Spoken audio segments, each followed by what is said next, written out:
Howdy do, folks. Thanks for everybody who's here early. Hey, Amy. Hey, Sigo. How's it going? The Tavs of Trial, indeed. Hey, Broccoli Thoughts. Howdy do. Good to see you guys. It's a beautiful Sunday morning here in northern Canada. For your viewing pleasure,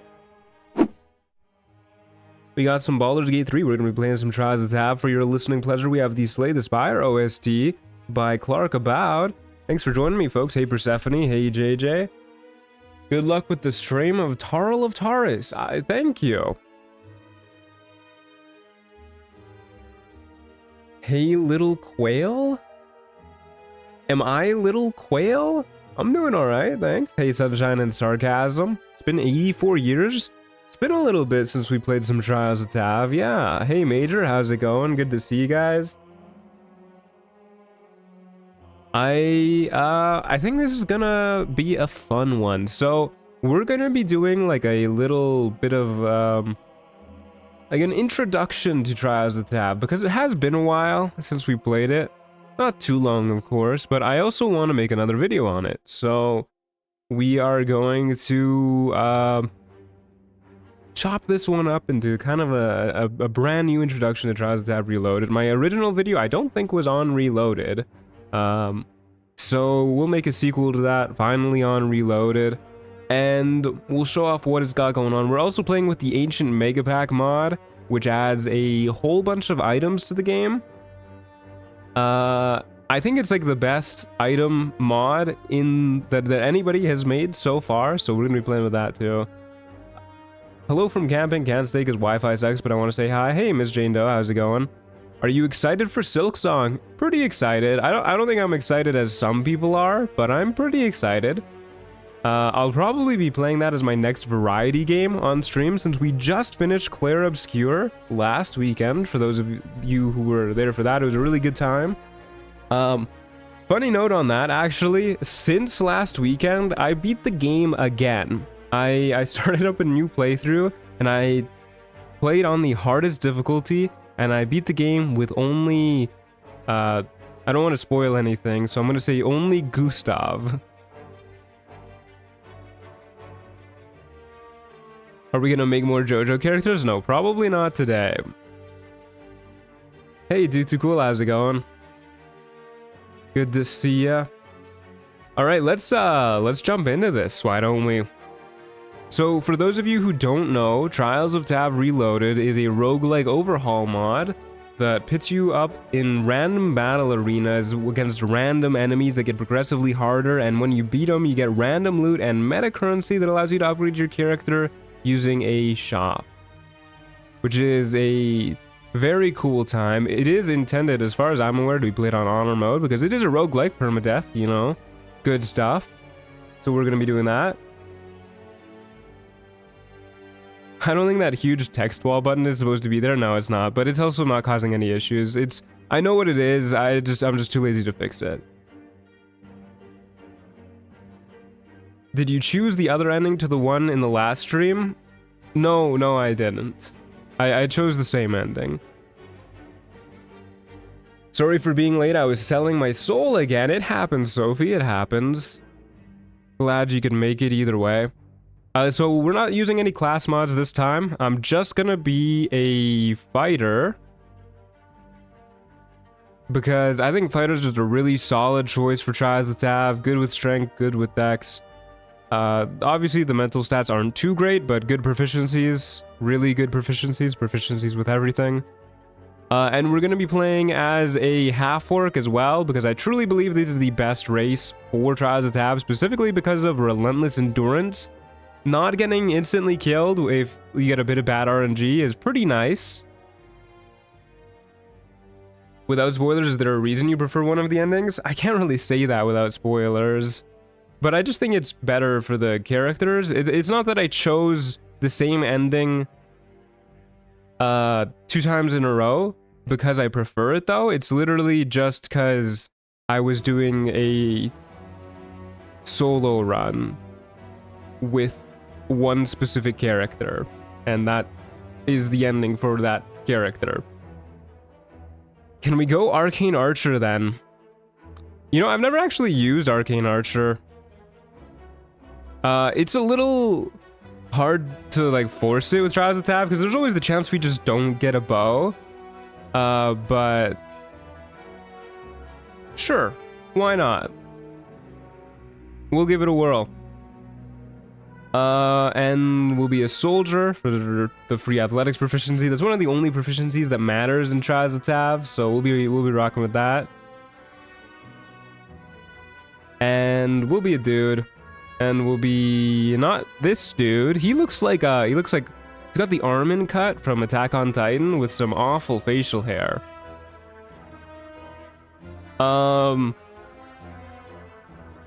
Maybe not. Yeah, we'll be this guy. I like this guy. It is a dreary day in Texas. I'm sorry to hear it. Okay, we'll be this dude. We will, of course, prioritize dexterity, especially if we're going to be an arcane archer. Dexterity is kind of the god stat, especially in Trials of Tav, when your enemies, if we're playing on challenge mode, the enemies get scaling dexterity, so we'd rather have more dexterity so we can match them in initiative. Hello, person with a name who I cannot read nor pronounce. Good to see ya.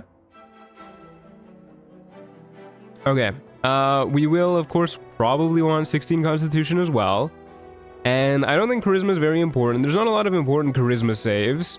There is quite a few important Intelligence saves.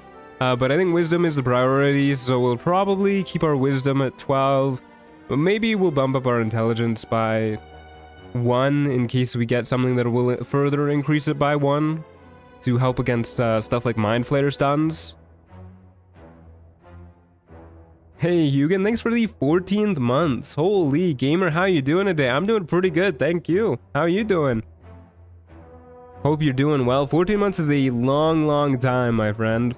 Thanks for the support. It goes a long way towards helping out. Okay, why don't we go in, instead of survival, let's go perception, I guess, in case any enemies are hiding. Probably the other important skill. And then we'll have athletics and acrobatics to help with shoving. And hopefully this goes well. Let's give it a whirl. Okay, we need a name, folks, for our arcane archer. I wonder if there have been any cool new additions to Trials of Tav since the last time. Hopefully there are more enemies. There are usually more enemies. I saw it got updated like a week ago. So I wouldn't be surprised if there's some cool new stuff. Elamunzi. Elamunzi's a pretty cool name, I will admit. Hawk Guy. I do like Hawk Guy if we're doing an arcane archer. Boingo. It's our old Hawk Guy.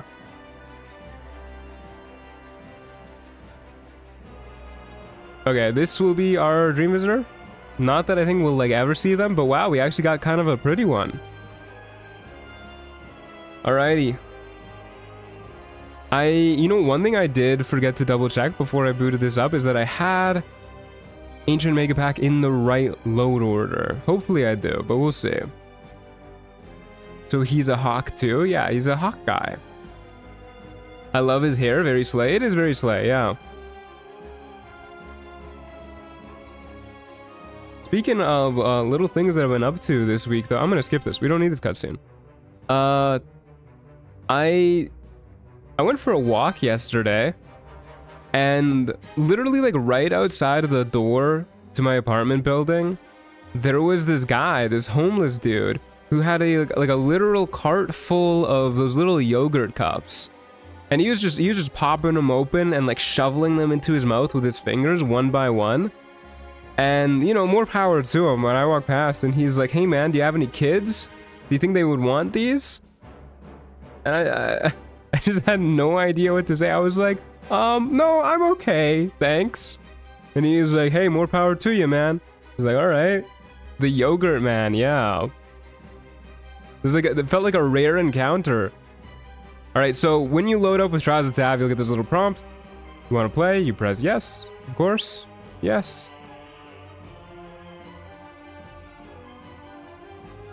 That's so much. Yeah, it was really wild. I didn't really know what to make of it. I mean, not often you see the yogurt man. in before it was Orin.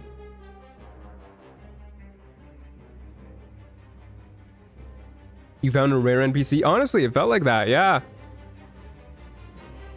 I had a homeless person come up to me asking if I could give them $300, and I asked if I could buy them food instead because I'm low-key broke. I mean, $300 is a lot of money. Like, I guess you gotta respect the attempt from them. Ooh. So this is from Ancient Mega Pack. This is also from Ancient Mega Pack.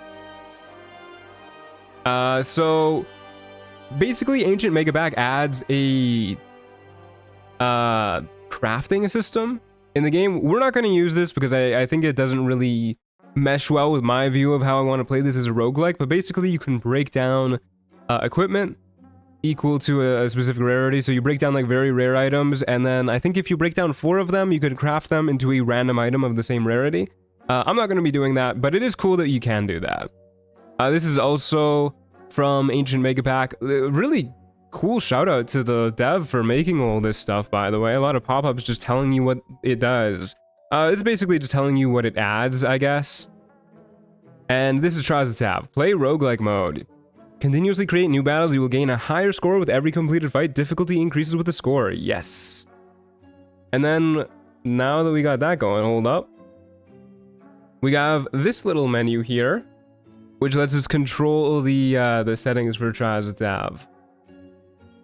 And we will press yes to that because we just updated it. This is Ancient Mega Pack. This is for completing a quest.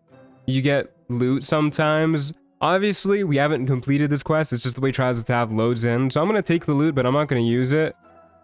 Same with this. We're just going to ignore this stuff since we haven't actually earned it. We will simply roll with our starting gear, which will probably be a pretty difficult time for the early encounters. So we'll probably have to restart a few times because we don't actually start with a dex weapon. We start with a longsword, and that is it. So until we get a dex weapon, we're going to be kind of boned, which is the big problem with starting as going for an arcane archer build, I think. Has Ancient Mega Pack gotten rid of the AI tweaks that they added for some reason? I don't believe so, but the dev did leave a comment on one of my videos or one of my VODs, basically saying that the reason why they added that is because they have items that basically improve the way darkness interacts with enemy AI. So you can get items that will cause darkness to more or less benefit the same way that it used to. He just kind of wanted to make a darkness themed item set, so at least he did it for a reason. Okay. Did they make it easier to install, or is it still a little petty? Are you talking about Trials of Tav? Trials of Tav has always been... I mean, it's still the same way you install it, which is you literally... so for those who don't know, Trials of Tav Reloaded is a Nexus mods only mod. It is not in the in-game mod manager. So this is for PC only. What you have to do is you go to the Nexus mods page, and then you download it from there, as well as its dependency, which there's one other mod you need to download, the ATT Spells. And then you pop open Baldur's Gate 3 Mod Manager, which is an external application. And then you literally just drag the files into the Mod Manager. And then that's kind of it.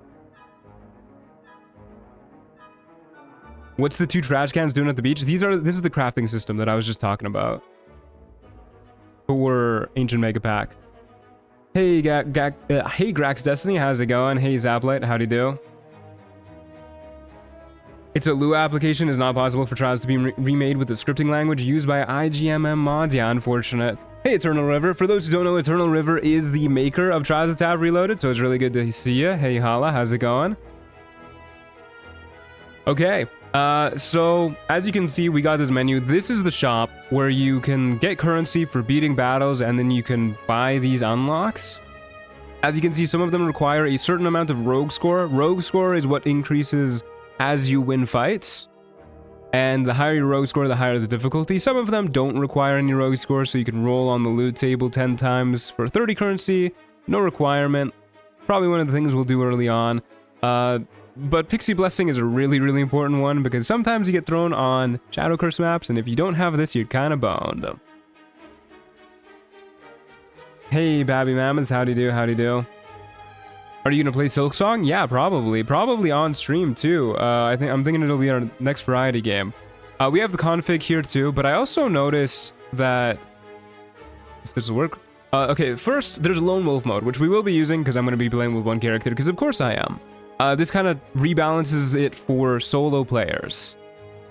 Thanks to Turtle River for adding that one. And now we have the actual main buttons here for the scenarios and the difficulty. So the scenarios basically lets us kind of choose the types of enemies we'll be facing. Bias lower tier means we'll get more enemies, but they'll be weaker.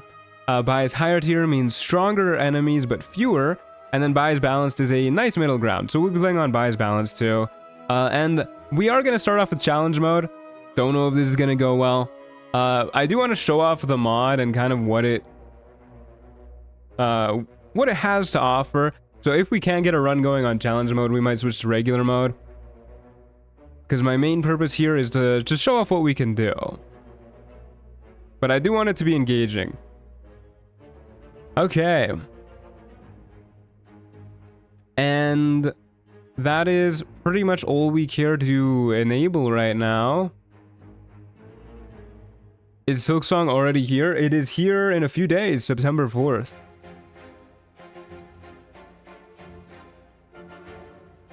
What class did you pick? I'm a wee bit behind. We are a fighter. We're going to be going for Arcane Archer. Alright, let's get this started. Bias balance, challenge mode, off we go. I've been working on a new mod for Exandria content. It might be ready for release this weekend. Spells, items, and it will add monsters to Trials too. That sounds really cool, dude. I'm looking forward to that, my guy. I mean, you got a good track record, so fingers crossed that's as good as this one. I'm sure it will be. Okay, let's get fighting. So our earliest fights are easily going to be our hardest, because we don't have our dexterity weapon. This is a pretty rough map too, if I'm being honest with you. The enemy usually spawns like way over here, which means we need to kind of work our way around these webs, which is not particularly easy for us to do. You'll notice also a lot of the destructibles in every maps are immune. Well, I can't examine the spider web, but you can see it has 666 health, so that's not getting destroyed anytime soon. So unfortunately, we're not able to kind of break enemies and make them unable to reach us as easily as in the base game, but it does make the fights a little bit more three-dimensional. Cobalt Scout's kind of an annoying first enemy. Have fun. Thanks, Flair. How's it going? Do you like red hot chili peppers? Yeah, they're pretty cool. Unless you're talking about the stand, in which case, not the biggest fan. Okay, I'm gonna try and make this guy come to us a little bit, because I know he's got range attacks and we don't, so it'd be better if we can make him dash this turn, and then we can not dash the following turn and hit him. There you go. That's thinking with portals right there. We can shove him into the pit too at some point. That would be pretty nice, but for now, let us simply go for... What are odds of shoving? 50%? That's not bad at all. Okay, let's start with a lacerate. Any bit of extra damage helps. Not a high damage roll, but we did get him bleeding. And we got the shove. So maybe in a turn or two, we'll be able to shove them into the pit if we can't kill them. Good. Okay, we get the shove, he's just dead. Didn't get the shove. Didn't get the hit either. 250% chances to, yeah. 250% chances that failed is not fun. But there you go. We only took a bit of damage. Got the Cobalt Scout. Got a shield. A very rare shield too, which looks really good. Did you press reset templates after toggling Lone Wolf? I still haven't gone around that hiccup. I did not. I did not do that. I will do that right now. It's not too late. Hopefully it's not.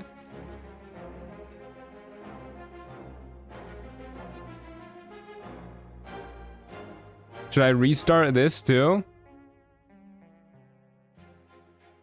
Am I the only one not hearing the game audio? Oh, are you guys not hearing it? Sorry, that's my bad. Let me make sure to fix that. Sometimes that happens after I stream another game. There you go. Should be good now. Is this like an arena fight mod? Yes, it is. Okay, wow, that's a very good first item to get. Shield +4. Very, very nice. So we have 20 AC now. That is very good. Huge, in fact. We can short rest to get our HP back. Get our lacerate back, too. I'm not the biggest fan of going to a fight not at full health when we're at level 1, but we can roll with it. Okay. Just to be safe, I'm gonna stop this. Doesn't break anything, it still keeps our currency and rogue score. And then I'm gonna reset the templates after having hit lone wolf mode, and then we're gonna redo it just in case we need to. Okay, we're going to the Zentarum hideout. This is right there. Let's go.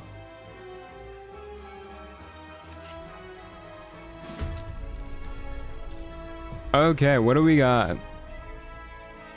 So, if we're close enough to the enemy spawn point, we can see it over there. It glows in a nice little indicator. So on our first turn, we can dash our way over there.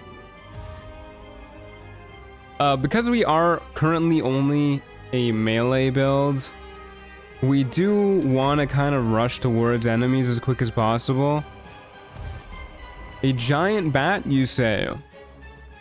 Because if enemies are ranged and they get the chance to kite us, we're going to be pretty sad. Okay, so giant bats are a little bit scary. But we do have a nice handy dandy torch here, so that even though we're not the best at hitting, if we do hit, we'll at least do a little bit more damage, and we get him bleeding.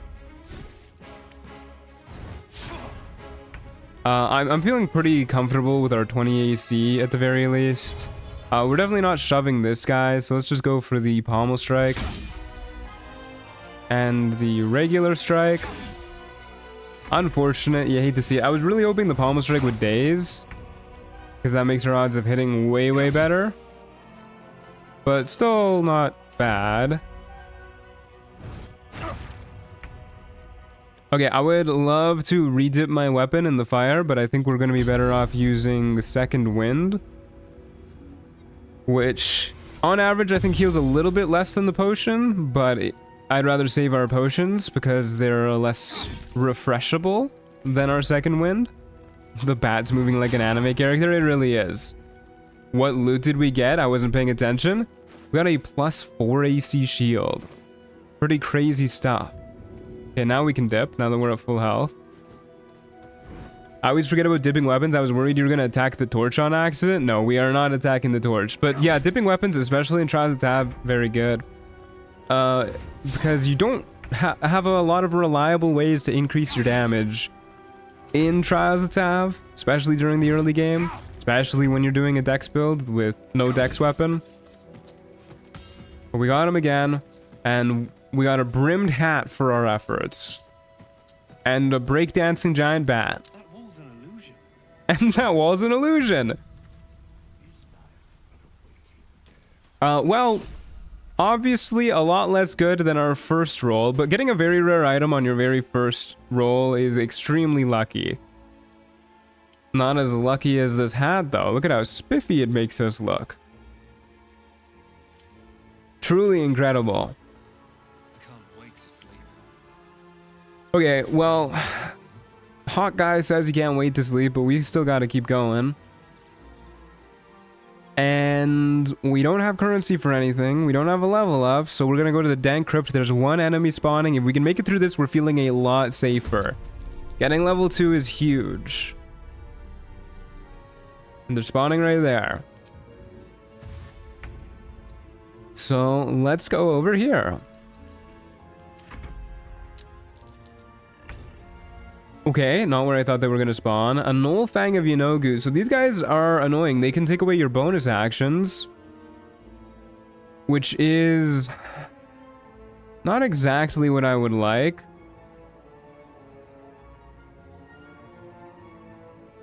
How far is this guy? Pretty sure he can climb up this way. Oh no, I think you have to jump that.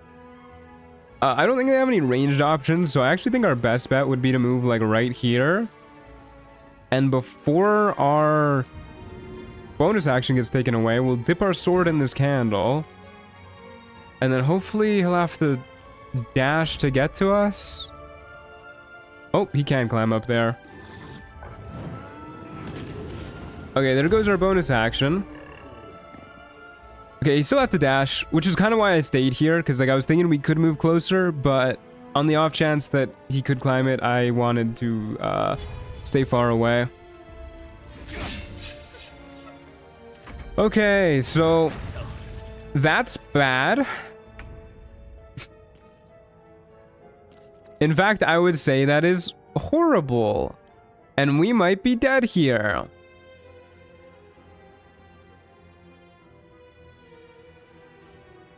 Apparently that triggers his rampage. So that's why we're a half orc, because sometimes that stuff just happens. You got a really low damage roll too. Like, we got pretty lucky with that damage roll. So let's see. On average, the demonic bite, what are you doing? So it's 2d6. Assuming we fail to save, which we probably will. We're looking at 7 plus 7 plus 3 damage. So there's not a lot of point healing. I think we just gotta like swing at it over and over and try and kill it. Which unfortunately does not look like it's happening. We would really like to break the soul offering just so we have like a chance to heal. Yeah, sometimes this just happens. It's only a matter of time till we get hit.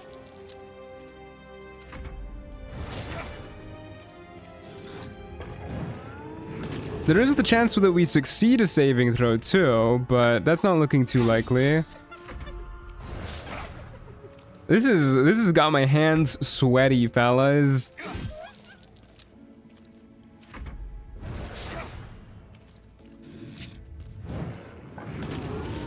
Okay, well, we're not succeeding saving throws. Speaking of charisma saves, by the way, I was talking about that in character creation. This is one of the few in the game.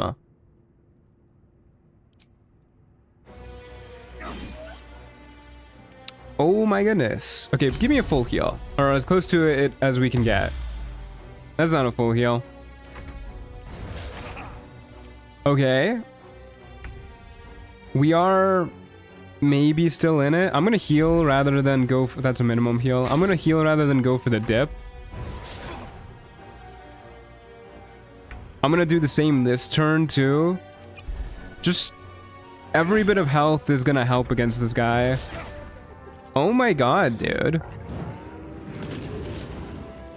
You're not resilientious enough to avoid the soul numb? No, I'm afraid not. Holy shit. We got an arrow of undead slaying. Okay, that's just rude, dude. It's just rubbing in that we don't have a bow. I can't believe we won that. Genuinely cannot believe that. Okay, we made it to level 2. So... Hey, Pewjack, how's it going?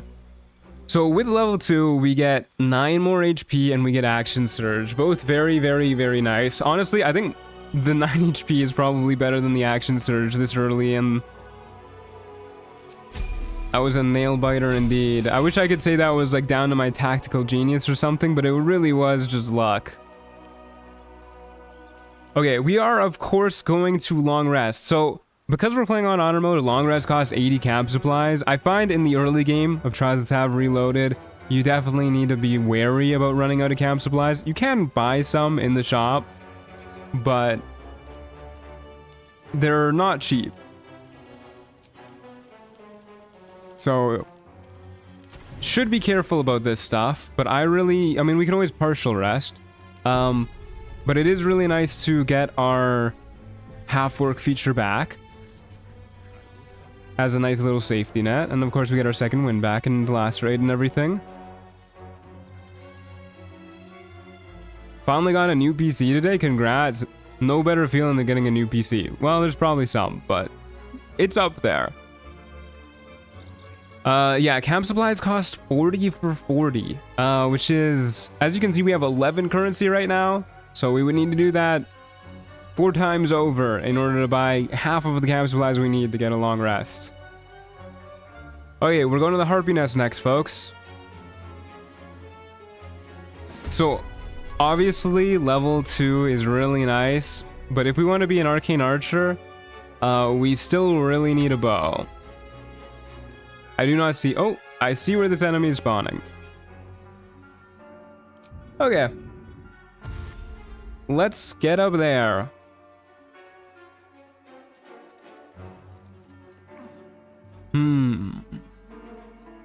Guess this is the fastest way.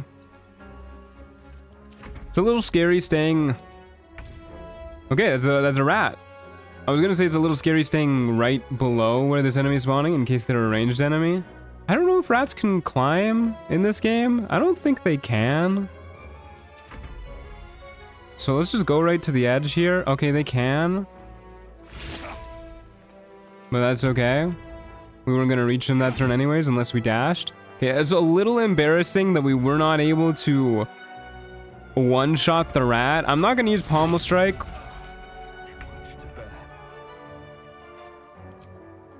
Because I'd really like to have to avoid resting immediately, but okay. When is the next long form video coming out? This upcoming weekend. That's not a good start. That is just so incredibly rude. Got an Orb of Brilliance. Punishment for not insta-giving it? Yeah, that's hard punished. In my defense, that was not worth playing around, I think. Because worst case, we get hit. I mean, obviously worst case, we get crit and lose our long... we have the long rest again to get our half-orc feature back, but most of the time, if we did get hit, which was unlikely, we were simply going to have to short rest anyways, which would be, you know, we'd be losing the short rest to get the Pommel Strike back if we really wanted it to, so it's but that was definitely the worst case outcome. Okay, Orb of Brilliance. When you become stunned, you accumulate 5 charges of Ancient Chaos, which gives you +1 AC and saving throws, which can be spent on Boundless Restoration. Consume all Ancient Chaos charges to heal for 2 hit points per accumulated charge, or additional force damage when dealing damage. Only dispels after a long rest. Okay. Well, we'll throw that on. That's a ring. What level are you? 2. Okay, well, back to bed we go. That is really, really unfortunate. So this is going to be our last long rest for a while. Because we can officially no longer do it. I don't think partial resting restores your half-orc endurance feature. And we really need that, as evidenced by the last 2 fights.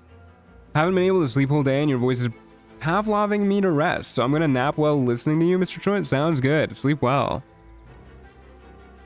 Okay, we got 2 enemies coming up now at the Arcane Tower. So at the very least, we can shove them off if they're lightweight. Obviously, our strength isn't the best.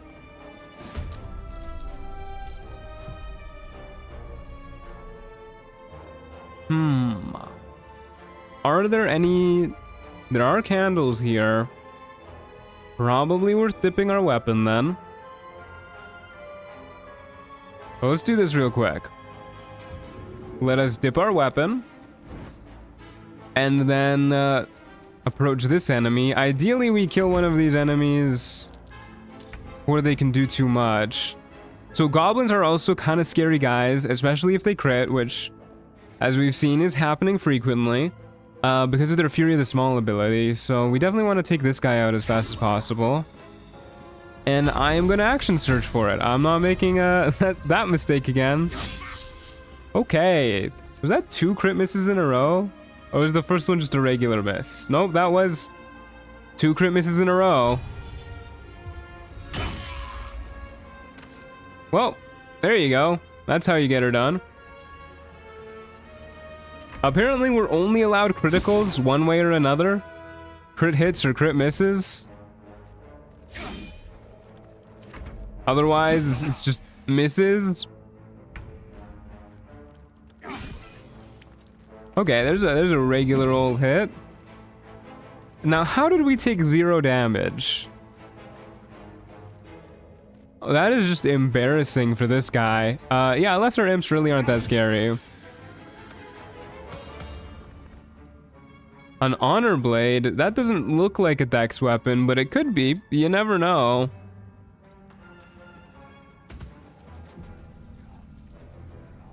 Let's see. Nope, this is another longsword. +1 damage with this weapon for each successful attack. Well, better than our current longsword. And we have Bracers of Resonance. By dealing bludgeoning damage in melee or with a throwing attack, you receive 1 charge of reverberation and regain 1 to 6 hit points. Okay, well the healing is nice. Obviously the reverberation is a bit of a drawback, but it's not like we do bludgeoning damage anyways, so we'll just throw them on for the fit. And then off we go. Unarmed fighter maybe, and deal 1 damage per hit. I don't know about that one. I'm not the biggest fan of the swamp map. There's no ledges to yeet enemies off of, and I don't think there's any easy places to dip, not to mention you got to deal with difficult terrain, and the enemies I think start kind of far away over there. When will our bow come back from the war? See, this is the general conundrum I've had happen quite frequently whenever I try and play a dex character in Trials of Tav that doesn't start with a dex weapon. It just takes so long to actually get something you can use. Oh shit, I forgot a short rest after that. Hopefully that doesn't come back to bite me in the ass.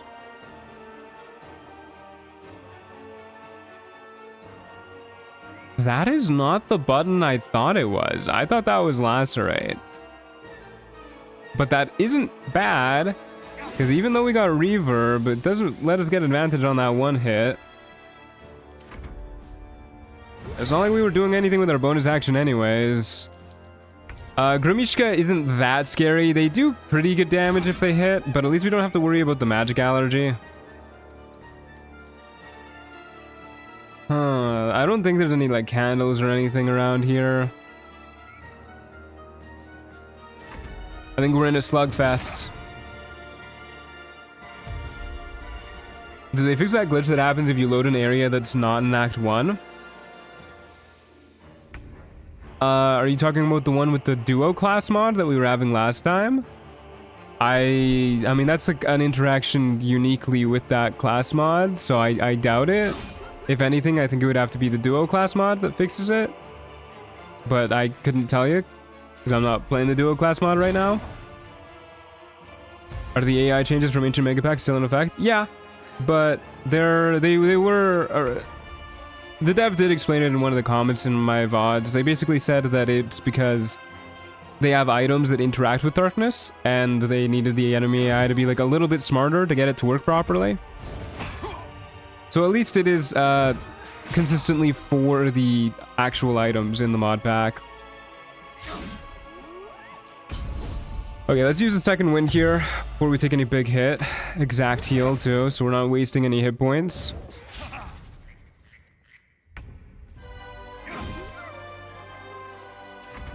Oof, dude, these hits are not going well for us. At least the enemies aren't hitting us, really. But yeah, slow start until we get a dex weapon. Yeah, so the Grimishkas, they do have the extra force damage on their hits. And they have a surprisingly high bonus to their damage rolls, but we should be more or less fine. I'm gonna keep myself close to full health, just in case. We don't have an unlimited amount of healing potions. As you can see, they are dwindling. Nice. but I think they're worth using to avoid triggering our half-orc endurance feature.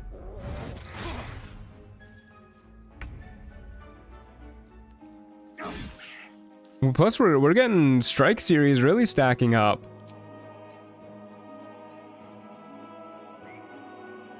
Well, I don't know if it is actually. I don't know if this is applying a bonus the way it says it wants to. Does anyone have a modded class recommendation for Trials of Tav? I mean, there is a lot of really fun ones out there. The, I always forget what it's called. The Mystic, I think it is. It was definitely fun to mess around with. It's a little overwhelming, though. Come on. Come on. Die, please. Have you thought about allowing some respecking so you can get past the first struggle to get a dex weapon? Yeah, we could respec too, of course. That is an option if you weren't me. But I really don't like respecking in roguelikes. I think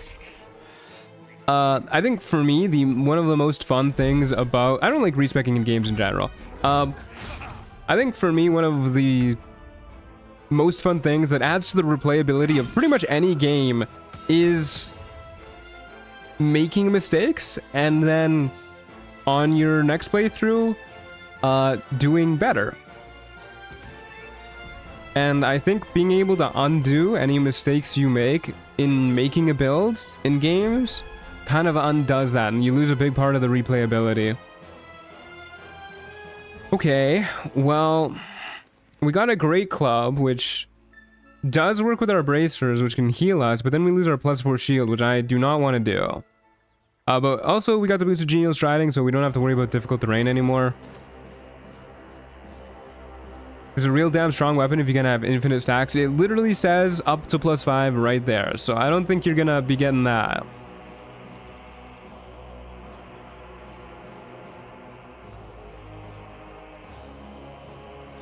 Okay, so we did get 34 currency. Usually I like to go for Pixie Blessing pretty early, but we're gonna roll loot just on the chance that it gives us a dex weapon. Okay, Whisper Sting sounds like a dex weapon, I'm gonna be honest with you. We'll see.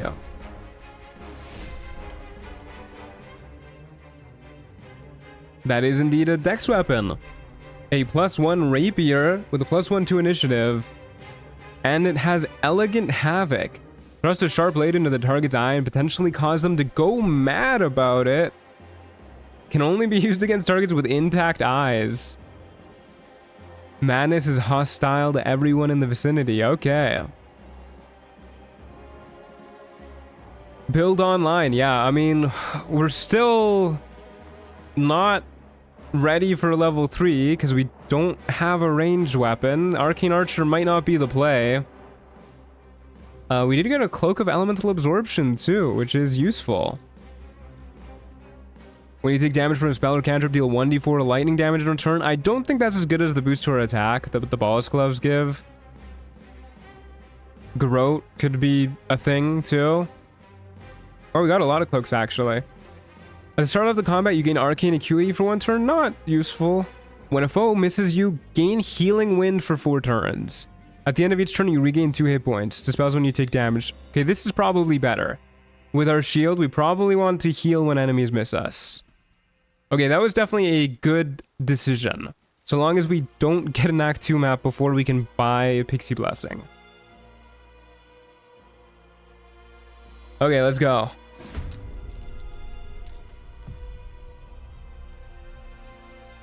Okay, we got 2 enemies on opposite sides of this little rift here, so we'll go for the one on the right.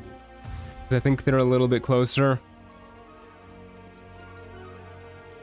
A rapier to the eye would make you pretty mad. Probably would, yeah.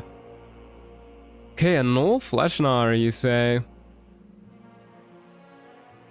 Should have short rested again, by the way. This does more damage than a regular hit, too. Not a lot of point to making him mad, though. Anything we can dip nearby? Nah, let's just stab him. Actually doing some damage now, which is pretty nice. There's a druid on the other end. Hopefully they don't do anything too crazy. They're only level 3. There's our healing wind. Oh, that's something pretty crazy. That is unfortunate. So heat metal stays on it. Good lord. We finally get a weapon and it immediately gets heated, huh? Okay, so... I mean, we could pick it up, but then we're gonna have to worry about them spamming heat metal, which is probably not worth it. I think we're better off just, for now, maybe equipping another weapon. Which obviously isn't my favorite thing to do, but we got Big Boy's Chew Toy. So we can do this. We can heal up.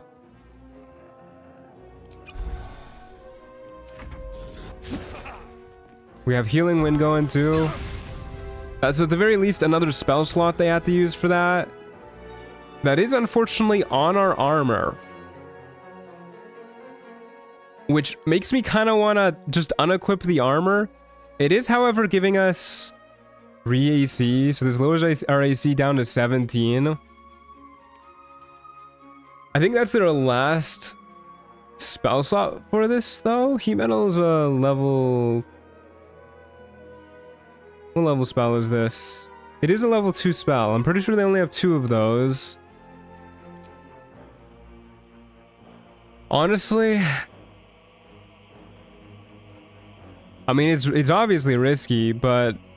Otherwise, we're taking hits every turn, and we can't really, like, walk over to them. We don't have any ranged means to break their concentration. Heat Metal is recast each turn. I thought that was only when you were holding on to it. Is it? Can you switch targets? If the creature is still touching the metal, you can use a bonus action on subsequent turns to deal another 2 to 16 fire damage and force the creature to let go or receive disadvantage. Dick Shadow on the portrait. We do have a Dick Shadow on the portrait, yeah.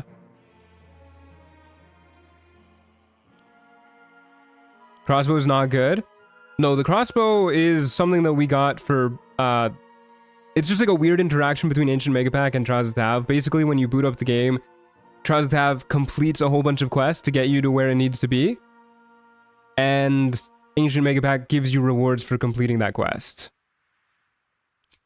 So, I don't use those items because we didn't actually complete those quests.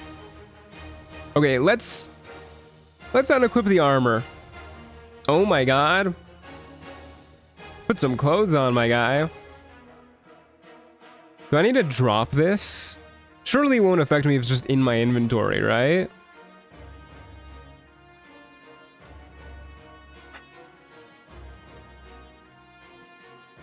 Surely.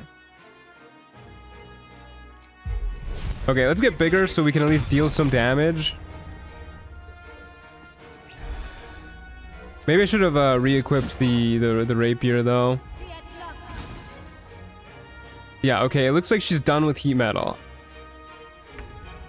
And Produce Flame has a miserable range.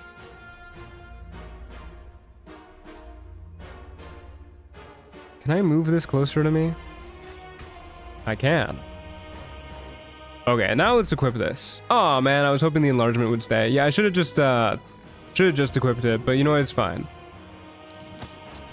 We don't have to worry about heat metal, we can do some damage.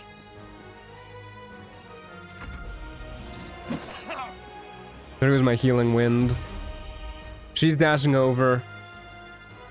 Okay. She does have level 1 spell slots, which means we'll have to worry about that. She also has Produce Flame active, so I'm gonna throw her... Oh no, the armor still has heat metal on it. Of course it does. Why did I do that? That was so stupid. I'm throwing. Why did I think that wouldn't have heat metal on it? Cannot do that quite just yet.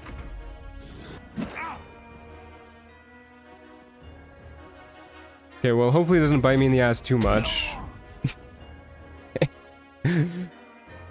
2 damage critical hit. Produce Flame isn't the biggest thing we gotta worry about. Okay, maybe now Elegant Havoc will do something. Nope, no such luck. Burning through our healing potions. Even with our healing wind, it's not going well.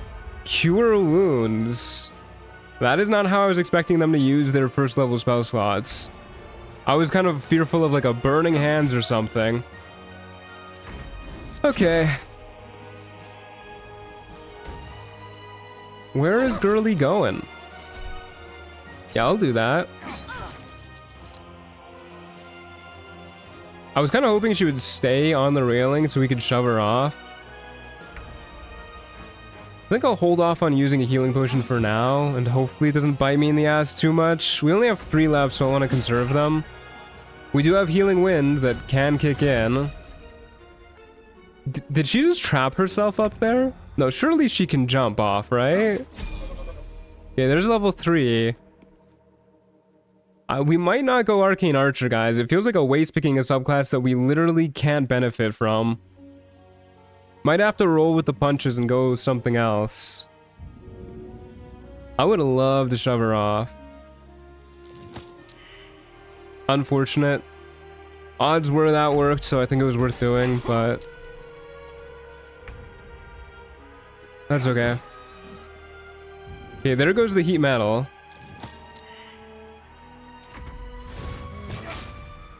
There's our healing winds. Another level 1 spell slot from them. But we are a Hawkeye? No, we're Hawk Guy. Hawk Guy gave it a hawk try. He sure did. Okay, dude. Okay. Just nothing but crit hits all around. Potion of Supreme Healing sounds pretty nice. Aegis of the Night Healer. Sounds like another shield. I don't know if it'll be better than what we got going, though.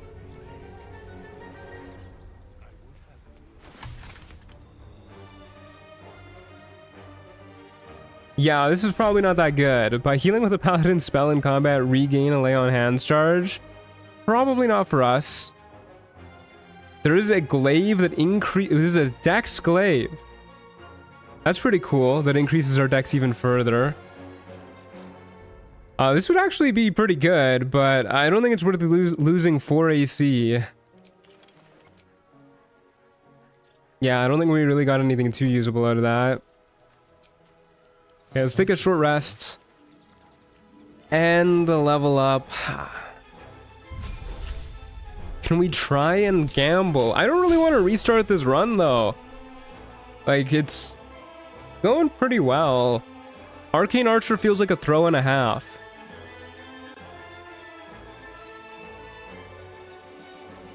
Like, we literally can't use any of these abilities. But the Archer funny? Not very funny if we can't use it. Can we try and gamble for gear? No, we cannot. We have 14 currency. Just play a Battle Master fighter? What if we go Champion fighter? Hear me out, fellas. Unironically, I feel like Eldritch Knight is a very, very good choice here. If we're going like pure fighter. Oh, another mod I do have installed. I forgot to mention this. I do have unlock level curve installed, so we can go up to level 20.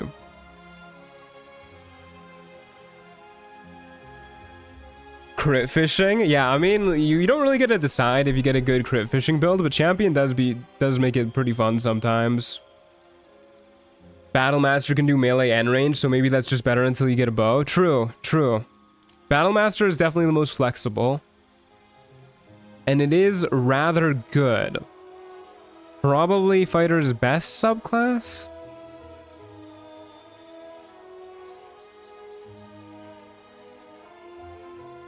At least take Eldritch Knight. I love Shield. Yeah, Shield is one of the main reasons why I want to take it. The other is Booming Blade. Booming Blade is obviously really, really good. And what else could we get? We could get Mage Armor, which means we won't have to worry about heat metal on our armor at the very least. Magic Missile is probably the other spell we would take, though. Just having a way to deal guaranteed range damage is really, really nice. And then maybe we take Protection from Evil and Good, too.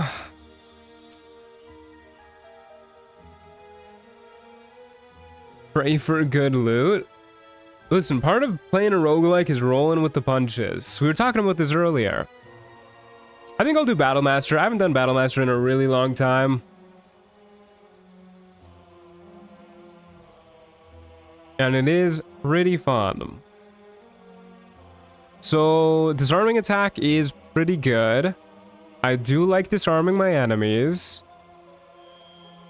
I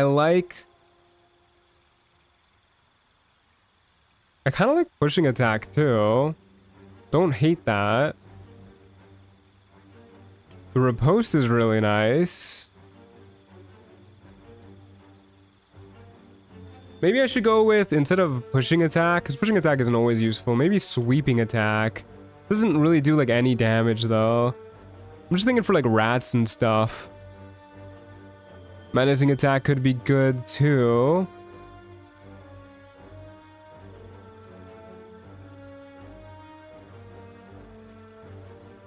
I love Battlemaster for the damage, but enemies always save my CC maneuvers. Yeah, that is a problem.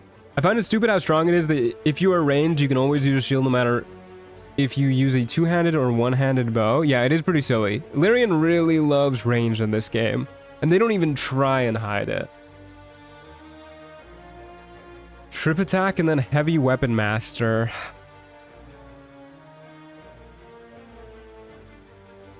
I guess trip attack is pretty nice.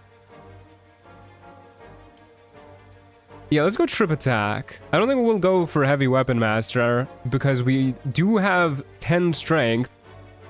I guess we could use that glaive, but I'd much rather keep our +4 AC shield if I'm being honest with you. Alright, let's be a battle master. I think this is probably the right play for us. Like people were saying, this works on both melee and range. And as a dex fighter, that's kind of what you want going on. So let's do this.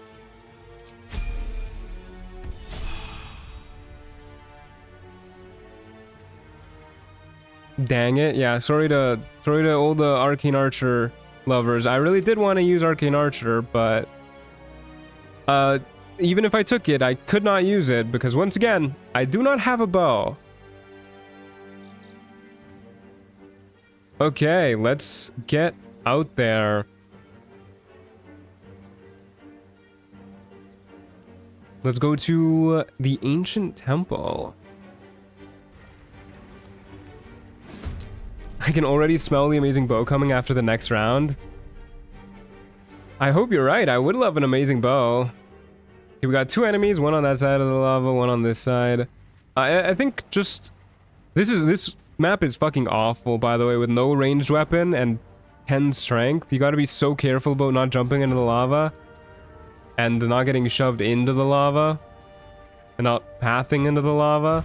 Let's go for this guy first. If we're lucky, this is a melee guy who can't cross without jumping into the lava. It is a goblin brawler. Please don't shove me. Please don't shove me. Please don't shove me. Please don't shove me. Thank you. Can we do anything big to you? So we do get all of our superiority die back on short rest, which I'm pretty okay spamming. If you get a bow, you have the obligation to respec an archer. I simply do not have that obligation. Let's go for a disarming attack, I think. Getting rid of this guy's weapon is really nice. Yeah. Unfortunately, he saved, but we did get a colossal hit. Bugbeaters kind of scare me, if I'm being honest with you. I'm gonna do this. There you go. Yoink. Get yoinked on, bozo. Okay, now we don't have to worry about that, and I think we should be pretty good from getting shoved if we have our back against this wall here. Maybe I should move like a little bit more this way. We should be okay. What video is coming out next? It's a surprise. It's not the cleric video, but it is coming out. It should be coming out this upcoming weekend. Okay, we don't need to repose this guy since he doesn't have a weapon. Honestly, might have even been more worth focusing on the Goblin Brawler. Because we do have Fury of the Small to worry about. I guess I'm probably gonna take a short rest after this anyways, so maybe I should have reposted there. But now I have the option to not take a short rest. Saw a quest item somewhere in there. Don't think I saw a bow though.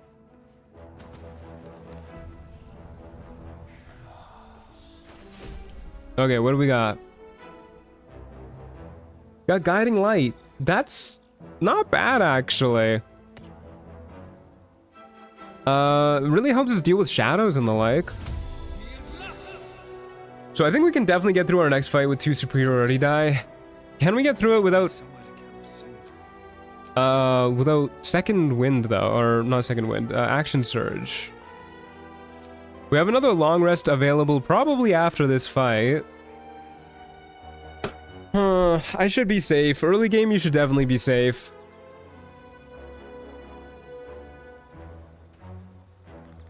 I cast Suggestion on you and suggest to respec an Arcane Archer. I'm not respecing.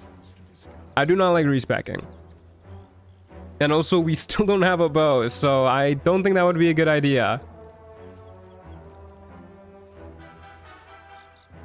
Okay. Put our armor back on. Get our hat out. And I'm gonna short rest. I'm gonna do the smart thing. Who is this esteemed gentleman? What a dashing elf. Though his teeth are a little big. Yeah, and he's a little bit green, but you know how it is.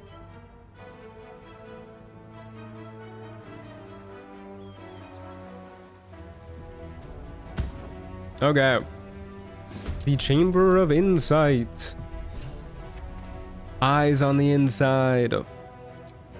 Okay, once again, we always dash up to whatever enemy we can until we get a ranged weapon. This is going to be how we start pretty much every fight. Probably even should have jumped or looked for something I could dip my weapon in, but I don't think we're that scared of the giant rat. They don't do nearly as much damage as necrotic rats. This is our first fight with 2 waves. So we do have another enemy spawning right by this imp to worry about. I don't think these imps are too scary. I do think they have a sting that can be scary. Why don't we go for a little bit of elegant havoc?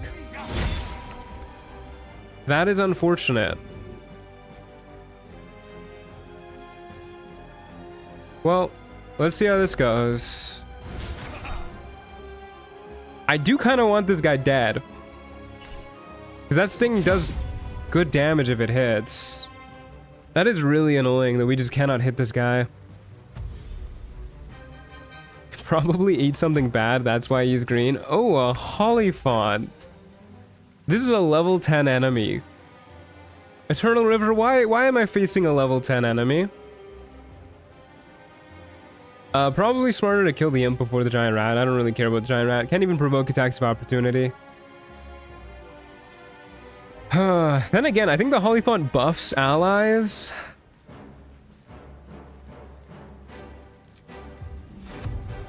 Damn, we can't corrode any of these guys.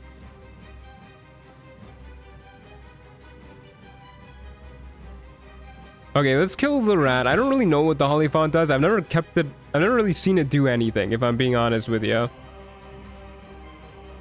And then we'll get right next to this guy, and I think we action surge to try and kill him. If we get lucky with one of our battle superiority die, then we can. I don't think we care that much about disarming it. Let's just go for a trip attack. Yeah, we can't hit this thing for the life of us. Okay, we saved on the sting, which means we avoid the brunt of the damage. Yeah, that's usually what Hollyphants do. They usually just, like, get stuck and shriek, in my experience. Okay, my friend, I'd really like you dead. That was like negative damage, but whatever. Don't think we need to heal quite just yet. On average, this heals 8.5. We're only missing 5. Okay, he's stuck at the very least. Wait a second. Oh, I'm so stupid. We need to disarm this guy. We need to steal his shit.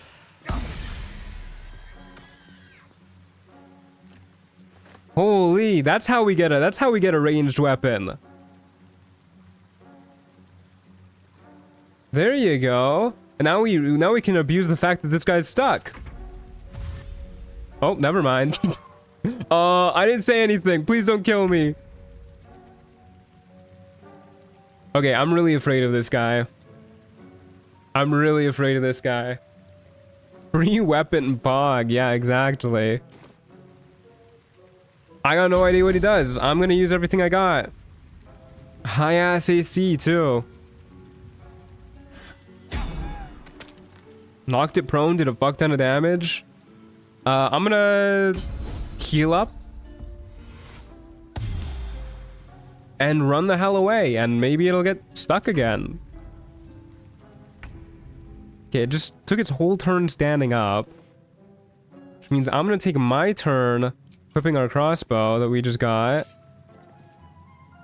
And running further away. Tight strats engage.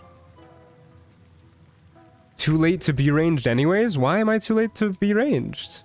I have +3 to our dex. And ranged abilities. And the archery fighting style that I totally forgot about. Get me away, get me away. He has a green crossbow. Do I need to like make a command for why I'm not using the green crossbow? I'm not using the green crossbow because we got it for booting up the game. Because of the way Trials of Tav works, it completes a whole bunch of quests when you boot it up. And with the way Ancient Mega Pack works is it rewards you with random loot for completing certain quests. So I'm not using it because I didn't technically complete the quest. Could just send it to camp. Yeah, that's a good idea. That is a good idea. Prevent future questions.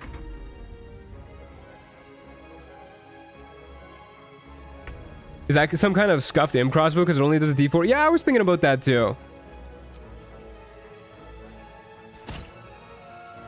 This is slow going to say the least. Might be a no, bro. It's okay. It's okay. I'm not upset at you or anything.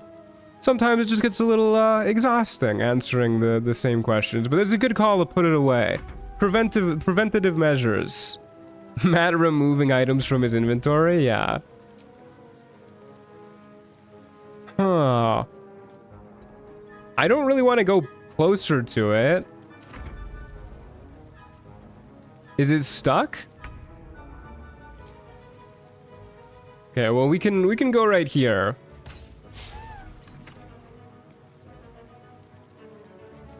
Please be stuck. I think it's stuck. We did it, guys. We beat the Holly font. Once again, I have no idea if these guys are like actually threatening. But I'm not gonna risk it.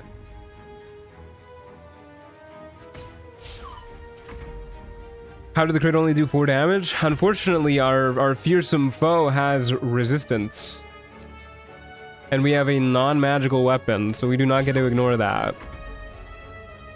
Why are they so buggy? I don't think Hollyphonts are really supposed to be enemies. I know Eternal River has gone in and like fixed specific enemies AI. But I don't think he's done it for Hollyphonts. Think of all the XP you'll get in like 50 turns. Exactly. Okay, let's see. If on average we're doing, let's say like 3 damage, 35 health, that means we need 12 more hits.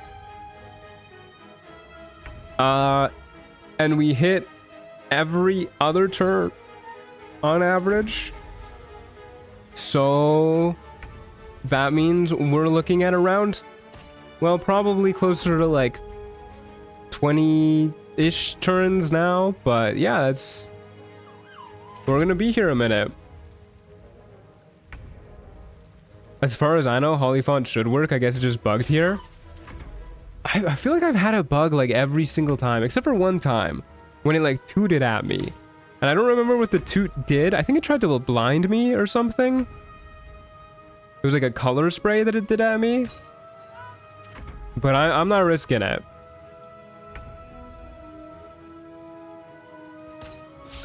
Why does everything add resistance? Is this to force marshals to play warlocks and Eldritch Knight fighters? Well, I think it's just because Holophants are celestials, and at the point where you see a Holophant, you're kind of expected to have magical weapons, both in D&D and Baldur's Gate 3. I had Holophants a few times and it has attacks, so you're just unlucky, I guess? I don't know, this looks like the opposite of unlucky to me. We have outsmarted our enemy. Does color spray with radiant damage? Yeah, I'm not risking that. Look, guys, we're almost done. A few more hits.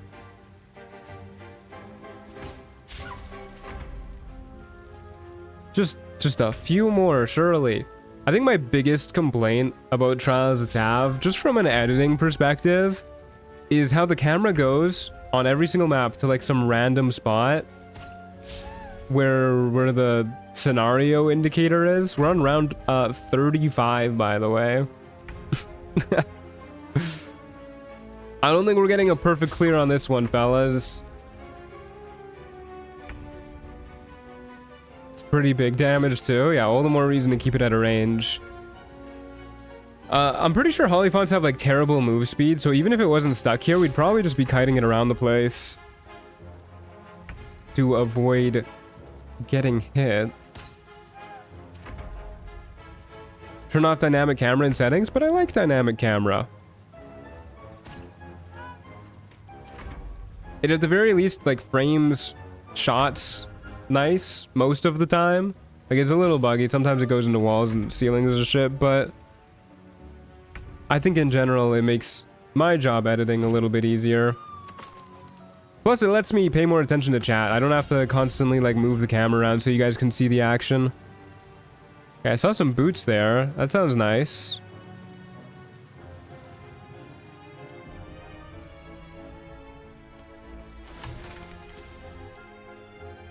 Okay.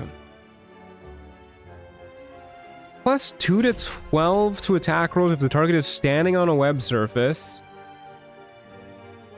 This is a 20-turn web.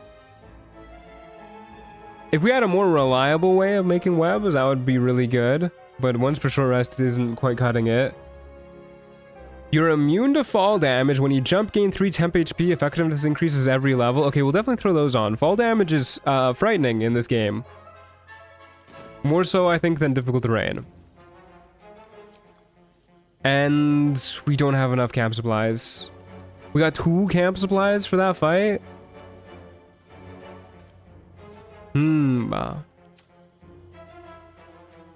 Any camp supplies laying around the campsite? Probably not. They don't usually have that kind of stuff. I remember doing this looking for like torches or something before. So a little scummy because like we're using resources outside of what we get from the actual roguelike mode, but come on. I deserve a few camp supplies. Like a rotten carrot? That's rude.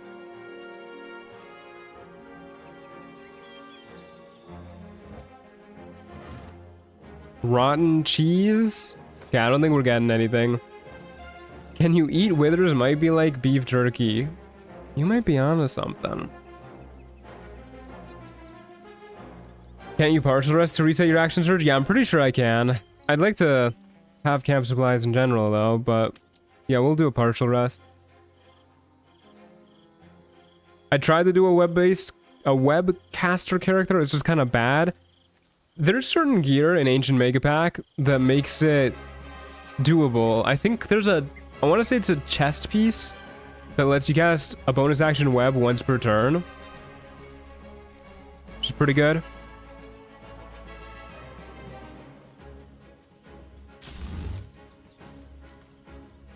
Okay. So we have a ranged weapon now, which is pretty nice. I think we just buy the Pixie Blast thing so we don't have to worry about it. And then we probably want to save up for +1 to our dexterity. Which we can buy down here.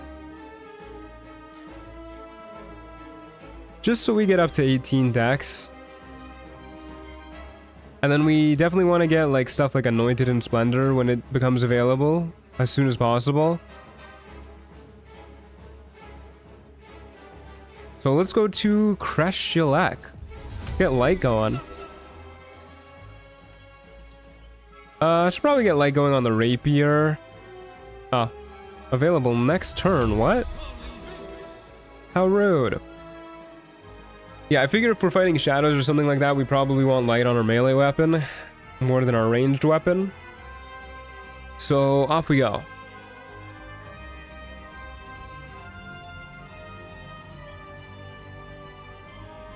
I was using Ancients, but web as a condition and ground effect is just pretty bad. I was just trying to do Blade-Singer stuff with hand crossbows plus web. Way too much fire everywhere. Yeah, fire makes web frustrating to use at the best of times. Okay, now that we have a ranged option, we feel a little bit more comfortable, like, kiting enemies. But I think we'll just go to the far enemy here. And then that way we have the option to kite them, but we also have the option to stab them. Is this too far to dip? Damn, I think I moved like an inch too far. Oh, no, we're good. Stick that bad boy in there. Okay, what do we got? Couple of skeletons, huh? Got two more spawns coming up. One right next to us, one on the other side of the arena. These guys are just kind of annoying when you don't have a bludgeoning weapon. They die so much faster with a bludgeoning weapon. But they should die pretty fast here anyways. Well, that's just rude. These are ranged enemies, so I guess we'd rather stay in their face and hopefully we don't get anything too scary spawning right next to us. Hey Truant, I see a green ranged weapon in your camp chest. You don't say.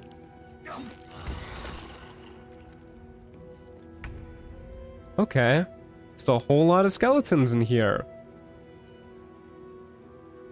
Alright, I can work with this. These guys probably have a better bow than the one we currently have, so maybe we can get our hands on that. Get yoinked, bozo. I guess this is just how we're getting our ranged weapons now. Yeah, that is definitely better. And part of me wants to use a second wind here. Part of me wants to save it. I'm gonna save it. Giant Bat's dashing. Agile. One of the Agile Guardians doesn't even have a weapon anymore, so we got nothing to worry about there. Wow, that's a lot more damage than I thought it was gonna be. I forgot they had Colossus Slayer. Almost rolled max damage on that. Okay, we need to heal then. Well, that's the lowest heal we could have gotten. I would love to go after this guy, so we don't have to deal with Colossus Slayer. That is nasty work. Nasty work. I guess I should try and kill the bat as fast as possible. Should also heal, though. Should definitely heal. Okay, I think what we do here is Elegant Havoc on the bat. Maybe it goes mad and hits one of their allies. And then we Action Surge. Okay, bro really went mad. He just stopped moving. I mean, we could use our really big healing potion, but that feels like kind of a waste. Hopefully it doesn't bite me in the ass. Low healing again. It's not my favorite. Hit your ally. Nope. They hit us. It's another huge hit, dude. Don't want to waste my last superiority die on that. Yeah, this Colossus Slayer is nasty work. I have a plus 10 to hit, too.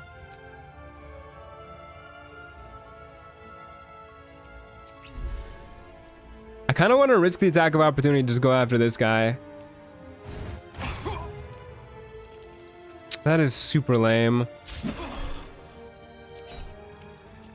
I think our odds of survivability get... Oh my god. The the enemy attacking us reduced my movement. I hate that this is a thing. It very rarely comes up, but sometimes an enemy attacks you with an attack of opportunity. Whenever an enemy makes an attack of opportunity against you, you lose a very small amount of movement. And sometimes it means you don't get to reach an enemy. Preemptive rip for Hawkeye? Brother, you need some positivity in your life. Okay, here's what we can do. We can use an arrow of undead slang. We can use a disarming attack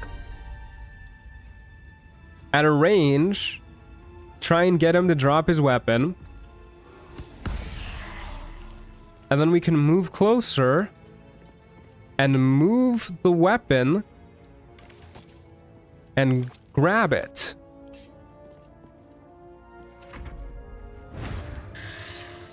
Bats mad, hitting their ally. Here's our healing wind.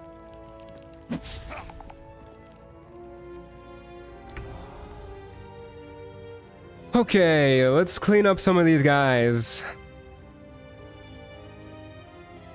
Skeletons really aren't that scary. Probably smarter to go after the bat. Take an attack of opportunity from this guy and just kill the bat as fast as possible. He's no longer mad.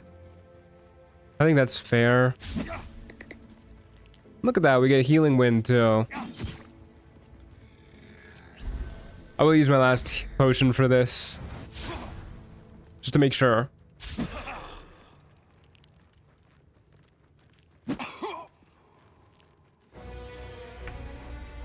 Okay, well... we're not out of the clear yet, but things are looking significantly better.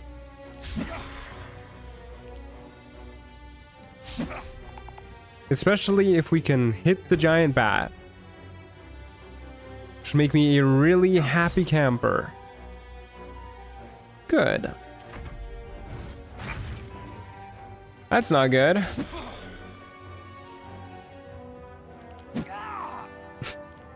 Okay, thankfully critical hits don't do extra damage when the enemy is unarmed. Okay, so even if they both crit, we're not dead. I mean, we have our half-orc features too, but I'd rather not use that.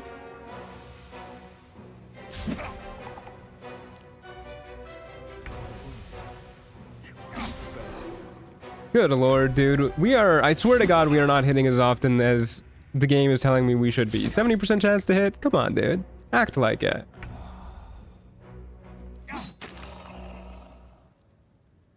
So we could just like farm HP here if we really want to.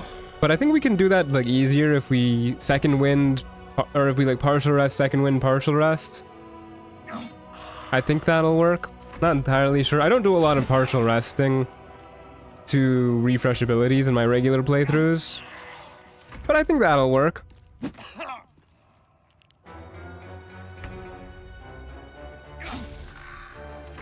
Well, we're farming HP anyways.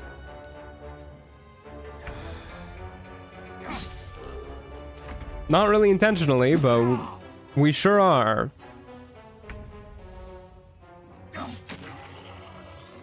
I don't think you can spam long rest in Trials of Tav unless they changed it. Oh, you're right, we can't. It'll kick us out after one.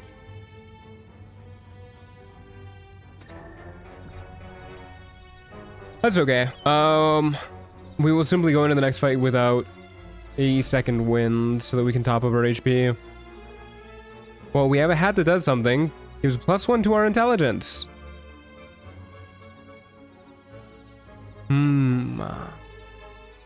You have an elixir of the Colossus too, which I think we'll use tomorrow.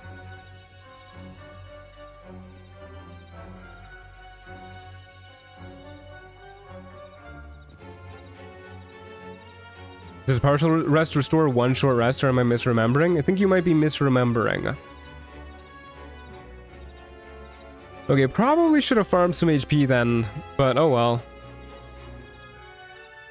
Don't have enough currency for anything. We're looking a little bit tight here. Wait, do I have enough for a full rest now? I do. Okay, we're fine then. We're fine. New longbow indeed. Yeah, gotta throw that on.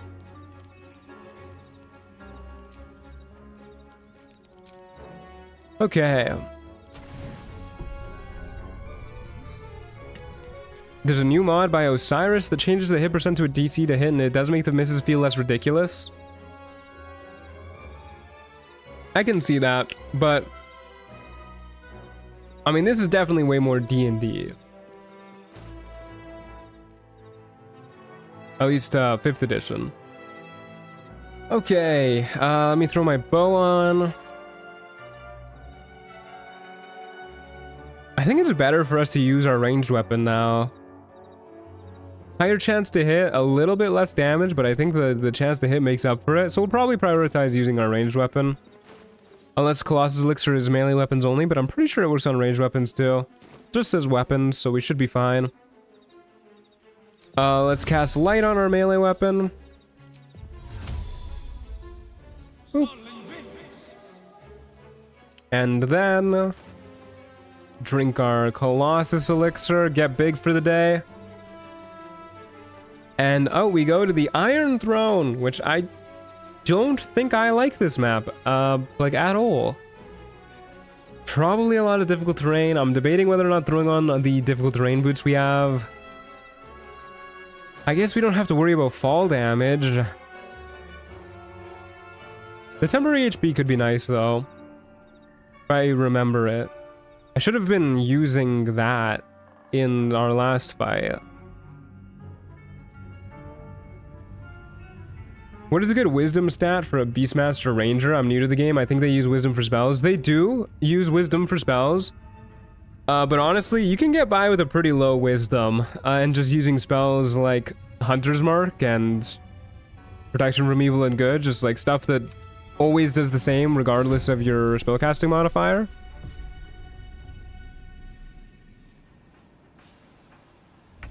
Because honestly, as a ranger, I tend to like focusing on dexterity and constitution more than wisdom.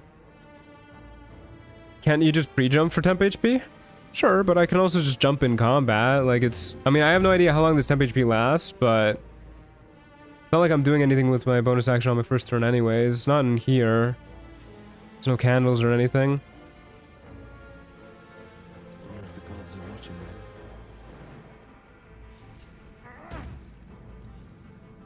Lasts until long rest. Pretty good. Okay, so we want to get close enough to shoot, but not too close. This should be pretty good.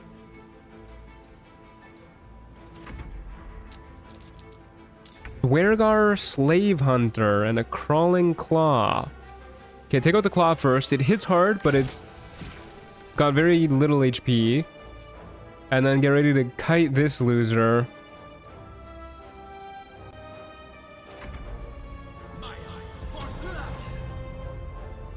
Do you have a torch you can dip in? Not unless we started with one as like part of our default gear, but I don't think we did. Nope. Okay, a little annoying that the enemy spawned like behind us, but it is what it is. This guy's a little frustrating too because he doesn't even have a weapon we can disarm, and his AC is... I mean, it's not too high, but it is a little high for our tastes. Let's see if we can trip him.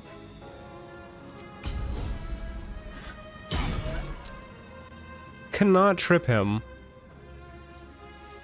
A part of me wants to action surge to kill him.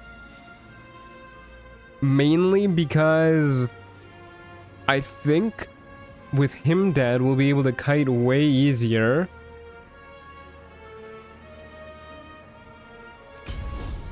So I'm gonna do it. I'm gonna go for it. And I don't know if we need to use a superiority die, but I think I will. Let's see, how much damage does this do on average? 4.5 plus 4 is 8.5, plus 2.5 is 11, plus 2, 13. You have 11 health. Okay, on average this kills. I'm okay risking that. No such luck, unfortunately.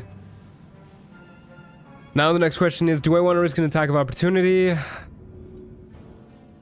think I'll go for a shove. 80% is pretty good. I don't know if this will move you far enough, though. Go, go, go, before he gets up. All right. That way, at least we're kiting that guy. We're not getting, like, far enough away from this dude, but we're getting somewhere.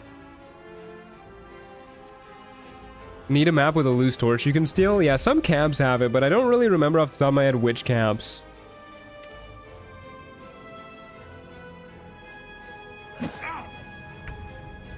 There goes our temp HP. So on average we still kill. We do 11 damage without it, without the havoc, but it's a little less likely. Can I dip in this lamp? I think I can, actually. I think this is one of the, yeah, one of those lamps. Okay, good. And we needed the fire damage. Okay, hopefully this oil doesn't bite me in the ass. Oil doesn't explode if you just walk over it with a flaming weapon, right? Surely not.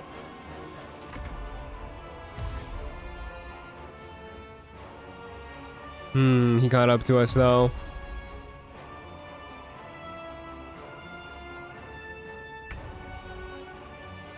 Okay, let's see if we can get him to drop his weapon.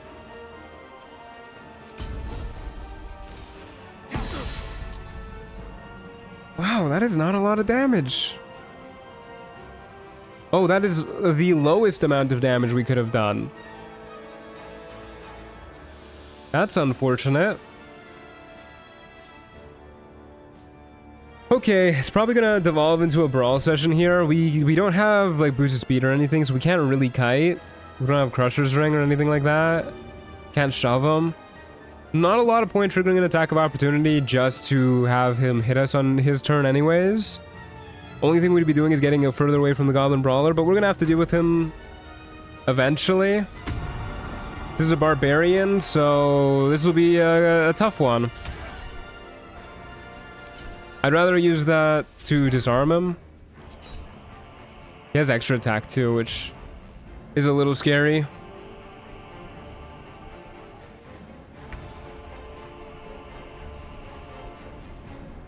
Okay. In that case, this on average does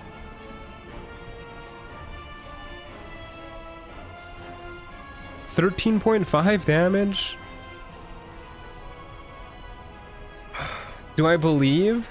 I mean, the oil might explode and do a little bit more. I don't know if he's on it, but there you go. And let's get out of the fire. Gives us something to dip into.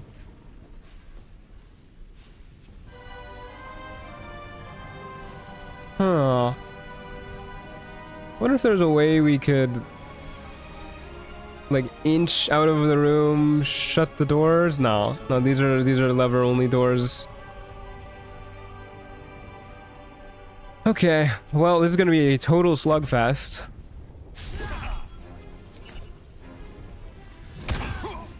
Ow. Hopefully he misses so his rage ends. I don't think rage works like that, does it? Don't you have to just... Isn't it like you either attack an enemy or take damage? Doesn't matter if you miss? I might be misremembering though. Yeah, rage ends early if you don't attack an enemy or take damage each turn. Why are we enlarged? We aren't. This is just his regular size.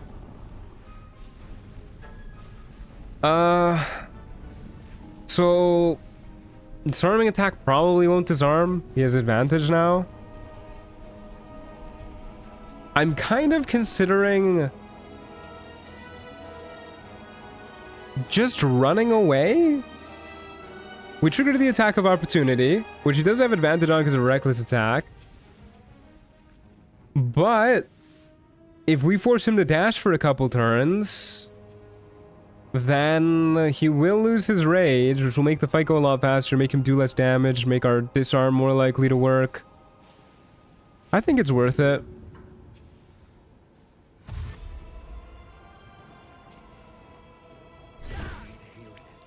It's a lot of damage, though. He's not going easy on us. Maybe I should have used the big healing potion there. I know he has javelins. There's one dash. Oh, come on, dude. That's just cheating. And he's got an attack of opportunity on us? No, he doesn't. No, he does. Okay, the game just straight up fucking lied. You're supposed to give an indicator, game. Damn, dude. He does have dwarf legs. Yeah, but those dwarf legs just let him jump like 30 feet. Is he not a berserker with a bonus action attack? No, he's quite literally in bear rage right now. Jump for temp HP? Yeah, that's what I was about to do. Go easy with the backseating, fellas. Go easy with the backseating.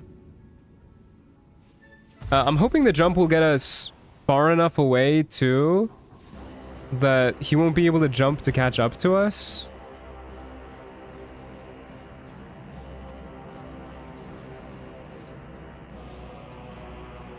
We'll see.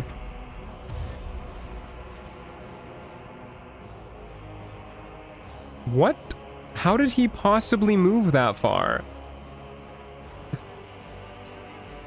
How did he move further than our dash and jump?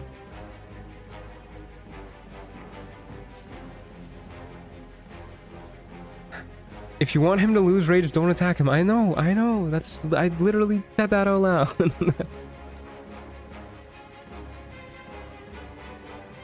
Okay. If he's a level 5 barb, I think he has extra class move speed. You're right. He does have the unarmored movement. You're totally right. Okay, we cannot kite this guy then. Fuck. Alright. Well, it's a slugfest. Kind of figured it would be, but it is a slugfest. Unless... Is this gonna be enough?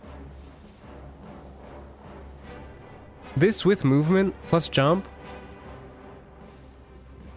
It might be enough.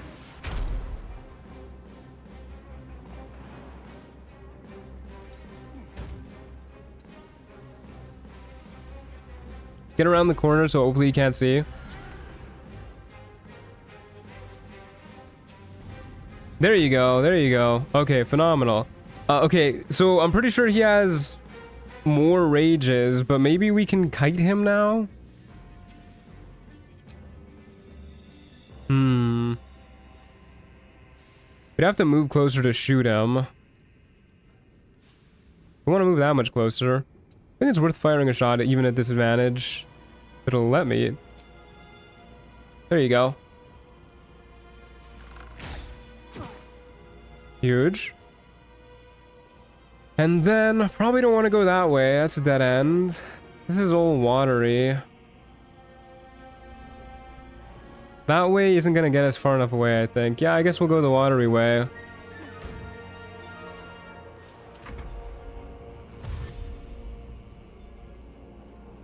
Please don't make it. Thanks. Good lord, this is a speedy guy. Okay. Let's go for a disarming attack at a range. Oh, that is a really big bummer. He's probably gonna rage again in a moment. And obviously we can't kite him anymore.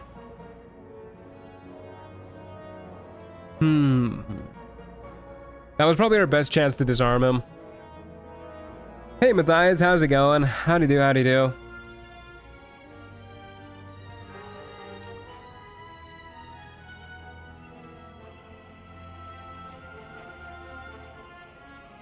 Is it worth doing the big heal? How hard does he swing?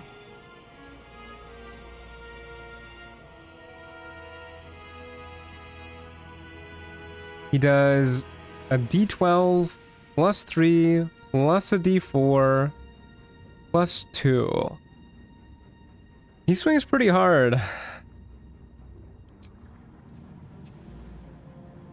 we don't heal, there's a chance that he hits us twice and we die. Which is not likely, but it is scary. Okay, let's simply back up. I think for now we'll avoid healing. I'd rather heal when we're at 1 HP with the big healing potion. That is at least another dash, and he's still not raging, so we have another shot to do this. Oh, good lord, dude. Okay, well, I think this is the end of the line for us kiting him. Okay, well, at least he's done enlarging.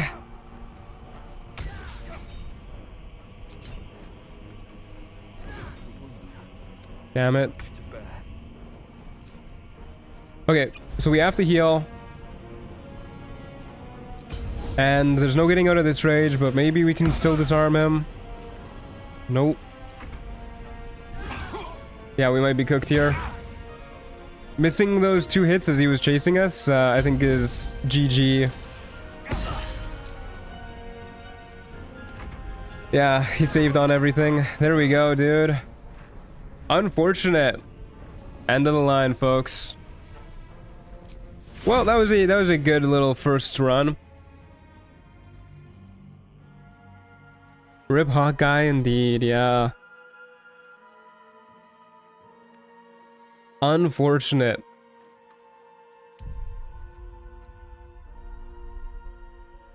The odds of him failing the saving throw on getting disarmed, I don't think they were too great even when he wasn't raging.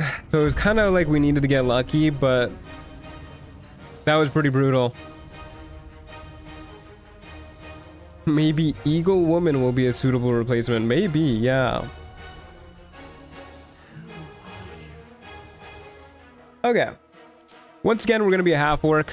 Half orc is the race to be, for sure. She'll be this lady. Why not? And fighter didn't work out great for us.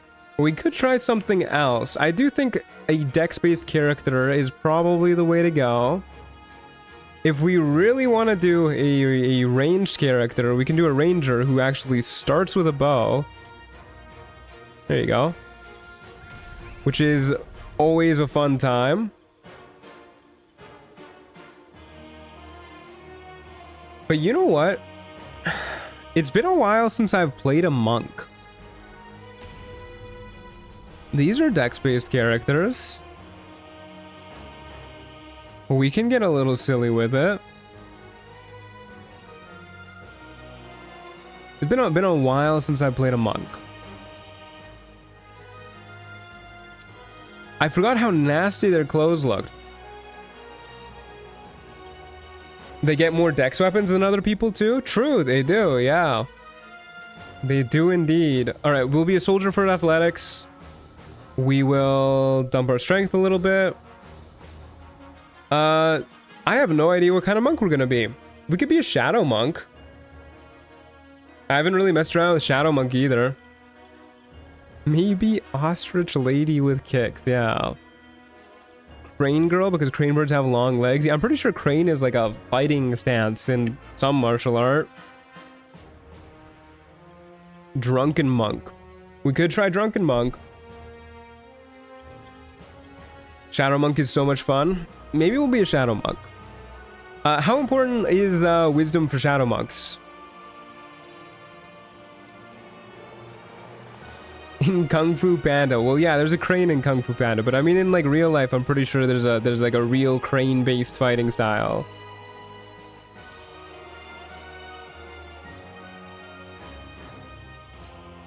Playing a shadow monk rogue fighter mix right now. Not important. Okay. We'll go down to 12 wisdom then. 16 con.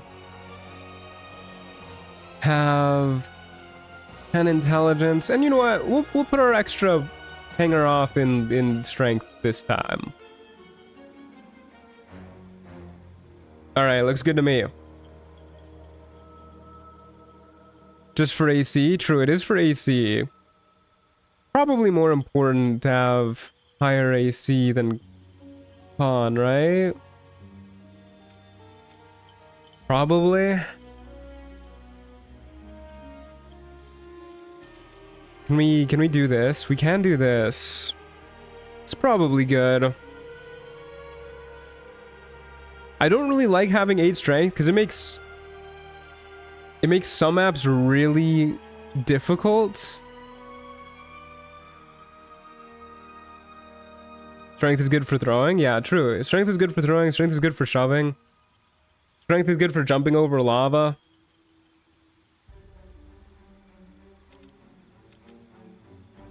Okay, we'll roll with this. We will roll with this. Looks good to me. God, it's been so long since I played a monk. Okay, and then you guys were already discussing names. I do kind of like Crane Girl. If we're sticking with the bird theme today.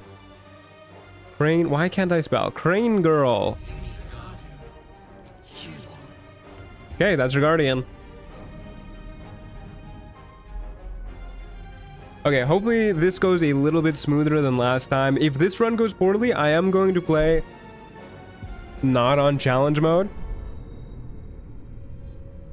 for the next run. Because like I said, I want this to kind of be like a showcase of what Trials of Tav Reloaded has in store for people. I don't want to constantly keep restarting runs.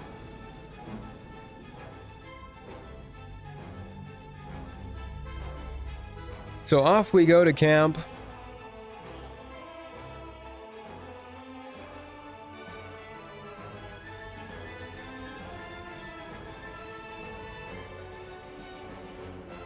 Boy, is it loading.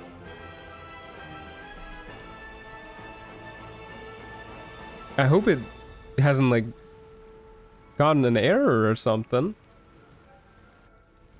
There you go. Took a little bit. Completing all of our quests for us, teleporting us. And you know what? I would like to play roguelike mode. And you know what? I will regenerate the item tables. And I do know about the crafting system. Okay, once again, we're ignoring all of this gear. I'm just gonna get into the habit, I think, of sending all of this stuff to camp. That way people don't talk about it. And I don't have to talk about it. Okay, starting off with a quarterstaff ain't bad. Starting off with 16 AC ain't bad. Pretty okay. Obviously, other than that, monks really don't start with, like, anything. Off we go. It's not just loaded, it's reloaded. Oh ho, I see what you did there. Okay, we'll turn on Lone Wolf mode. Challenge mode. Reset templates. Actually, I'm gonna turn on challenge mode here. I noticed that if you check the challenge mode in config, it doesn't also check this one. And I'm a little scared what happens if I check both. Is it like double challenge mode? Who knows? I'll use the one on the, like, the main menu. Hey Waffle, how's it going? Good to see you. Would you still play Baldur's Gate 3 if it looked like RuneScape? Yeah, I probably would. I've never been a huge graphics guy, if I'm being honest with you. Alright, bias balance, challenge mode. So once again, for those who weren't here for the original explanation, bias balanced means it's a halfway point between lower tier, which is we face a lot of enemies, but they tend to be weaker, and higher tier, which is we face fewer enemies, but they tend to be stronger. So we're going to go for bias balanced, and then challenge mode just makes it a little bit harder. Hopefully, Lone Wolf mode balances that out, because this rebalances the game for solo players. So we'll see. Hey, I am Holy Mate. How's it going? Thanks for listening to your membership. Really appreciate you joining. Goes a long way towards helping out. Thank you, thank you. This first victory is dedicated to you. Surely it will go well. It's gonna be really awkward if I die now. What if it looked like Dr. Mario? Okay, I played so much Dr. Mario as a kid. So I think maybe I'd like it more. The front page button will just update the config if it differs from the existing toggle. Okay. Okay, cool. Good to know. So obviously with no ranged weapon, we are a in-their-face punching kind of guy. So we do get our key points back on short rest, so I think we just go ham on the early fights. Whoops. Got our monks work for a second.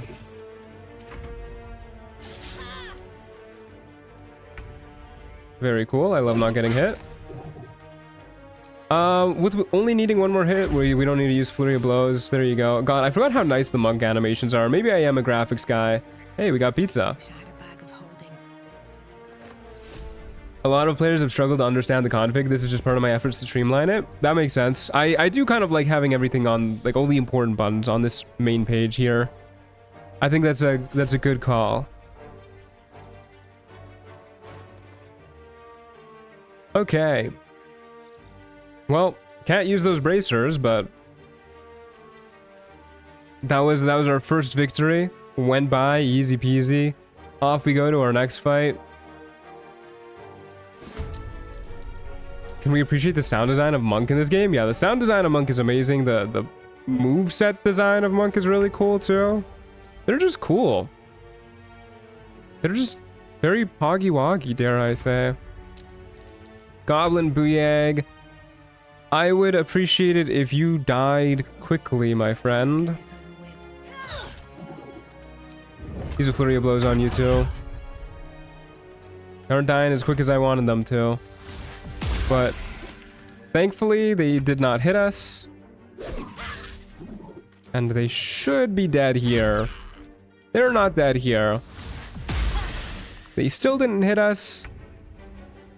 I know it's just recency bias, but this seems to be going better. Monk inherently, I think, is probably one of the best classes for Trials of Tav because they're not really that gear reliant. I think it just kind of makes sense for monks to be good at Trials of Tav, which is part of why I wanted to do it, because I do want to get a successful run going. I especially love the throat singing while a monk's action is selected. Can't select it.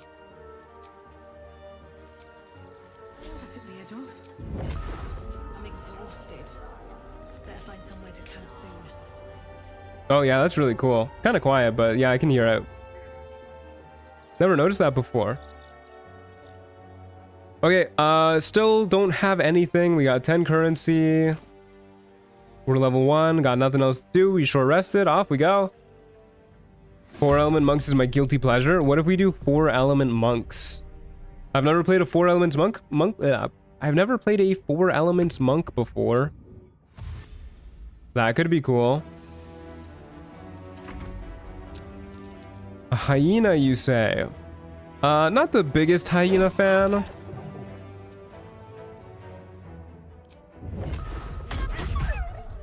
But that does help sort things. Is that it?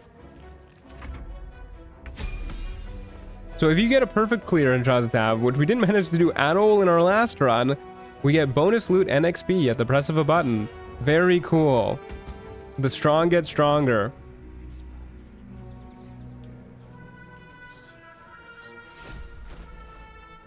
And for our efforts, we do get a goblin bow, which is kind of nice, actually.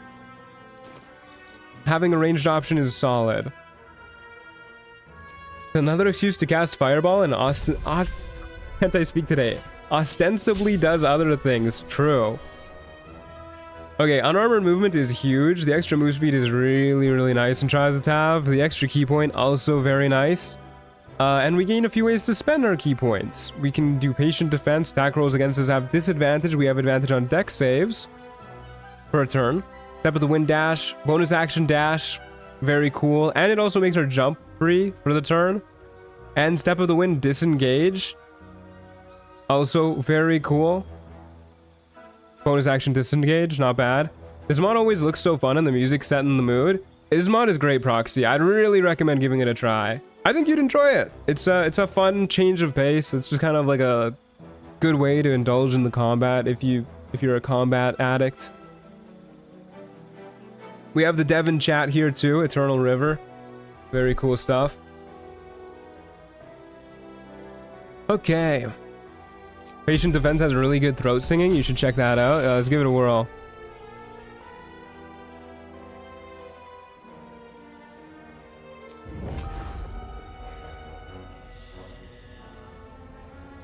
Oh, it does.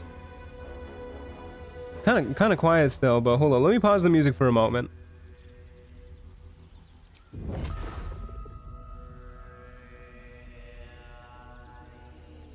You guys hear that? Very quiet, but it's cool.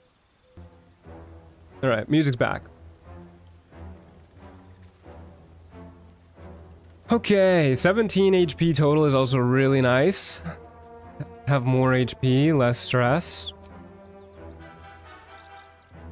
And off we go to Ethel's basement.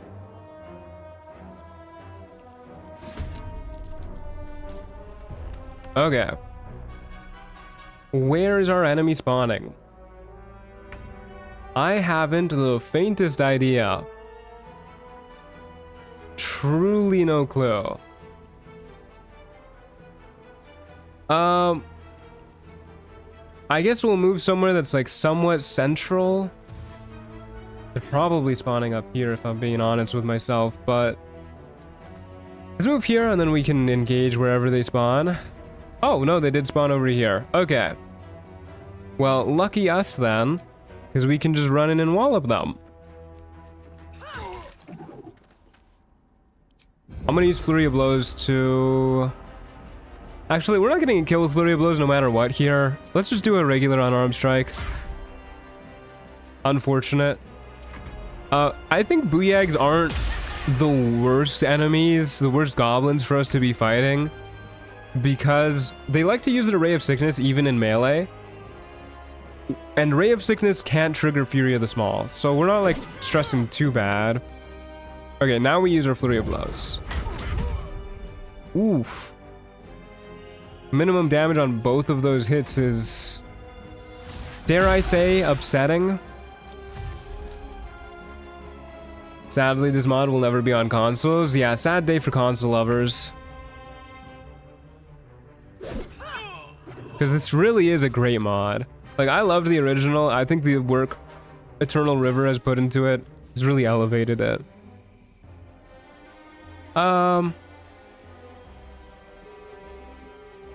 Let's let this bird dash to us. I think here it'll still dash to us. Unless it remembers it can fly, which then it's reaching us pretty much no matter what. Okay, blinding us is incredibly rude. But what are we gonna do about it? Guess I could have dipped my weapon that turn instead of just wailing about. Since it was probably a waste trying to hit it anyways, but I think now it's just better to swing as much as possible. Half-orc crits go burr. Half-orc crits do go burr. Marco Heshkir! Sorry, that was loud. Alright, well that's pretty good. That's a good item. Who needs 4 Elements Monk?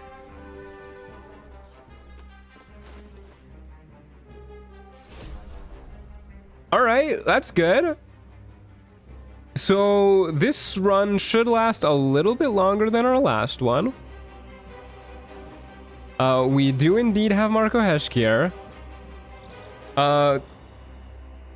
We can cast Fireball now. That's pretty cool. 4 Elements Wizard, yeah. We can just multi-class. I'm not a fan of respecking, but we're just switching to the what would be a good, I guess, Cleric or Druid or something, since we have high Wisdom. No, don't worry, we'll stick with Monk. I want to do Monk. What do we start with here? Lightning is probably our best bet. Is there anything that benefits us punching people? I don't think so. We can maybe eventually freeze people, which causes us to, I think, deal double bludgeoning damage for 1 hit. There you go. But yeah, we'll go Bolts of Doom. Streamer client confirmed, yeah. Lightning gives lightning charges? That's only when you cast a spell, but yeah, that does help.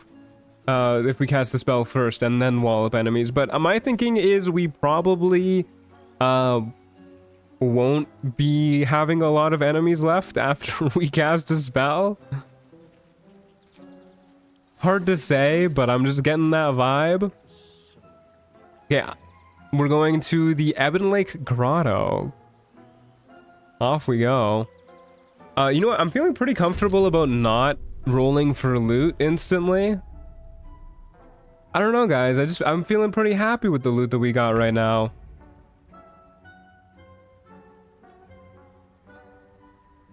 I wish he'd run into way more Wolverines. There was one time I ran into a Wolverine. I think I like kicked him into a wall and he exploded. Something like that. Kobold and an Ice Mephit. I don't think these guys are close enough for the chain lightning to like bounce off and hit each other, but comes back on a short rest, so... And I really don't like dealing with Ice Mephits. Rip Bozo. Guess I'll let that guy just come up to me. We have lightning charges now. Zula mode, yeah. No kill like overkill, you know it. I guess I'll save Lightning Bolt for the next combat encounter so we don't have to short rest like immediately after this one. I forgot Mephits explode in Trials of Tav now. Yeah, I don't want any Mephits getting close to us.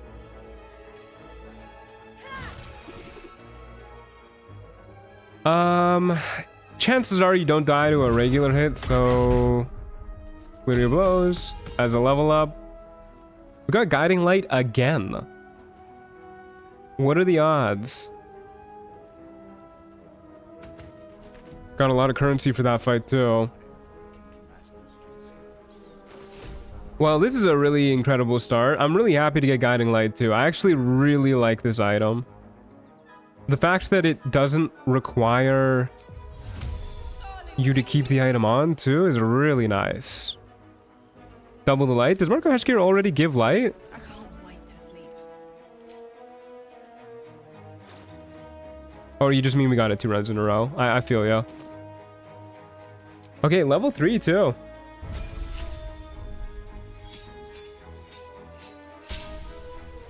Game really wants you to be protected against the Shadow Curse. I guess if we're doing Shadow Monk though, which is what I originally planned on doing, we probably don't want to have light active now that I think about it. So maybe I'm not too happy about it. I mean, we could lean into Marco Heshkir and go Way of the 4 Elements. Like, if there ever was a time to do it, it seems kind of thematic, doesn't it? Like, this is like a backstory. Our monk wandered into a fight, stumbled across Marco Heshkir, this legendary elemental staff, and then it imbued him with elemental powers. That's a full-on origin story right there. Then again, we would be a 4 elements monk. Way of the Drunken Master and take a shot every time you hit an enemy. There's an idea. It does kind of feel like it is written, yeah. Way of Shadow seems so much cooler, but I mean, like, we gotta. Okay.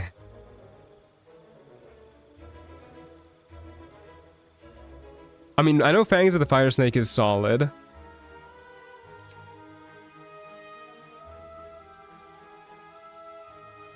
Because it gives you a little boost to your damage for 1 turn, too.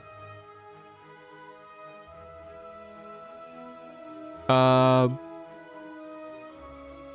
can see... Water Whip, perhaps, being useful? Pulling an enemy into a bit?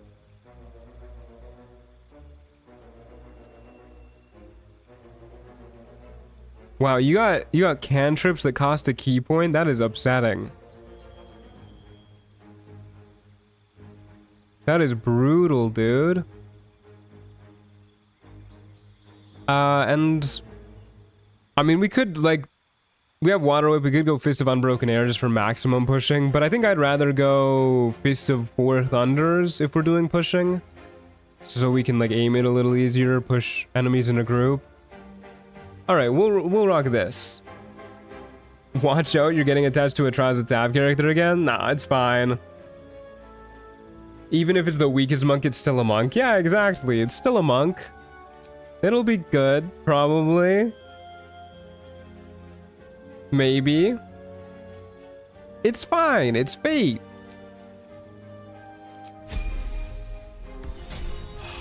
We have Marco Ashgear. What could go wrong?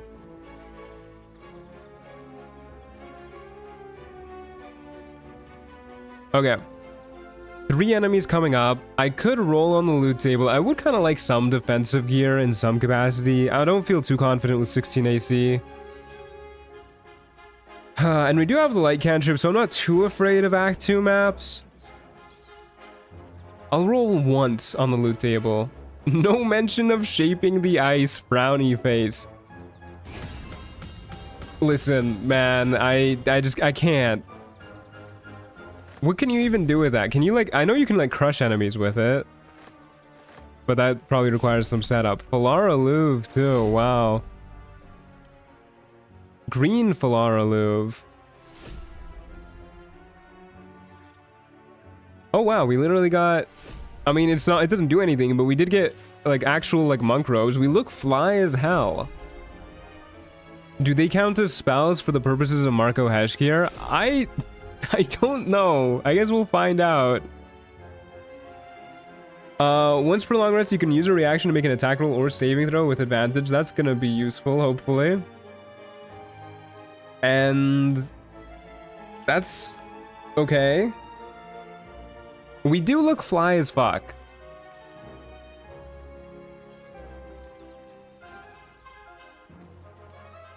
They don't count for anything. That's a bummer. I'm sure it'll be fine.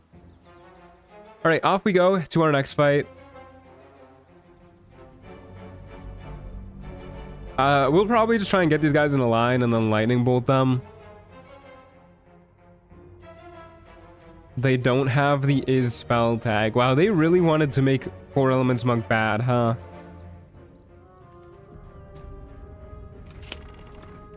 Like, it's already not that great. I don't think it would be good even if they did count as spells.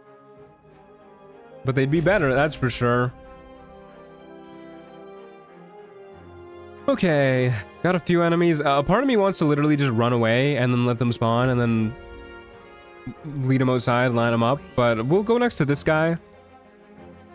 Have him spawn and then get ready to wail on him. These guys are kind of scary. Damn, I should have saved the chain lightning. Holy shit. Where's the scout? Bro's just standing there. Chain to lightning? No, I cannot chain to lightning. I can, however, do this, which I think is as good as it's gonna get. If this wall wasn't in the way, we'd get that guy too.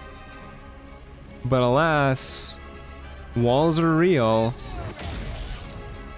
Damn, they lived too. This guy saved. Okay, well, let's try and kill him. Okay. Well, he's dead.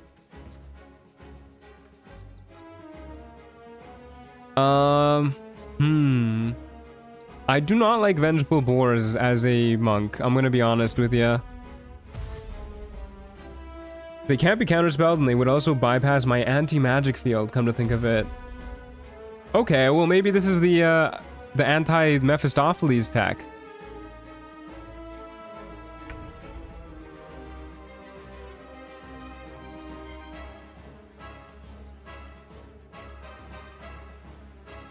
Does Fangs of the Fire Snake count as melee? I mean, it's not gonna do anything to him. He's immune to fire. God, we're gonna take so much damage if I try and, like, just wail on this guy.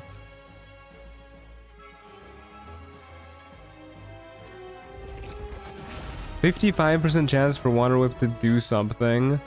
That uses both of our key points. Wow. 4 Elements really wants to eat through your key points, huh?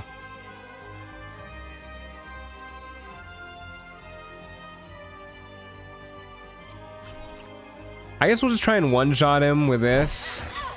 Okay, that worked. And then that way we don't have to stress too much about, like, a flurry. Heal up so that we don't have to deal with the fire. stand over here, let the scout get a little closer to us. This is the one subclass nobody in the world knows well. Yeah, it doesn't seem like it is super intuitive. I think I want to just do the same thing again. Just try and let this guy come to us. I don't want to have to dash to get to him. I'd rather let him dash to get to us, but where the fuck is he going? I can bonus action dash over to him, just get in his face. I don't think he has crossbow expert or anything. But we're gonna short rest after this anyways, so... off we go. And look, I can jump. Whee! Whee! Look at all these hops I can do. We need hammer half.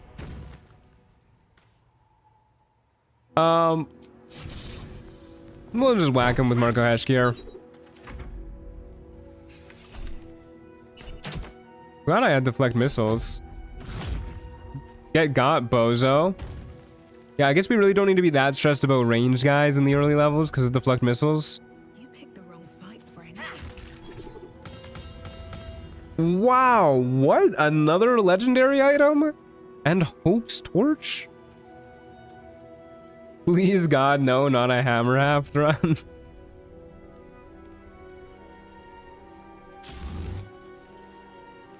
Fire Snake procs extra attack but does not get bonuses from unarmed damage? Really? That's awful. Okay, we got a legendary Cold Snap. Which I guess we can put in our offhand, and then when a creature misses us with an attack, it must succeed a DC 13 con save or be chilled for 3 turns. Gives plus 3 AC too? Oh right, well, no, we need the fucking dual wielder feat to use with Marco Heshkir. Ah, no, I forgot how dual wielding works in this game. Oh no. Okay, well, we probably want to get dual wielder. Just to use this. Plus 3 AC, plus 3 AC, and then the chance to chill enemies too is really nice. Especially because we could switch to the cold Karuska's favor. And then chilled will actually matter. These are pretty good spells too. I kind of like that. Can be a cold monk.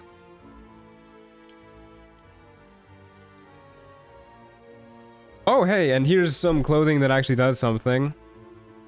When an enemy damages us, we gain Wrath for a turn. Plus 4 to initiative. Cool.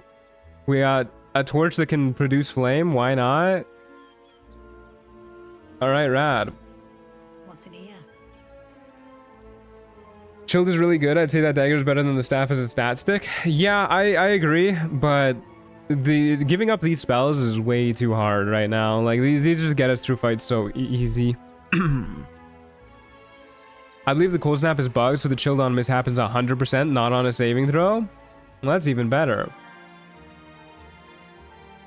Okay, let's take a long rest and then get ready to beat some guys up. Also, I just read your username, Baja Bussy Blaster. What the hell? What isn't bugged in this game? Great question. Big fan of Baja Bussy Blaster. Okay, well, let's get... Maybe we should mix it up a little bit before we get locked into cold all day. What if we use fire today? I like that idea. And off we go. Thanks, it's my dad's name.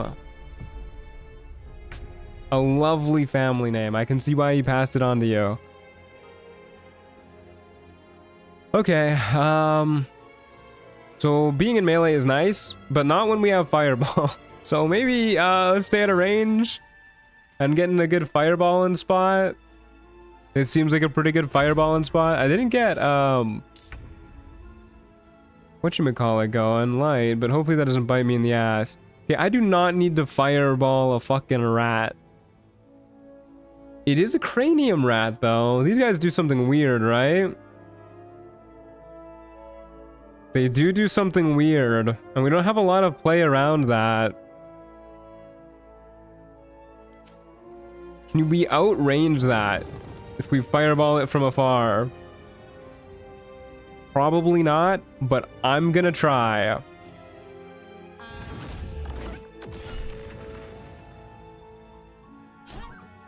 Oh, well, we failed even with our second chance. But we succeeded. Why am I burning? What was that? Oh, that's what the fire one does? It gives you heat? Oh, no. Oh, I didn't even read that part. This is the first time I've used the fire one. Wow, that's... No wonder people don't use it that often. Okay, well, shadow creepers are a little awkward to deal with in terms of like forcing them to come to us, but maybe here will be good. No, he's just standing there menacingly. Well, I'll just shoot it from afar if it's gonna stay there. And it's not staying there. I really have no idea how to tell when a shadow creeper is gonna move or not. Oh well. That's a dead shadow creeper.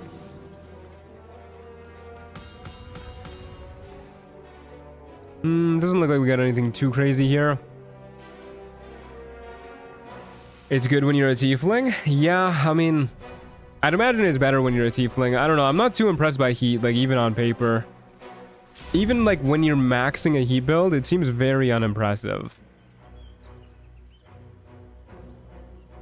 For those who don't know, it lets you use heat convergence, which I guess we don't know what it does, but it's basically like you can consume your heat to deal damage, I think equal to the stacks you have on your next fire spell.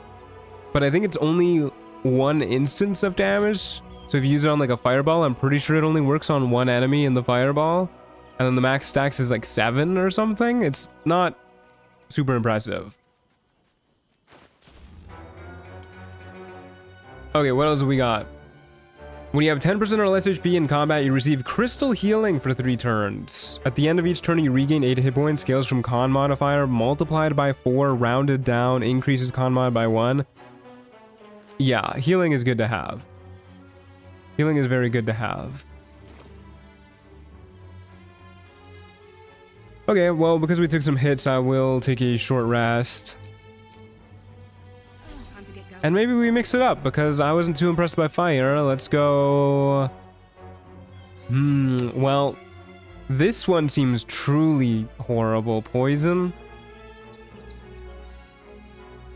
I don't think I've ever seen anybody use the acid one. Yeah, no wonder. Let's keep it that way. Fuck it. Let's use the poison one.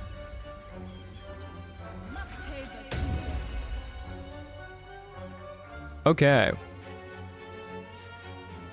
Oh, I didn't even see this ability. Harmony of fire and water. While not in combat, regain half your key points rounded down. That's nice. Okay, let's just get Pixie Blessing once again so we don't really have to worry about it. And then go to the Grey Harbor docks.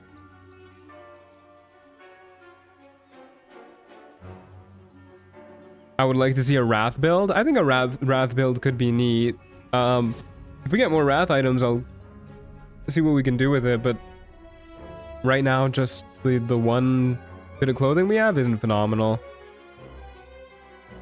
I don't like the little bit of flickering that my game did before we got into this loading screen, and I don't like that it seems to be stuck at 0%. This has me concerned.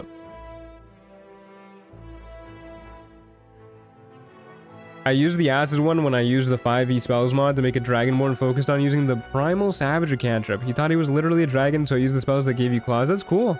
I like that. Okay, I think my game might have broken.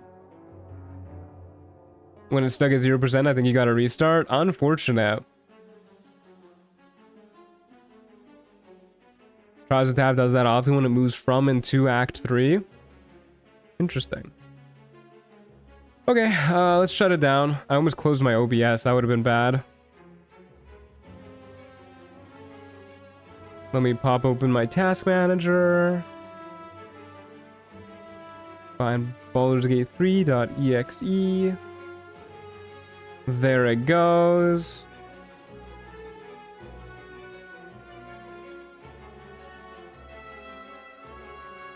Give it a second. It still hasn't registered as being closed.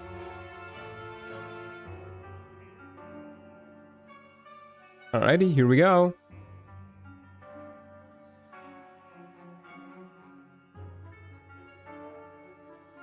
If your system is prone to stalling during act transitions, quick save before leaving camp. It clears some parts of memory that players claim help with this. Okay. Good to know. I'll probably try and get in the habit of quick saving before we start each fight. I think it tends to auto-save after each fight though, at least, right? So hopefully we haven't lost progress.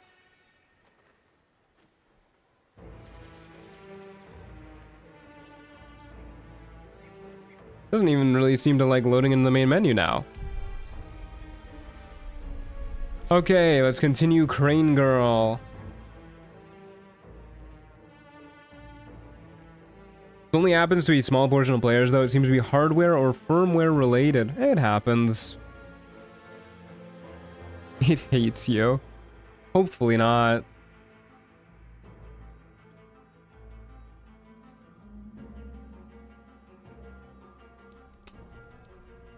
Okay. So what did I do? I took a short rest. I used this, switched to deadlier than arsenic.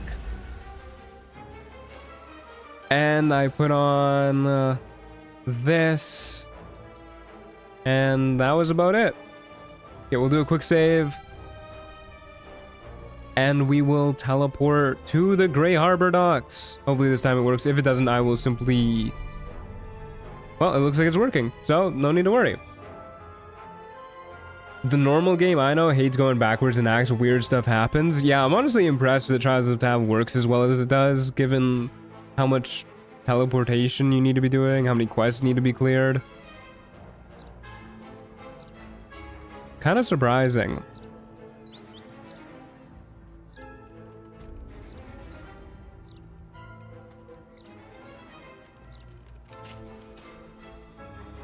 She's standing there. Okay.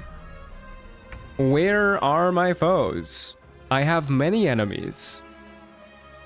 I am not Thorfinn. Okay, I got no idea where these guys are gonna come from. I'm gonna run towards Umberlee's place. See where this takes me. Did I go in the right direction? Yeah, actually, more or less. Except for that guy who's just kind of by his lonesome over there. Okay, so maybe not the best day to choose poison.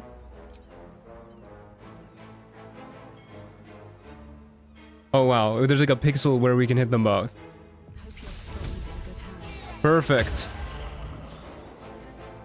Forgot Pixie Blessing? Ah, that's okay. We don't need it for this map. I'll get it next time.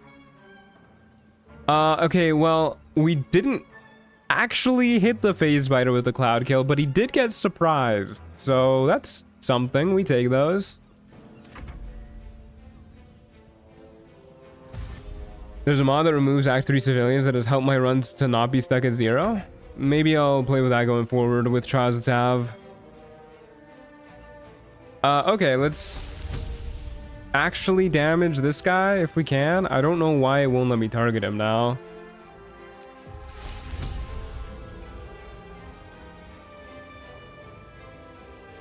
Okay, weird. There you go, a little bit of damage. Bro's probably gonna teleport closer to us.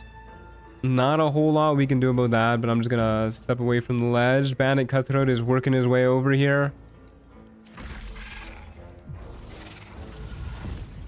Just spitting at me, huh? Do I get resistance to poison? I do, actually. So maybe not the worst data to take poison. Cloud kill obscures. Oh, so it does. I really don't use the spell that often. Okay, hopefully this kills this guy. That did kill that guy. And we got that dude over there, who I think if I move here, he'll dash over to us. And then hopefully we should be able to wallop him. We'll have to dash. Or we could simply cloud kill again. That might not kill. Did not kill. Isn't it supposed to blind? Blinds foes. I guess maybe because he passed the save, but it also heavily obscures everything within it. How did he do that? How did he hit me? How can I target what's in here? I don't know how this works, dude.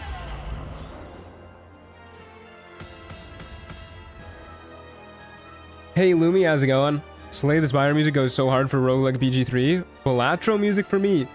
You know what? Maybe I'll do Balatro music tomorrow. I've never done that on the channel before, and I do think that it is good roguelike music. We can give that a whirl. Doesn't look like we got anything too good. The Winkling gloves are nice, at the very least, +1 to attack.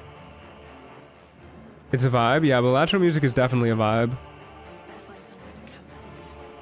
Okay, let's get the Pixie Blessing now, just so I don't have to worry about it. And I feel pretty okay about saving up for Dexterity at this point. Yeah. We'll do a funny little quick save. I will get light going too, in case we come across some shadows. Do you plan on streaming Silksong when it releases? Yeah, I think that's going to be our new variety game.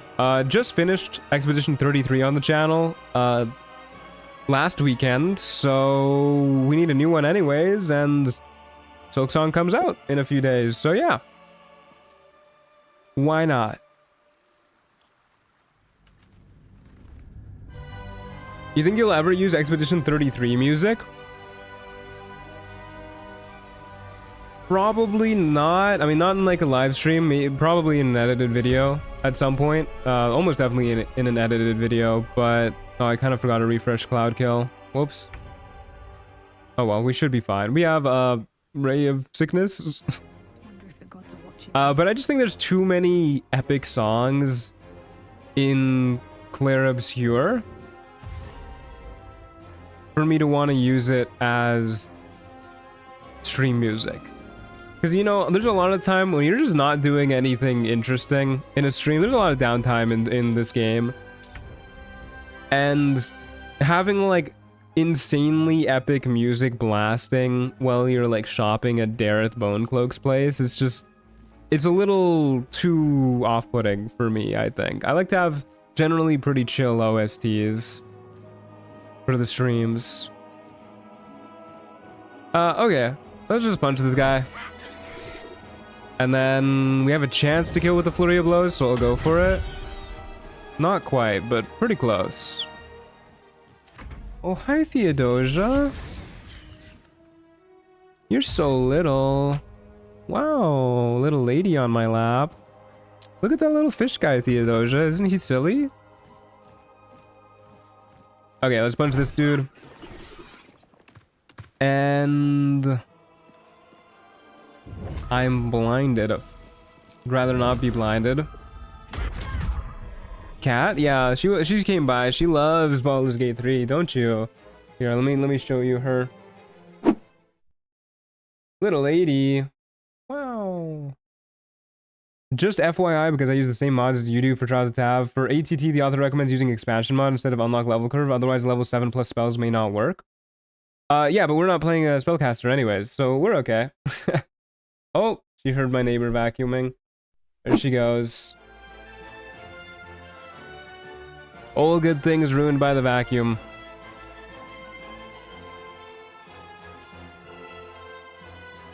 I'm a little frightened of that goblin down there, if I'm being honest with you. I want to, like, skirt this corner a little bit more.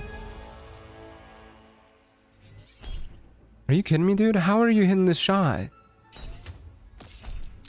Insane. Fucking take that shit back, loser.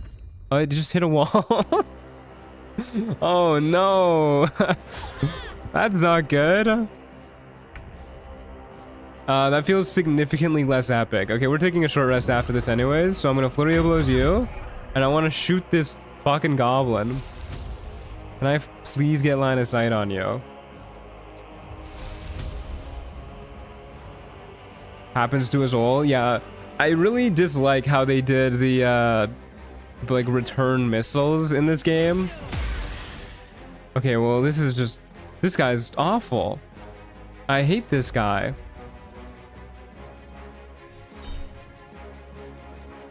Yeah, I don't want to get ensnared.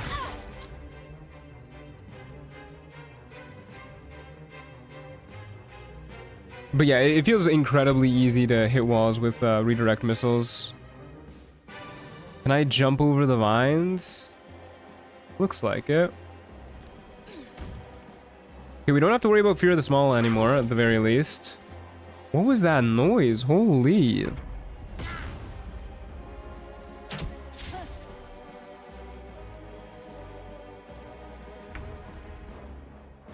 ULC just hasn't updated since like April. I've just assumed development on it is done. Yeah, that makes sense. I would assume the same. Okay.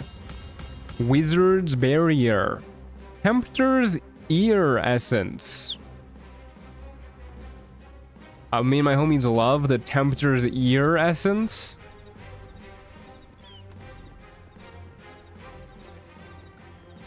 ULC updated very recently, I think today. Oh, really? I stand mistaken. Okay.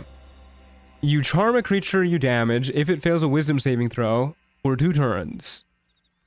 The DC effectiveness depends on your maneuver save DC. I guess that means it scales with our dex. That seems pretty good, actually. I mean, I'm liking Chancer's Carcanet, but this seems really good. We have a chance to charm every creature we hit. That seems amazing. Other than that, nothing too crazy. Tempter, I hardly know her, eh, yo? Okay, let's take a short rest. And we'll switch to... We haven't done Thunder yet. I do like Destructive Wave quite a lot. Shatter's not bad either. Bone Shaking Thunder. Very cool. Saving up for Dexterity. Don't need to worry about that. I'll do a quick save. And then off to Act 1 we go.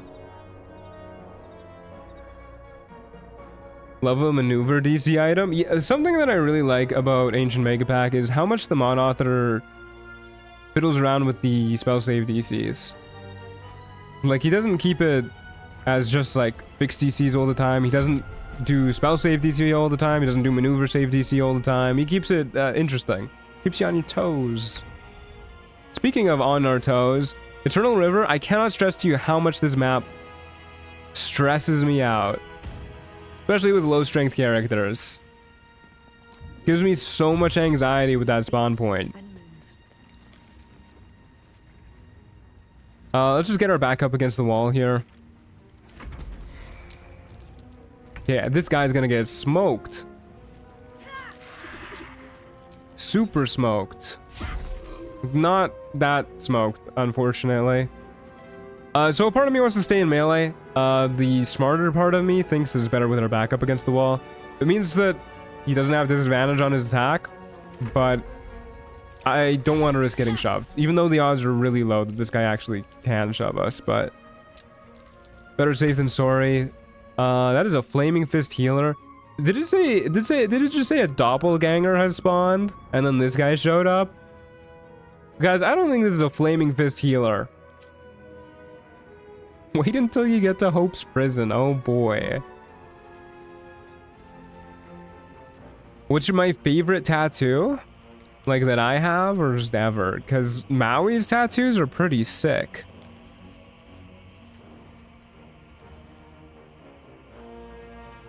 Okay, I think we just kill this guy and then... The fight. Please, sir, die. Thank you. And then just kind of inch around this wall to get closer to that doppelganger. Are enemies smart enough to run around you and push you into the lava if they are the ones closer to it? I swear I've had it happen before. I mean, this is just too tempting to pass up.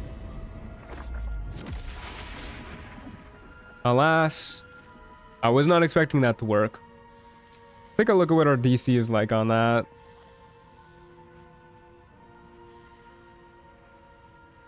Okay, actually was likely to work. Not by much, but... let's do a flurry of blows. Actually, no, let's just save some key to maybe try that again next turn.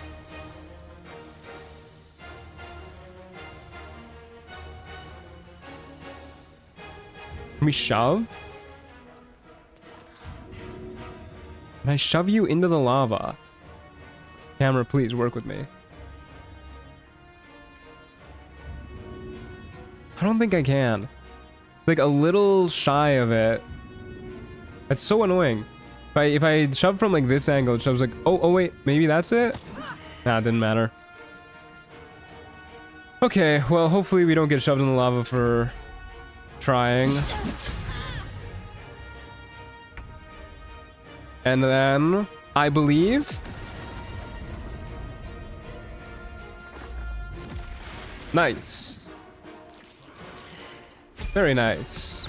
As a level up, we got the Susser Dagger. I don't think the Susser Dagger would be that bad for us, if I'm being honest with you.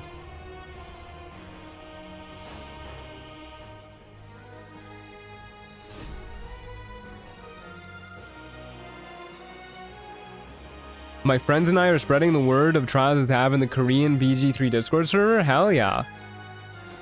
Hope the folks over there enjoy it too. Okay.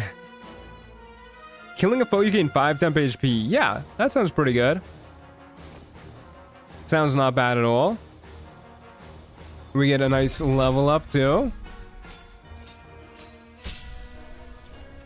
Level 4, we get slow fall.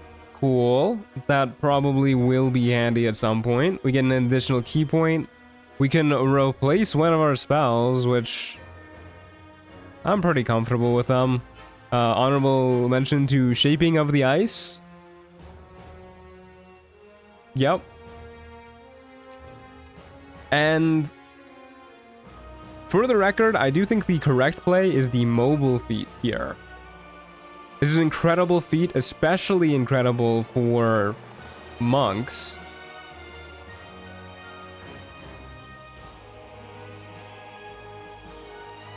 Are you doing the run with Tactician Enhanced and Combat Extender on YouTube? Am I? I'm not playing with those mods, no. But anyways, well, I do think this is the right play. I think we're gonna go dual wielder because I want to have Cold Snap in the offhand. Because that sounds like a silly, funny time. I saw a VOD of it. I wanted to mention those extra mods are altering a lot of the custom enemies. Noted. Yeah, we're gonna go dual wielder. I like having Cold Snap and Marco Heshkir. That sounds fun. But we're gonna do it. Not the best play. The most thematic play. Cold Snap, getting my offhand. Gets it up to 20 AC. Really nice. And now, whenever a creature misses us, it must succeed a DC 13 con save or be chilled for 3 turns. Very cool. Also gives us something to do with our offhand, even if we don't use our bonus action to, or our base action to trigger our bonus action hit. You know what I mean. And now that we can, I say we take a long rest and switch to our Ice Kareska's favor. Sorry, man, I was talking to Baja. That's totally fair. Sometimes when people in chat talk to each other, I just assume they're talking to me. And then I just get confusing bits of conversations. But it happens. Okay. Let's do the Frost of Dark Winter. I think this is one of the better ones. Ice Storm and Cone of Cold are really good. Can I use Arcane Battery with these? Nah, I didn't think so. Let's get Light going too.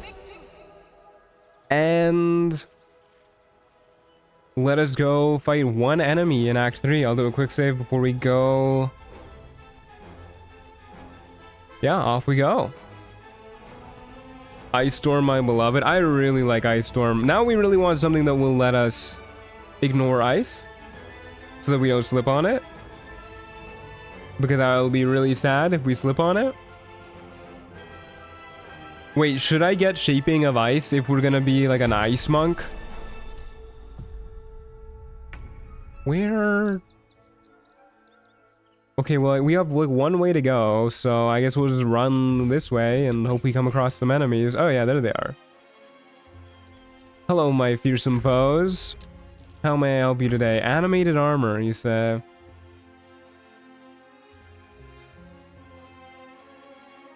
Well, now's the time for the Susser Dagger, I guess. We'll just slug it out. Animated armor, especially the crossbow guys, do like literally nothing. So I'm really not worried about these guys. Don't really like that Marco Eshkir does less damage than...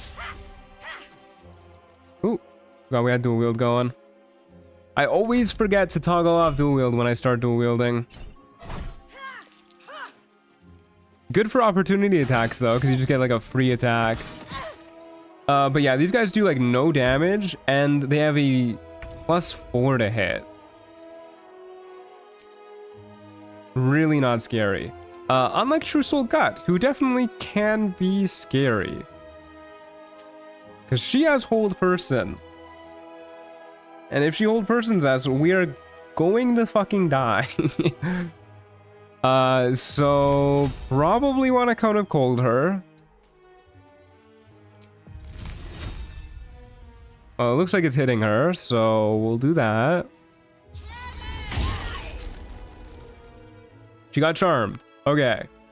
I don't want to break her out of her charm this turn. I don't like that she saved the Cone of Cold, but what can you do? Unfortunate. I guess we'll just stick next to her. We can afford to ignore the animated armor. We'll just get ready to wail on her next turn.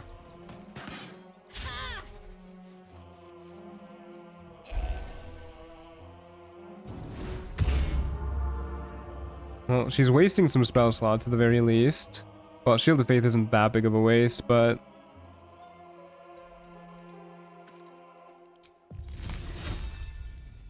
Ice Storm seems okay.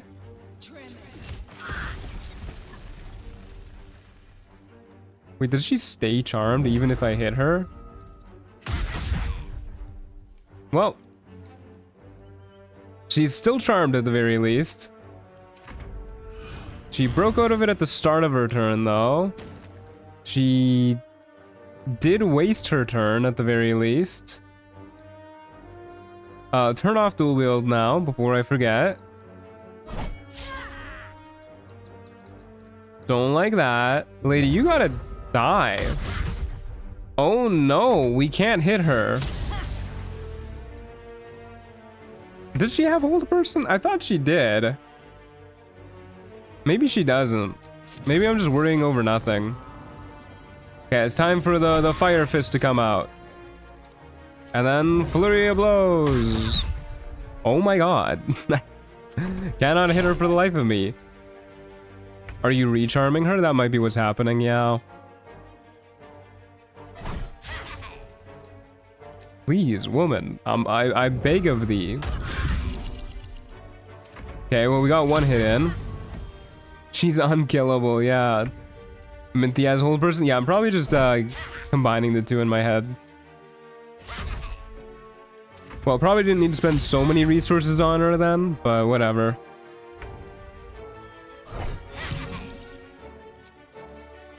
We're burning through her spell slots. Monk is monking, yeah.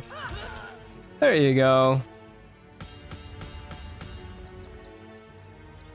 I like having scrolls a lot in Trials of Tav. Scroll of Ever's Black Tentacles sounds pretty nice. It's fair they look so similar. Yeah, they really do. I've never seen Minthara and Priestess got in the same room together. Okay. The creature inside the dagger convinces you to make a deal. At the start of each combat, you're subject to a painful deal. Creatures you summon within 12 meters get ethereal control. This creature gains plus 44 to attack rolls. And whenever it loses this effect for any reason, it takes 3d6 force damage. So I guess that means you need to keep them close? If I'm understanding it correctly? We got a net. I didn't even know this was an item. Does Ancient Mega Pack add just like a net? Or is this an item you can get in the base game? That's crazy.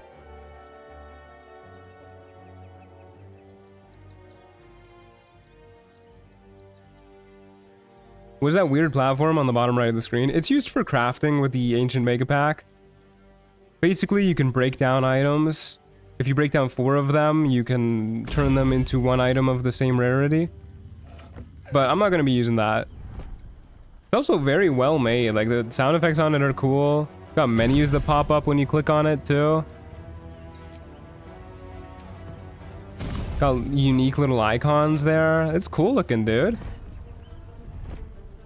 But we're not going to be using it, because I don't really feel it fits my image of how I want to play this as a roguelike. No! Why did I do that? I forgot that the short rest restores all of it. Whatever. Okay. Off we go to our next fight. Yeah. So the Open Hand Temple rooftop. It's kind of a scary place to fight. But we can push people off the roof.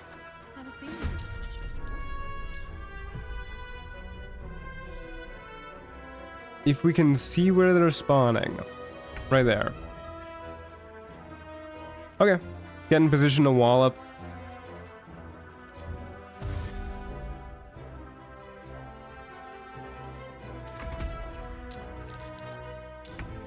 Huh. Well, I can't say I like that much. In fact, I like it so little that I am going to leave. Probably a little bit overkill, doing this. We can just shoot the rat. But I like it so little that I'm gonna do this. Fuck that rat. Wait, you can make these guys fall asleep? They don't even have bodies. Alright, good to know. Goblin Warlock, you say? Well, I guess I'll just deal with you while you're here. Bro got charmed, very nice. If you're charmed, I guess I don't need a rush to kill you. And you're dead anyways. Wakes up at the end of his turn too, which is really nice. Whack him around a little bit. Or not. Maybe a wee little flurry of blows. Get him charmed. Yeah, this charm ability is insanely good. Like, enemies just can't do anything. Robes of the Elusive Master. That sounds good. Blast that Justiciar Bussy. I think I'm okay not doing that live on stream. Maybe after stream. You gain plus 6 meters to your move speed when you have 33% or less HP. I think I prefer the Bully's Tunic. Just being a half-orc, the Bully's Tunic seems like it has a pretty solid chance of triggering.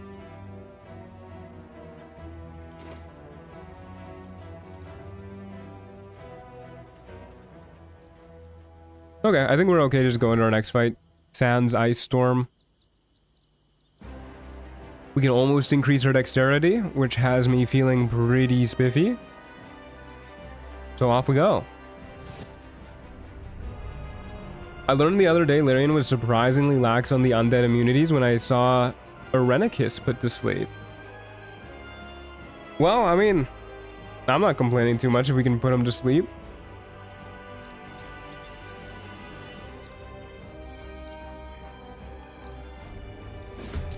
Okay, what do we got going on here?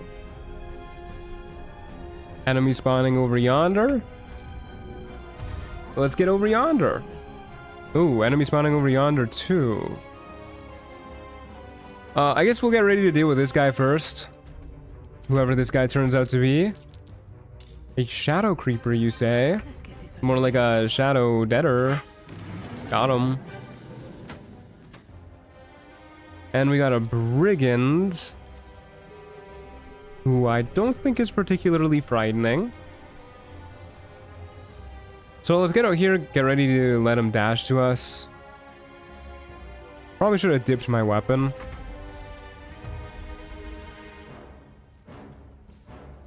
We do a little post-credits bussy blasting. Okay, well, you don't gotta say it like that.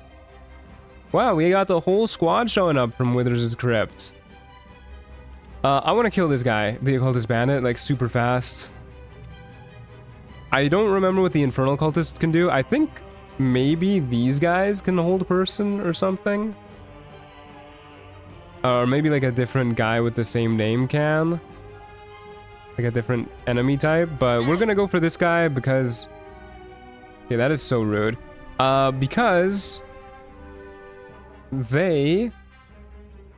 can cast Sleep if we get to low health. And I don't like being put to sleep.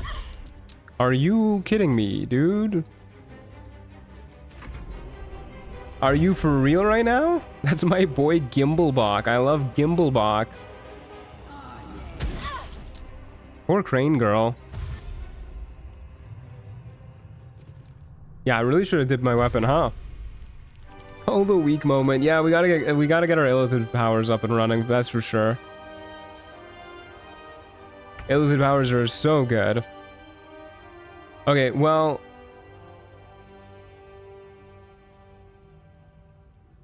yeah, let's just get you dead. And then we'll get working on Gimblebach, I guess? I'm not really afraid of like any of the other enemies unless the cultist is the one that I'm thinking of and they can put me to sleep.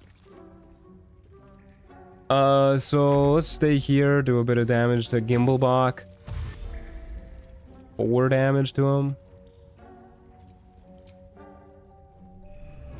Look at the way he has to scoot down in the middle of combat. Should have dipped your fist? Yeah, should have.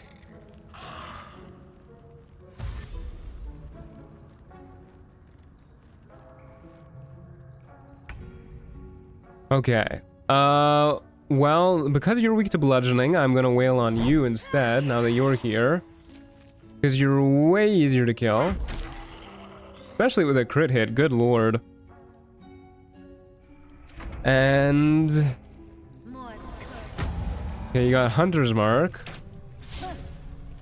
I kind of assumed they wouldn't be able to shoot me over here because of the door, but I forget doors aren't really that solid in this game. Doors are just in your head. Let's take out the Lesser Imp. I'm gonna shut this door. I'm gonna risk the attack of opportunity so that we can inconvenience the Infernal Cultists. I don't think it'll be like too much of a headache for them, but I like inconveniencing my enemies. Look, they're dashing. No idea where they're going, but they're going. Okay, probably don't want to use any more resources at this point. I just don't think we need to. Especially if we charmed Gimblebach. Like, yeah, these guys are kind of cooked. You're just making this harder on yourself. Okay, Gimblebach, well, you're dead. There you go. Get in her face. Save the arrow of lightning for when I'm right next to you. Okay, sure, why not?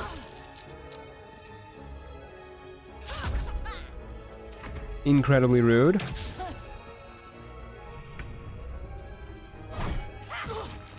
I wish you could bind this unarmed strike, but because it's like a conditional ability, you can't actually bind it. Like, it doesn't stick around.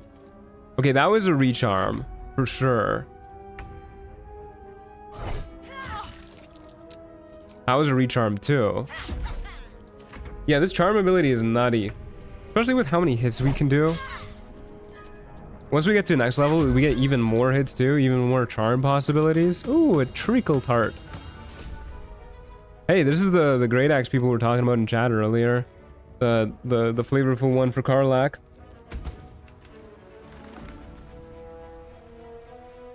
Must be nice being able to bind anything. Cries in controller. Can you not do that on controller? That blows.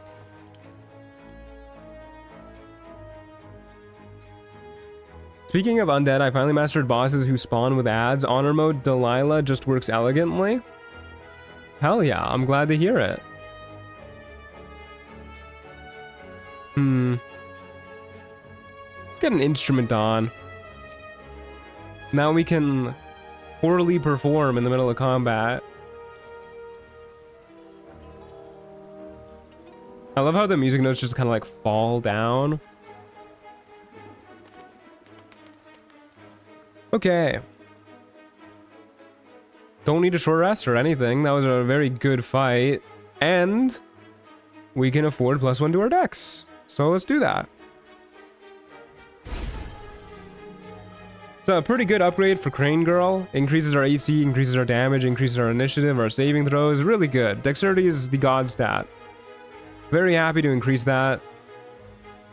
Next, maybe we...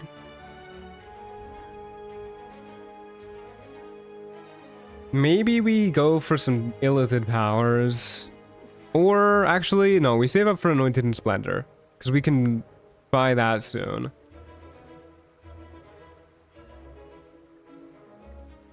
Yeah, we'll do that.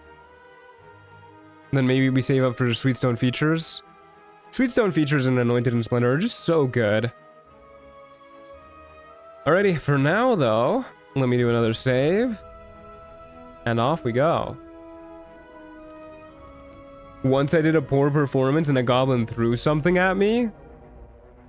That is actually really funny. I want to try that now.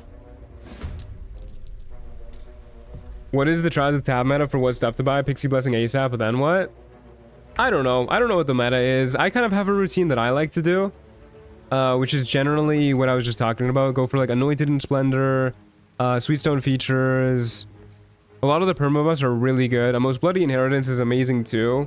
Reduces your crit requirement by 2. Which is really solid.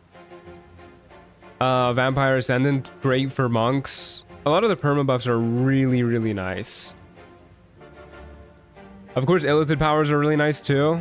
I think the worst thing to do is roll on the loot table. Like, you want to make your character reliably good, and a lot of the time, loot table can give you literally nothing. So I think your best bet is going for either perma buffs or illithid powers. Just maxing out Call of the Week makes your character so much stronger.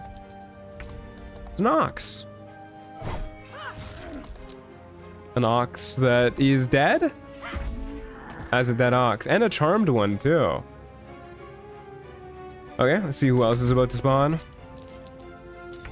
The Mind Master. I do not fuck with Mind Masters. Not one bit. Let's do a Flurry of Blows. Hell yeah, we got him charmed too. He's shrinking himself. That is just embarrassing. Literally kicked its ass, yeah. Mind Masters feel like they should be on a list. They do. They're like, they just give awful vibes. Terribly creepy. Should just be dead to 1 or 2 more hits. He's charmed, so I'm not gonna rush. But I would like to hit. Would make me happy. Oh, Char and Wolf. These guys are kind of scary. They have a lot of AC. And they do a pretty good damage. Oh, he just went invisible. Alright, well, I guess we're not getting the Mind Master just yet. Oh, he's just still there. We could Cone of Cold him or something if we really want to. Hopefully he doesn't bite me in the ass if I ignore him. We're probably fine, right? Probably.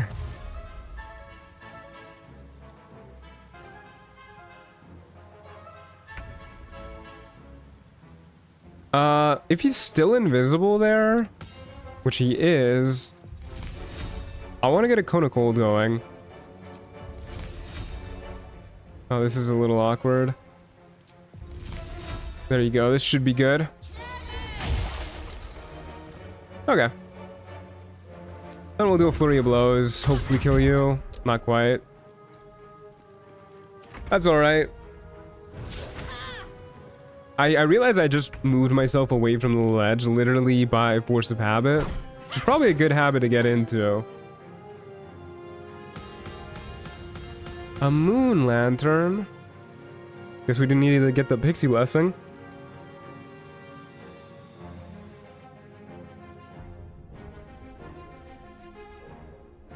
People love gambling. People do love gambling, yeah.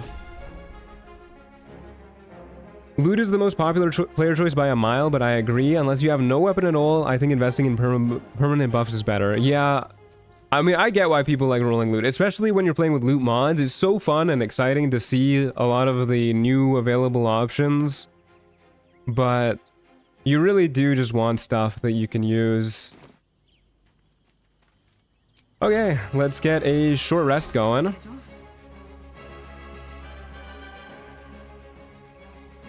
And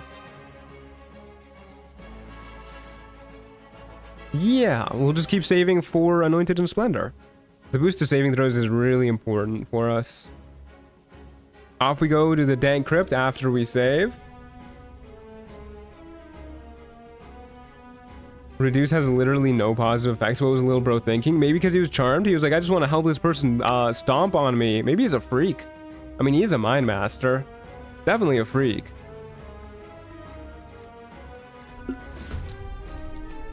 Rolling loot is the backbone of roguelikes. Use what you find and all that. True, but it's not like you don't get loot just from fighting, which is another reason why I think rolling loot is worse in Trials of Tav. Because pretty much everything else at the shop you cannot get by just playing the game. Who the fuck is this guy? When attacked, this creature can use a reaction. Oh, I remember this guy. Oh no, this is the guy in Ethel's basement in Act 3.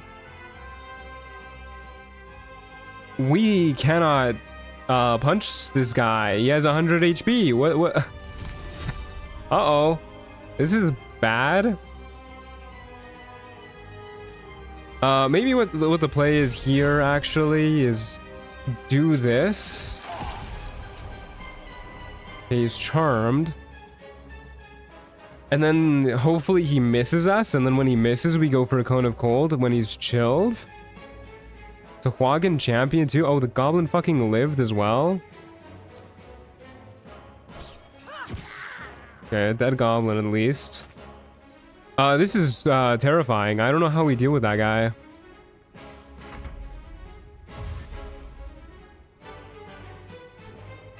Well, he slipped. So wherever he was off to, he's not going there anymore.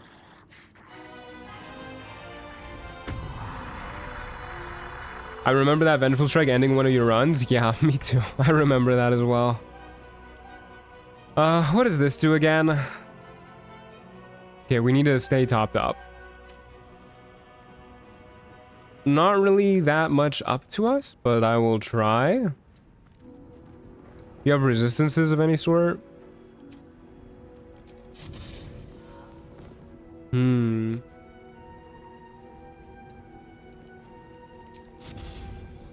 Well, our odds of hitting aren't great. 2 hard enemies together is cruel, dude. But as long as we can keep charming them, we're gonna be okay. Don't know how we keep charming this guy, though, if we can't really hit him.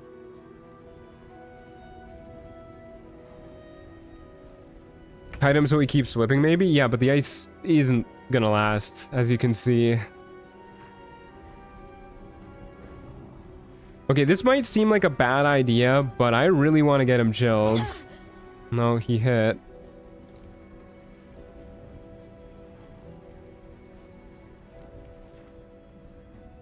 This is a tough one. I would love to Cone of Cold him here, but I would much rather wait till after he is chilled, if it's gonna happen.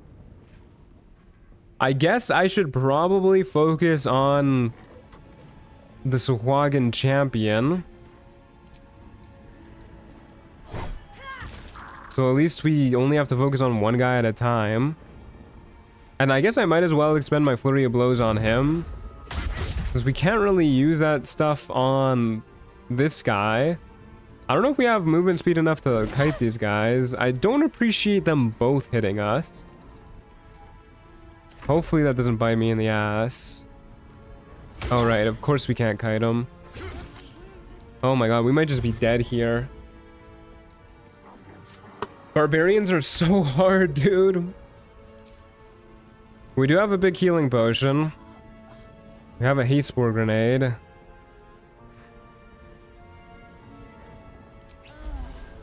So we need to move away from this guy. We can't kite him because he's got unarmored movement. We can't use Cone of Cold on him because we're in melee, so he'll get his retaliation.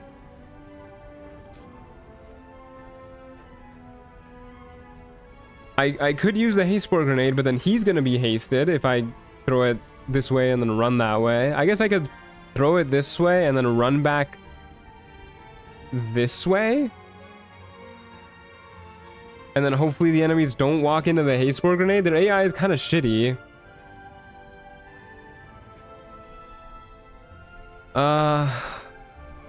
We do have Ever's Black Tentacles too. I guess that's the play.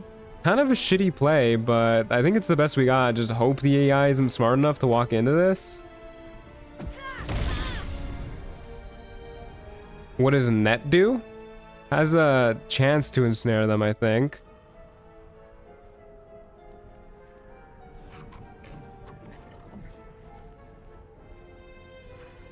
Okay, well, please don't hit me. Okay, that chilled that guy.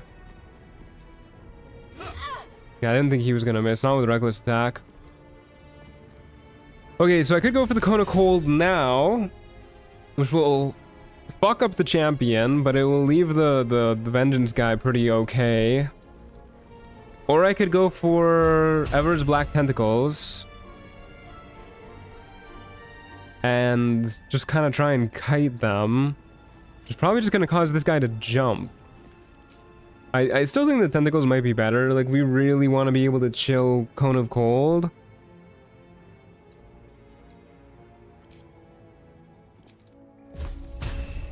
Yeah, let's go for the Tentacles. We'll drop it, like, right here.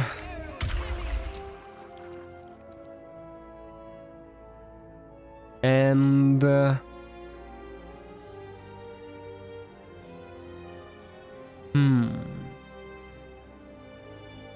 Guess we'll just back up this way.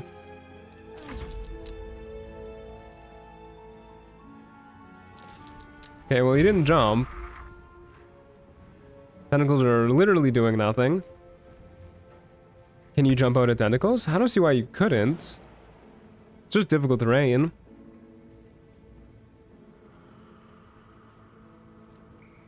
If you save, you can jump. Yeah, I'm assuming he was gonna save, like always. So we have our bow. We can shoot him, go for a charm. I guess that's a play, right? We can just keep trying to charm him. Can go for like an acid arrow.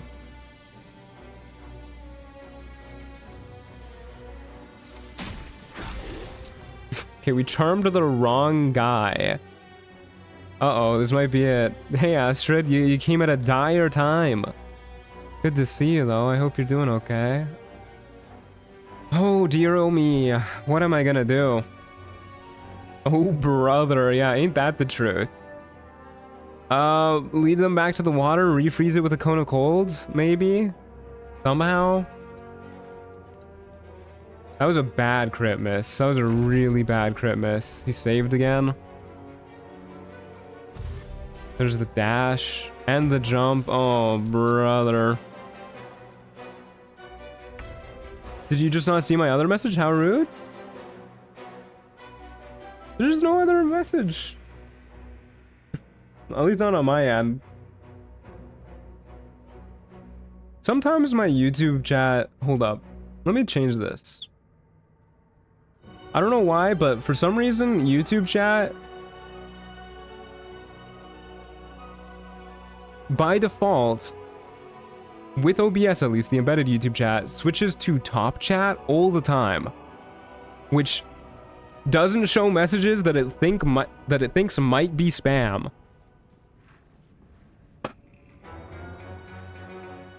Which is kind of annoying because I feel like I would like to see those messages so that I could, you know, if it is spam, those are probably the messages that the streamer might want to see to like moderate. But oh well. Who's biting you in the ass? That's my job. Oh my goodness. Fucking this guy is. Mask of Vengeance man is. Can you flee fights? I mean, we can flee fights, but I don't really feel like that's in the spirit of the challenge, you know?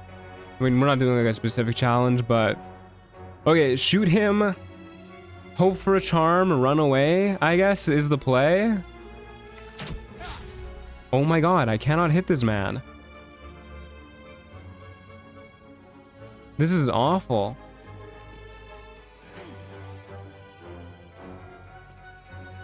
Yeah, there's nowhere we can go either. This map is not good for kiting.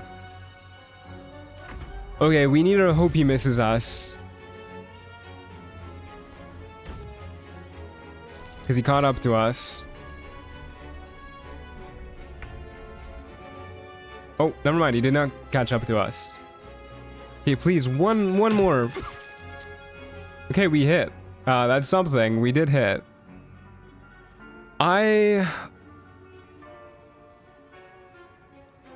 What if I use patient defense to try and force a miss? There's an idea. I think maybe what I'll do actually is I'll move far enough away that hopefully he has to dash to reach us. No, he's not gonna dash. He's gonna jump before he does that. I can step over the wind dash. Okay, this is a bit scuffed. This wagon blocking our way is really annoying too. Okay, I think what I'm gonna do is I'm gonna step over the wind dash, and then I am going to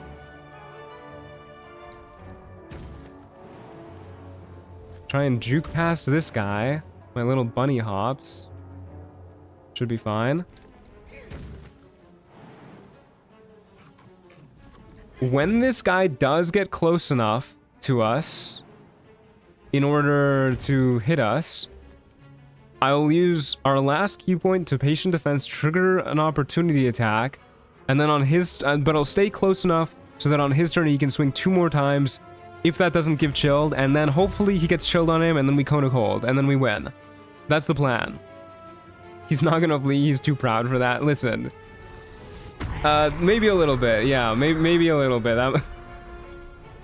We die in combat like men. Some maps are too small for you to be able to flee. This one is not, definitely not. We can just run this way and flee. But we will not do that. This guy just redid his Bloodsun Frenzy. He can do that. That's cheating. That is definitely cheating.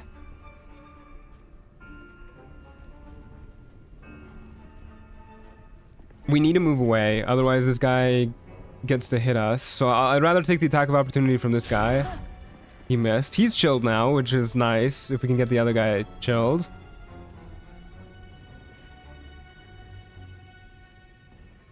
And then we just swing at this guy twice, I guess.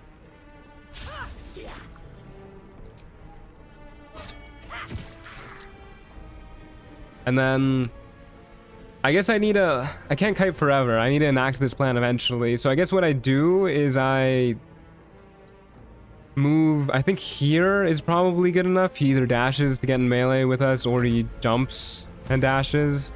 But either way, he should get in melee with us. And then we do the patient defense plan on this turn. Do the traps work in Trials of Tav? No, they don't, unfortunately. I don't know why the other guy dashed too, but here we go, folks. Here's the plan. Patient defense. Enemies have disadvantage on hitting us. You missed. Please miss. Please get chilled.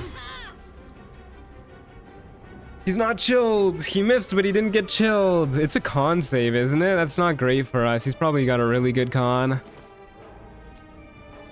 Grr, it doesn't even show us the log. Yeah, he's got a +6. Okay, odds are not great, but he's gonna reckless attack us. I guess I'll just swing at this guy. And then... Oh, he has 2 reactions! Shit! Okay, well, he's still not chilled, so I didn't fuck up too bad, but... Should've done that first.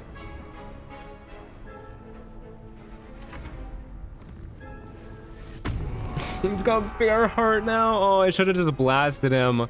Why does he have to be a barbarian? Fuck me.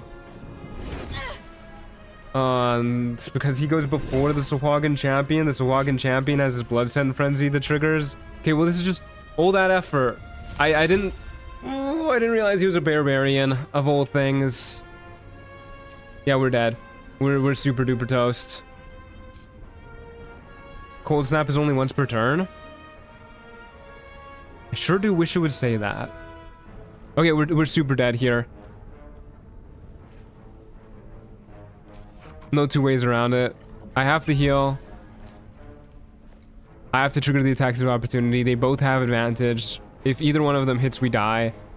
If I use this in melee, we die. Damn. Unfortunate. A barber shop haircut that costs $0.25. Oh, bummer, dude. Bummer. That's just a really, really bad enemy for us to get. Okay, so we're gonna, because I want to show off the mod more than anything else, rather than go for the challenge, we're gonna turn off challenge mode. We're just gonna go for it. Time to clap back with a bear heart. I mean, it only makes sense, right? We go a barbarian. Make a non-binary character and name them after another bird. True. Mask of Vengeance, more like cheating. Yeah, that guy was really cheating.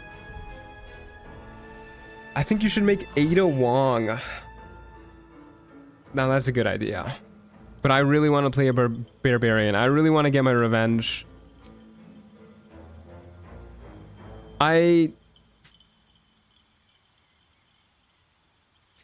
The thing is, I do think that, I mean, if we're not doing challenge mode, I don't think it's that important, but generally, you kind of want to do a dex character, but we're going barbarian. We need our revenge. She can be a barbarian orc. It's fine.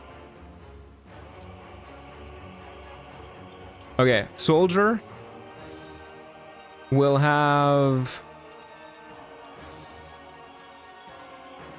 horrible mental stats. Except for wisdom, which will be moderately okay. How do I do non-binary again? Identity, non-binary. Owlda Wong. Owl bear person. Oh, owl, because it's a barbarian. I get it. I get it.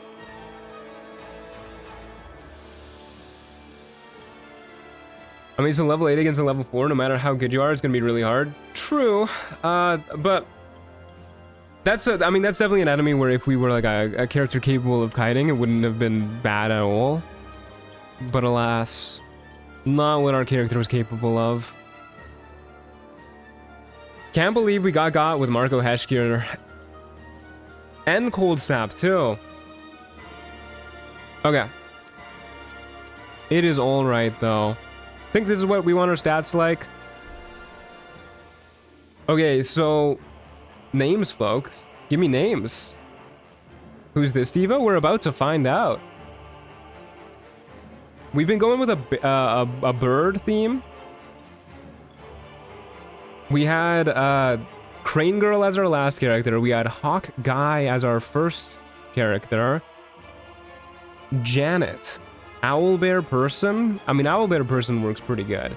Jimmy is screaming at my screen. I don't think he's a fan of Owl the Wong. When we can't do Owl the Wong. Poor Jimmy. Okay, Owlbear Person. I like Owlbear Person quite a lot, actually. I mean, we're a barbarian, of course. And we're non-binary, so person works wonderfully. There's our dream visitor. She's beautiful. Okay. Loon Kennedy. Non-binary. Oh, I get you.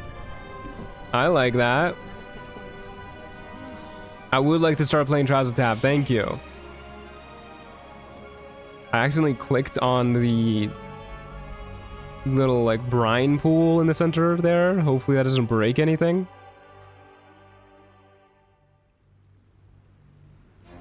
Non-owlnary. Non-owlbearnary. Yeah, there you go. That's literally what I was just saying.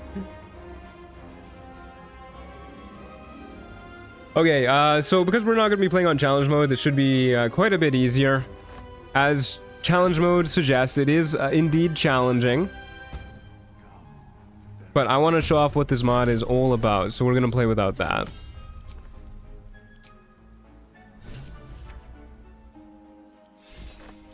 So once again, for folks who weren't here to begin with, Trials of Tav has us complete a bunch of quests to get us where we need to be. And the Ancient Mega Pack gives us a bunch of loot for completing those quests. We're not going to use these items, so I'm not worrying about it. We're going to turn on our Opportunity Attack Ask. We are going to turn on Lone Wolf Mode, which rebalances the game for solo players. Very cool. And then we need to reset templates after selecting that to make sure it works properly. Ignore this. And we're going to keep challenge mode off. We're not going to do that. We are going to get started. So once again, for those who are just now joining, bias lower tier means that we'll be facing a lot of enemies and they'll be pretty weak. Bias higher tier means we'll be facing fewer enemies, but they'll be stronger. And bias balanced, which is what we're playing on, means we'll be fighting a sort of mix of the two. Very cool. Can you name the next one? Adrian, if you end up making another one. Why can I not speak today? Oh my god. Adrian, explain our friend group. Okay.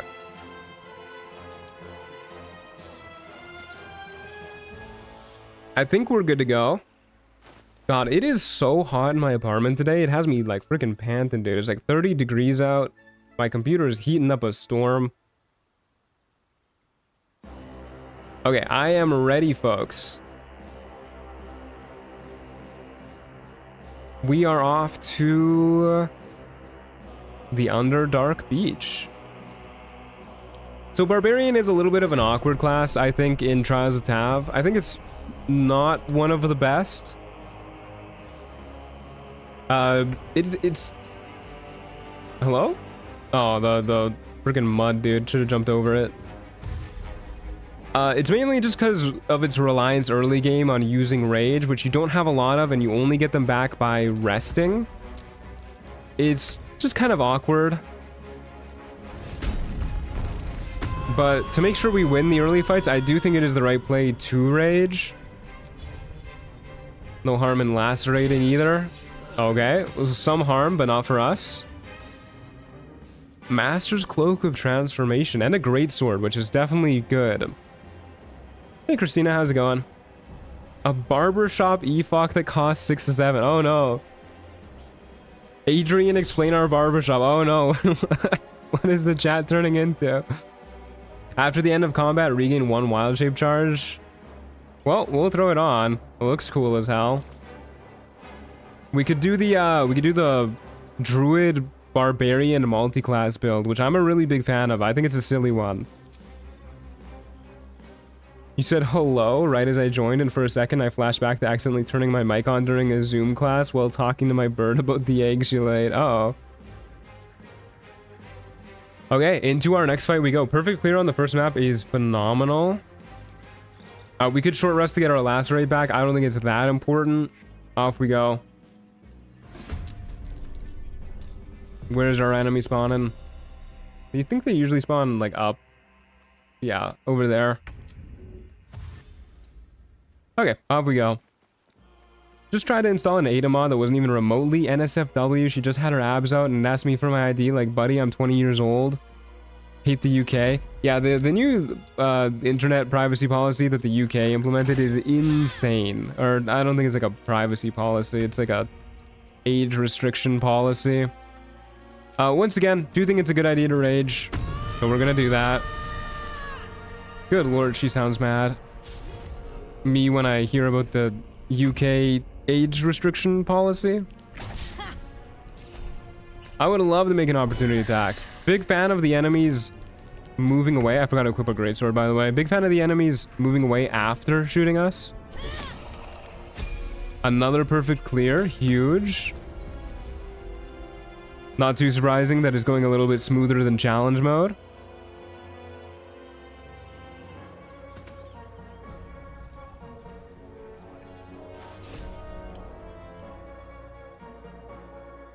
Oh, it never... Ah, shit. It never picked up the greatsword because I forgot to put the auto pickup for Comet. I wish there was a way to save the config on the loot menu. That's a bummer, losing the greatsword. Like, we can do persist config, but I'm pretty sure that doesn't keep this because it only keeps the config menu. Oh well. Whoops. Not the button I meant to press. Okay, well, we get a level up. Hopefully it gives another rage charge. I don't think level 2 does, but hopefully. No, it does not. We get danger sense, which is pretty good. Advantage on saving throws against traps, spells, and surfaces. Dex save, specifically. And reckless attack, which we all know what reckless attack does. 10 more HP is super duper nice, too. But as I was saying, after 2 fights with raging, time to take a nap, fellas. I think we'll just partial rest, I guess. We don't need to do anything more than that. Should give me 1 rage charge. Worst case, we do it again tomorrow. A little annoying, but I'd rather keep my camp supplies for when we need the help. And off we go to Ethel's hut. Got 11 currency, that's okay. It hides behind protecting kids, but in fact it's just full-on censorship. Yeah, it is. I think it's really, really bad that they're implementing the UK age restriction laws for a lot of reasons. Like, I honestly think it's going to push kids to darker, seedier sites. Because, like, people are going to find a way to find smut. Let's be real. So, it's just true, man. Wherever you try and restrict it, people are going to find it. And it's going to push them towards less, I guess, official sites for it, where they're going to find sketchier shit. It's not going to be good for anybody.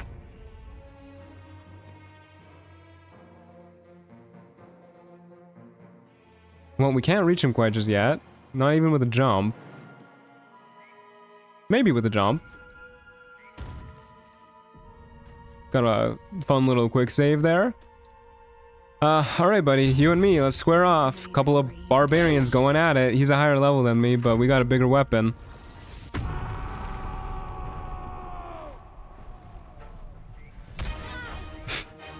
Okay, well that's just rude, dude.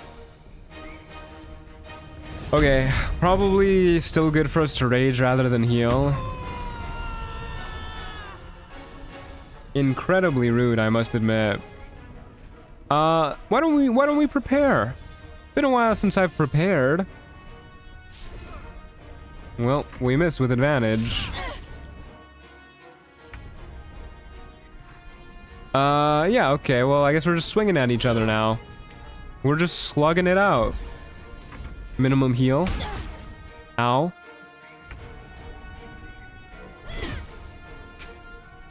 I don't want to be too low health. But I guess this is okay, right? We don't need to use too many healing potions. There's no point not reckless attacking, because if we don't reckless attack, he's gonna reckless attack. We just both have advantage on each other all the time. This is, you may not like it, but this is what peak performance looks like. There you go. We got a Thorn Blade, which sounds pretty cool. I'd love to take his Javelin, too. Give it to me! Damn it. It's a subsidy for VPNs? Yeah, no kidding. Thornblade is nice, but I just don't think it does enough damage. Higher hit chance though, but it's really not a lot of damage. Obviously, its special effect is never gonna get used. That took the edge off. Okay, let's do another partial rest, I think. The Barb Mating Ritual.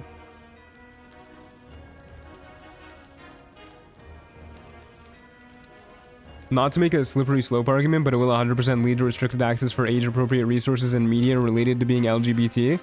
I wouldn't be surprised with how some of the UK government is going. But I don't want to name any names, you know, but don't want to get too political here, but yeah. There's some, I think, bad actors who are in power, which is, that's not a controversial take, right? There's always bad actors who are in power. Okay. Yeah, I think we're good to go. Off we go.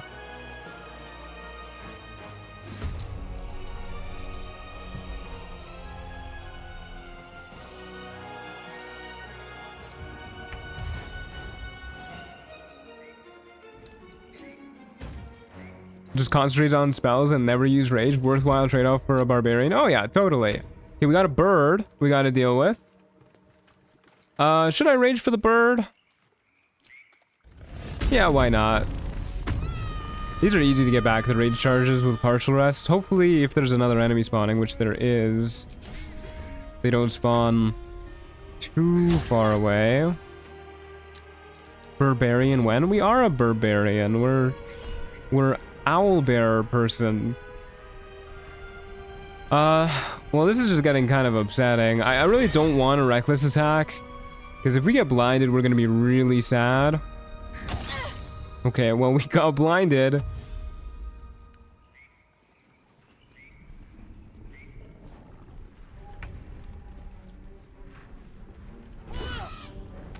Okay, never mind. We're not sad that we got blinded. Please blind me more. Fate Spider's probably just gonna blink over to us anyway, so not a lot of point in taking a step back, but maybe it would have dashed to us. You never know. Sometimes we get lucky. Okay, good. An elixir of heroism is interesting.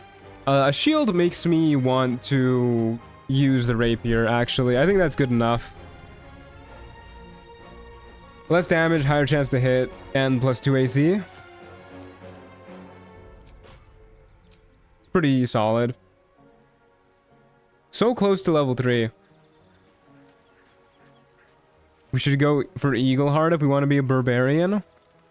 We could. We did die to two barbarians in the last couple of runs though, which makes me really want to be a barbarian to get a revenge.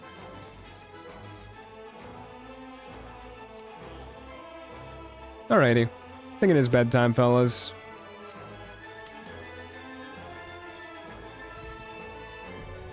Dire Ravens are kind of funny as a concept. Small household pests level. Yeah, it's... You gotta look out for everything in this world. Still only 25 currency. I don't really want to use a short rest to get back 7 HP. Don't want to use a potion though either. I guess I'll do it. I'll fill that one later. Better safe than sorry in the early levels. And then off we go to the Underdark. 3 enemies spawning round 1 is a little bit spooky. These fungal spores are everywhere. What does Eagle Heart even do? I forgot. It's the one that lets you do like plunging attacks. Which is actually really good. Like, Diving Strike is better than you'd think it would be because it really is okay with the smallest incline being like a cliff you can jump off of. You need to be like an inch above your enemies and then you can do a plunging strike on them. Okay, well that really pees me. Oh, pisses me off. Don't like that.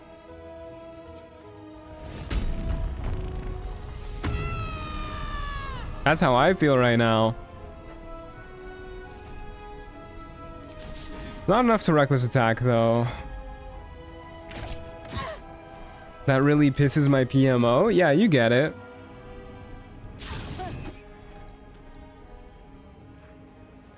Not to mention the giant bat remembered it could fly. Okay, I really don't think we're that afraid of the Quasit, but best to thin down the action economy. And we'll go for perhaps... Oh wait, shit, we should go after the Agile Guardian. Yeah, we should go after this guy. I know you. You and your Colossus Slayer. I really hope I'm threatening him. Okay, good, I am. Damn, did not get the max heal that we needed to get out of range of Colossus Slayer. Oh, and we missed our 80% chance. Oh, good, he crit. We actually got... Okay, we didn't get that lucky. I forgot I have resistance, but good lord.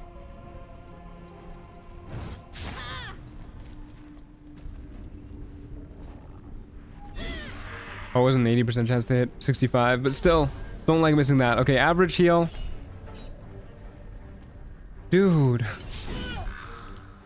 We're gonna die to this guy. We're gonna die to a freaking Agile Guardian.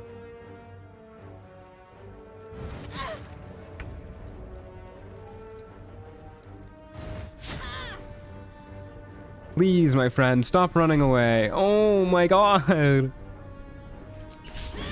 We stand more to lose by reckless attacking than we do to gain, so it's just not worth it. Max health, we don't have to worry about Colossus Slayer. And we hit. Okay. We're so fine. I used Eagle Heart in my first ever run and tried Diving Strike. The Boulette accidentally targeted Astarion next to it and downed him. Never used Eagle Heart again. You're so real for that. Don't like that this provokes an attack of opportunity, but we'll go for it. Easy level up. Flourish on you. Get him off balance, methinks.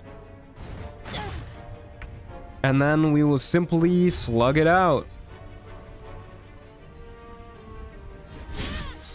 Get him bleeding, good stuff. Don't think we need a heal. Maybe we do now. Nah, we're good. He's dead. Rip Bozo. Whoa. Hello, cryptic voice. I love the way the giant bats die. They're so fucking funny.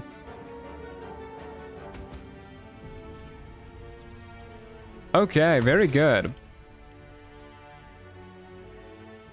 +1 while you were charisma +1 while you were not in combat.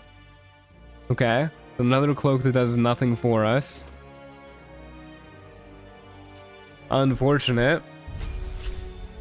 0 deaths. Yeah, this is actually my first time attempting Trials of Tav today. It's going perfectly. Okay, so I want to be a wild heart guy. If we're being a bird person, Eagle Heart does make sense, and I don't hate Eagle Heart. But barbarians have been the bane of our existence today.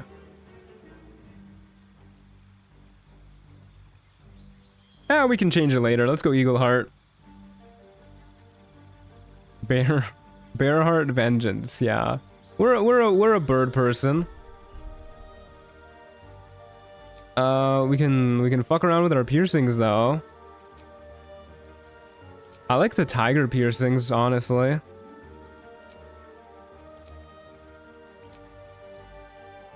I like the weird little like nose horns that it gives us. That's fun. Okay.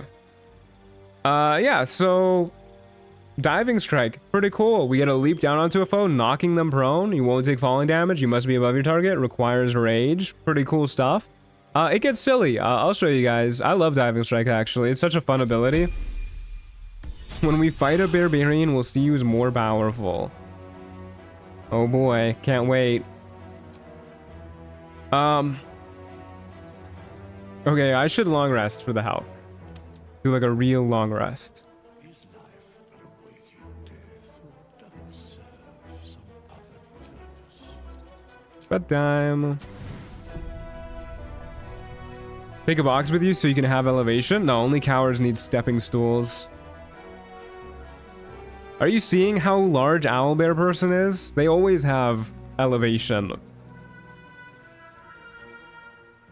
kind of barbarian needs a stepping stool? Get that out of my face. How dare you? Okay, we should probably just go for... Actually, no, because we're playing on the lower difficulty, Act 2 maps show up later. So I think we're pretty safe to roll loot. I think rolling loot one time in the early game is okay. Especially when we have, like, no items to use. Just a nice little startup.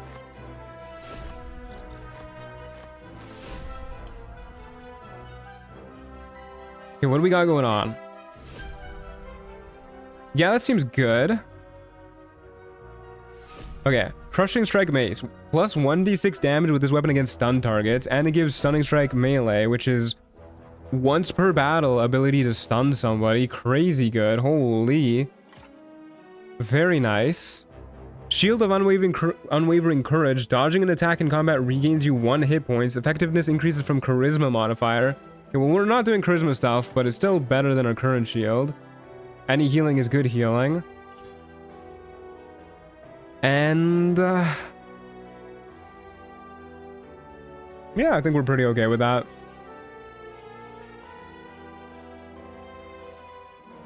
Yeah, I think we're pretty alright with what we got going. Okay, off we go to our next fight, the Shattered Sanctum. The only stepping stools are going to be the corpses of our enemies. Yeah, you get it. For some reason, I thought the Shattered Sanctum was where Withers is. A mace designed for a monk. Now you can be a literal monk, as in the religious kind, not the kung fu kind? Yeah, unfortunate. Okay, I got no idea where people are spawning from. I'm going in the center of the room. Oh, they're spawning all the way over there.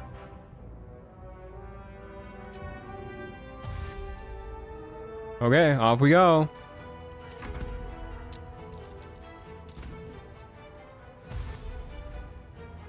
Yeah, they are far away, huh? Where's the... God, why is the Goblin Brawler all the way back there? Okay, so let's stun the... Nah, I should rage first. We'll worry about stunning on future turns. Good map for Eagle Rage, though? Every map is a good map for Eagle Rage. Hi, Theodosia. Little girl on my lap. Wow, you're so small. Can I get you a smooch, Theodosia? Mwah. You smell so good, my love.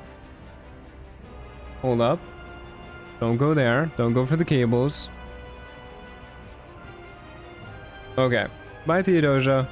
Just swinging by for a little smooch, and then she's on her way. Okay. I wonder if I'll be able to jump you from right here. Not quite, huh? Dang it. A little hard to tell the height on that guy. Okay, well, in that case, let's get ready to... No, I need to get hit.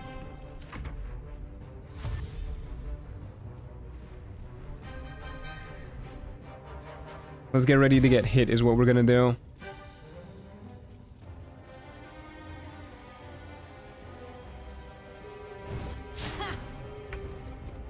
Okay. Why don't we kill the bird? Or we could go for a diving strike. I think that high up the stairs will be good enough for a diving strike. Surely. Oh, wait, that just made me lose movement speed, though. Yeah, that probably won't do it. Grr, I hate losing movement speed. Okay, you know what? Fuck it. We'll just stunning strike on the giant bat. Boop, get stunned, bozo. Can't wait for all the it's owlbear person from the top rope jokes. Yeah, me too. Once we can get some high ground. But alas, for now, we will simply work on hitting the giant bat. Because these guys chose like the furthest point to meet us away from both of the staircases. Incredibly rude. We got this stupid chair in the way. We can't climb up here and jump either.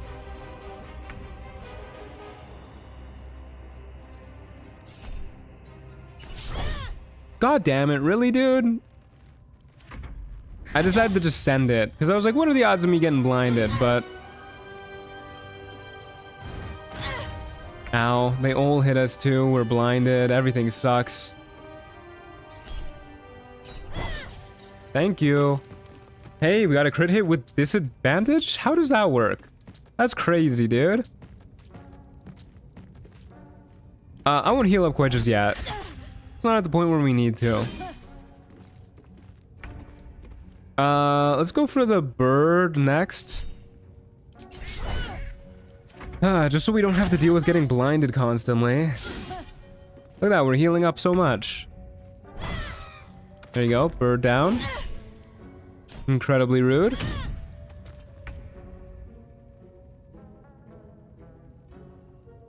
Can't quite get high up enough the stairs, huh? Here's what we can do, though. We can shove him down the stairs. And then... there you go. That's how Owlbear person does it. Isn't there like a Rick and Morty character with that name? Am I gonna get sued for copyright infringement? Are you gonna fulfill your destiny and take druid levels? Now there's a thought.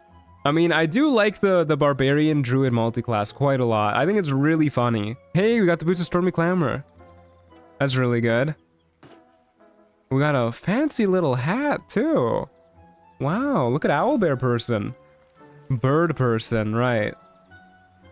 That's what the Rick and Morty character is called. Time to get going. Become an actual owlbear? We could. I kind of want to do it. I kind of want to do it, the barbarian druid multiclass.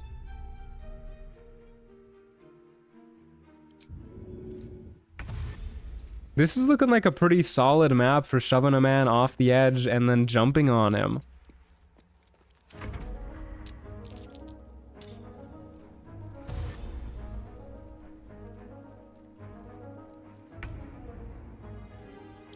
Okay. Why don't we start by just... hold up. Why don't we start by raging? Owlbear Barbarians is great, but you need 2 turns before you can attack. 1 to turn to rage and another to wild shape. Yeah, it's really lame. I wish you could rage in wild shape. I don't know why they don't let you. Like, owlbears literally have rage charges. I did a lot of damage, actually. 5 with resistance. These damn bats. Yeah, we're fighting a lot of bats, huh? Like a whole lot of bats.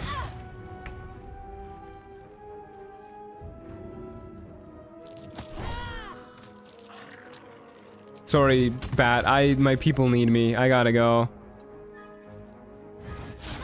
This is a need. Here you go. Oh no, did I get ensnared? No, I didn't.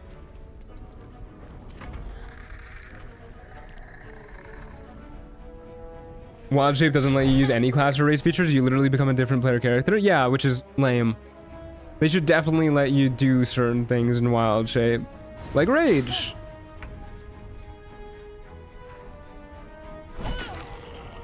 Okay, that's a dead guy.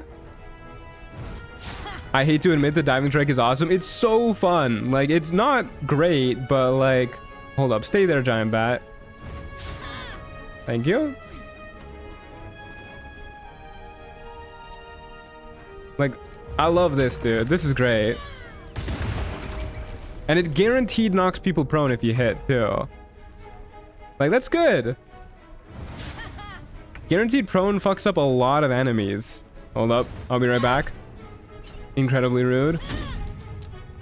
One moment, giant bat. Gotta climb this ladder.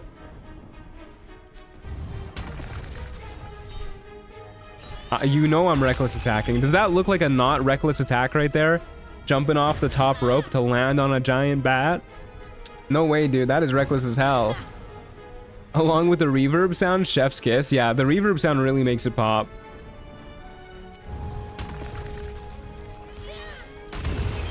There you go. One more of those and we got this guy. Honestly, the healing shield, even though it's only healing for one, is really good.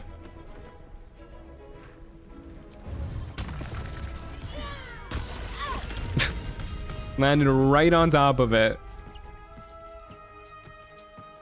I love how every single giant bat, without fail, does that. The prone is crazy. Really good against spellcasters. And creatures with legendary actions, because most creatures with legendary actions can actually use their legendary action if they're prone. When a foe deals you necrotic damage, you gain 2 charges of Furious Light. AC is increased by 1 for each charge of this effect, but you take 1 radiant damage at the start of each turn. No, thank you. I'm just imagining a world where I get hit by a blight, live with my half-orc feature, and then die because of this. That would have me really sad. We do still have the wild shape cloak. Like, this really makes me want to do the barbarian druid one. Speaking of sound design, Wildheart Barb Rage, having the sounds of the animal you choose the heart of is amazing. True, it's really good. I love the eagle screech. Okay. Top of my HP, probably a good idea. Time to get going. And then off we go to the Whispering Depths, 4 enemies. I really do not like the spawn point on this map one bit. What if we lure all the enemies over here and then just climb up here and jump down and climb up here and jump down? I like that idea. Goblin Booyag ain't gonna fall for that though. Let's just climb up here. I think the Booyag will dash to get to us if we like stay at the back over here. I think this is okay. The imp is probably gonna shoot us too from afar. Bro gotten webbed. Okay. Pardon my French, but this bitch gonna get dunked on. No, owlbear person. Alright, here we go. Let's go, folks.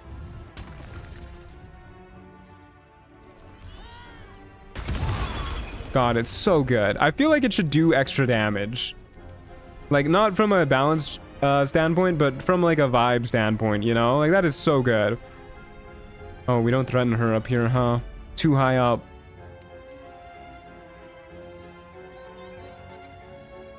Okay, well, they just skipped their turn, which is phenomenal for us. From the top rocks. And we're gonna do it again. I'm gonna tell you what, dude. I'm like Goofy, like, fuck it, I'll do it again. Yup! I'll do it again. What? Crit miss with reckless attack? That's insane. Hello? Can I just shove you into the void? Yeah, that's rude as hell, dude. Die when I tell you to. Jesus Christ. Some people. It would be awesome if it added gravity / distance damage. Yeah, it would be really cool. Like crushing damage. I mean, except working so that it gives you XP.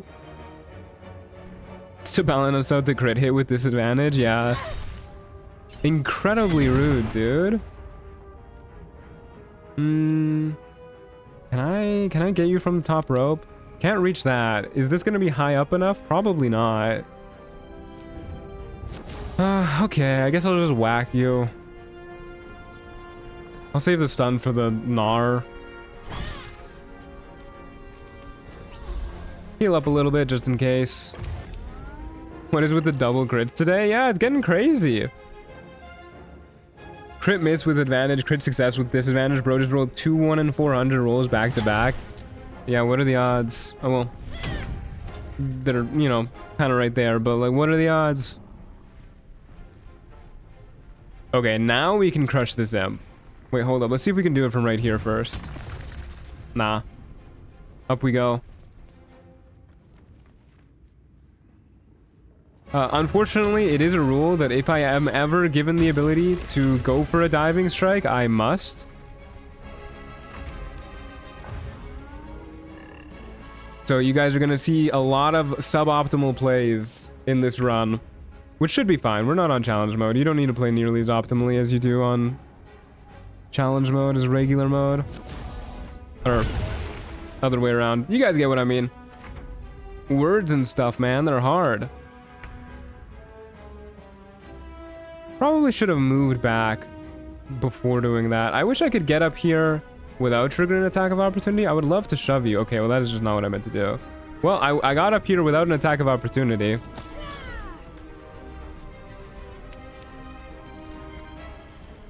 Okay, now we gotta deal with this guy who just teleported behind me.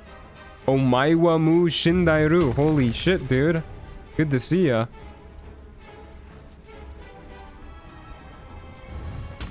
Is that bonus action dash? Yeah, that is. That's from our Eagle Heart Rage. Forgot to mention that. Can use dash as a bonus action and foes have disadvantage on opportunity attacks. I totally just forgot about this in general, actually. No, we missed. They didn't miss.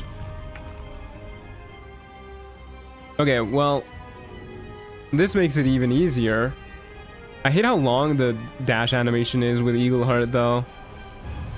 Because then we can bonus action dash away and then jump on them. Eagle Heart is kind of awesome. Eagle Heart is very good for kiting. Yeah, it's amazing. Got a very rare torch. Very good. Eagle underrated, TBH. I do think it's probably one of the better Wild Heart ones. I think it's really good. Why is this a very rare torch? You telling me this could have been like a different very rare item? When dealing damage with this weapon, you pull the target towards you. That sounds kind of sick. It's an extra reach weapon too. Like, the stun is obviously insanely good. This has disarming attack, which is probably like equally as good. It's once per short rest though. Using an action that requires key point, you regain a key point with a 25% chance. Well, that's good, but not for us. When you deal fire damage with a spell or cantrip while standing on a burning surface, heal yourself for 1d8 hit points. That's not gonna do anything. Okay, let's take another proper long rest. Does it work when thrown? I'd assume so.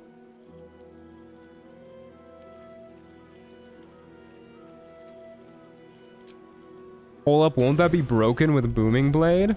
I don't know if Booming Blade counts as you damaging with the weapon, though. Because it says specifically with this weapon. Assuming you're talking about the secondary trigger of Booming Blade.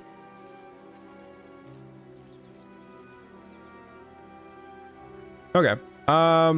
Just to be safe, we'll buy Pixie Blessing. And then get saving up for more strength, I guess. I like having more strength. More strength makes me feel pretty strong.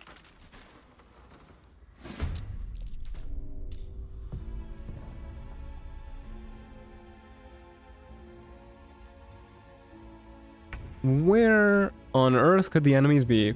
Okay, this map really grinds my gears a lot of the time. Because sometimes you move right here, fire will spawn like right there. So I think we're safe this time, but sometimes it happens. That guy's back. And all the enemies are spawning inside. I really dislike this map. This map is a complete nightmare to navigate. It's really hard to tell what areas are going to catch you on fire. Some areas blind you too. Bro's raging. He's fuming.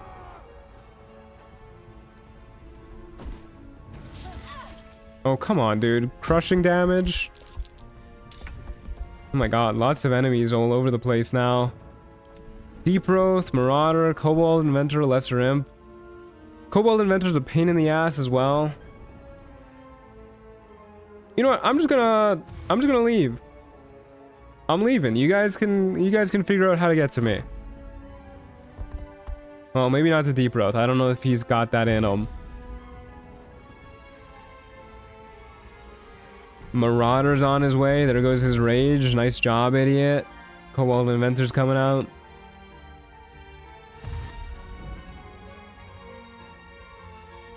I'm out. Alright, see you, Kibby. Type beat. Hell yeah, type beat. Thanks for swinging by. Hope you enjoyed. Okay, let's...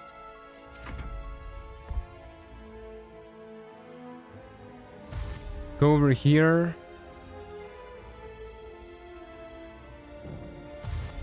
Wait for the enemies to come to us. They sure are taking their sweet old time.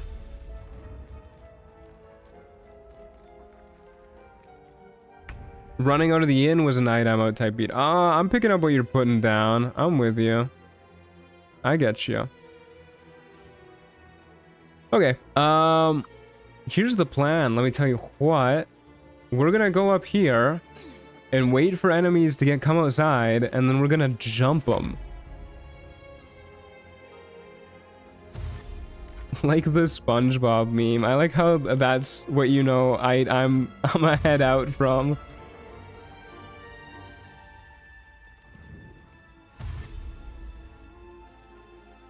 What a convenient ladder. Honestly, it is. Excuse me, sir. You are in my space. Could you not do that?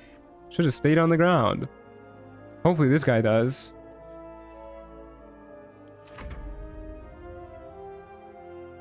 SpongeBob was a meme factory? He really was. Okay, I was not expecting him to throw another javelin. Incredibly rude.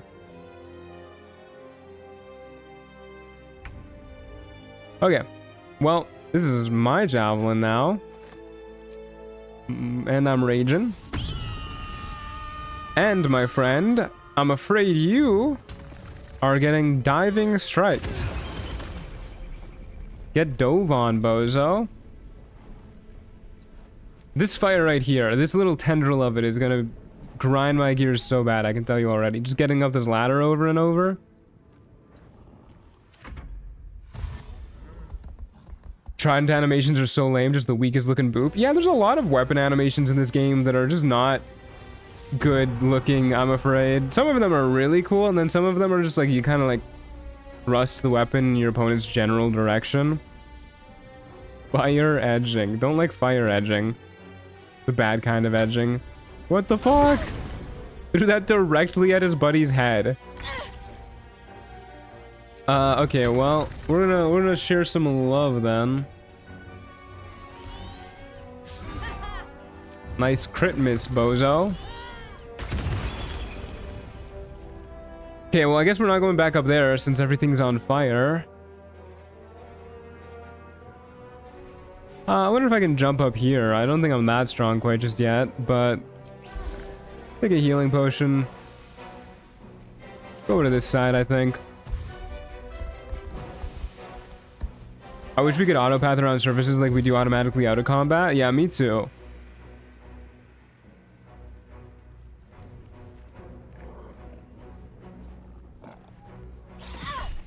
Okay.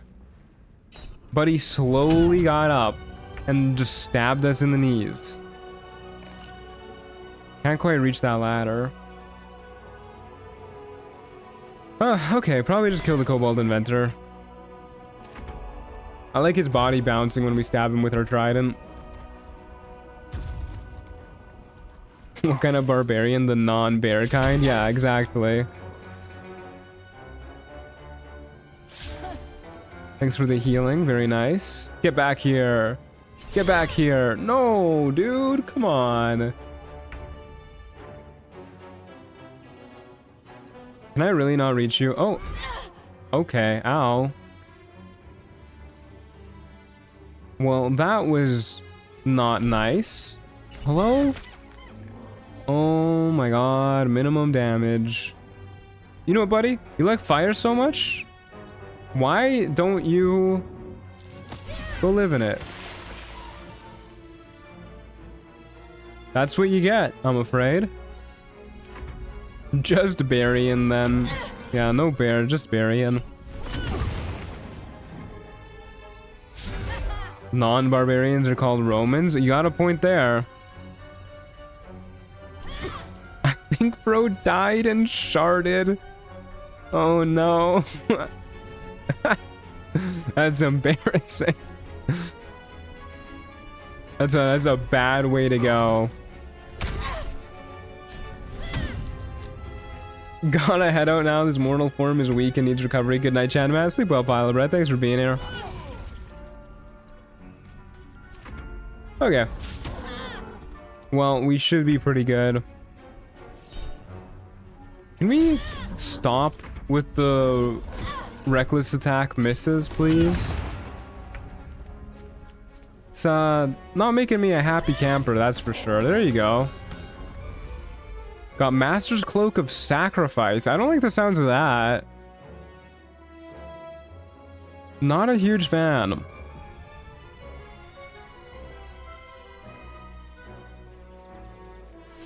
"10 years of bad luck for that one crit hit earlier? Oh no. When ally deals more than 10 damage to you, they regain 3d20 hit points. Our wisdom is set to 16. Well, the wisdom being set to 16 is pretty nice. Better than our current cloak right now.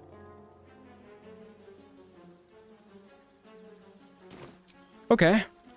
Well, we'll take a short rest and we patch ourselves up nice and easy, and then off we go to our next fight.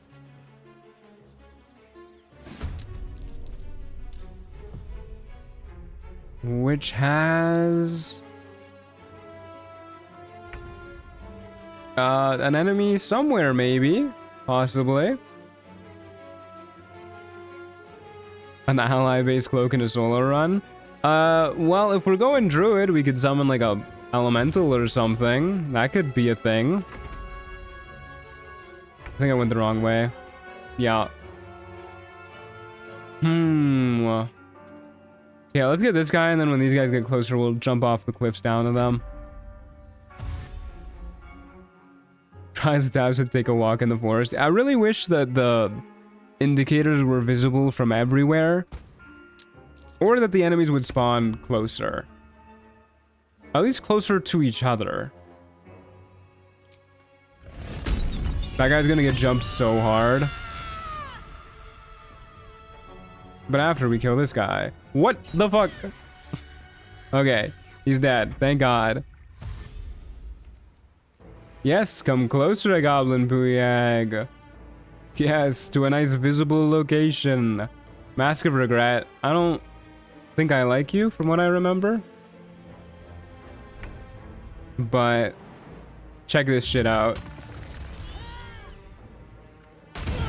There she goes. It's so goofy. I love Eagleheart. Does solo mode make enemies spawn closer? I don't think so. We're on solo mode right now. We're really good at landing these crit rolls. Yeah, in the wrong direction, but we're good at landing them. Not quite high enough. Still not quite high enough. There you go. landed directly on top of them. Alright, you and me, Mask of Regret, but you can stay there. I'm gonna go get some high ground. Don't worry about it. Don't think about why I'm doing this. Oh, never mind. That's as high as I can go. I lied. Well, I didn't lie. The autopathing lied.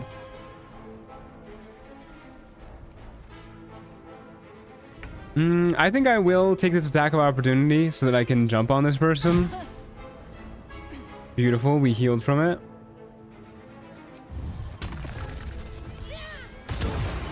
This map is just wonderful for us. Like, this is so good. Why don't we go a little bit higher up? Hopefully they don't just skip their turn. They actually pursue. They just skipped their turn. I think we can still reach them anyways. Oh, yeah. There you go. Up we go. That attack should be AoE, the jumping one. I wish it had a little bit more special properties to like add to the impact of it, other than just you knock a guy prone. Which is really strong, don't get me wrong, but...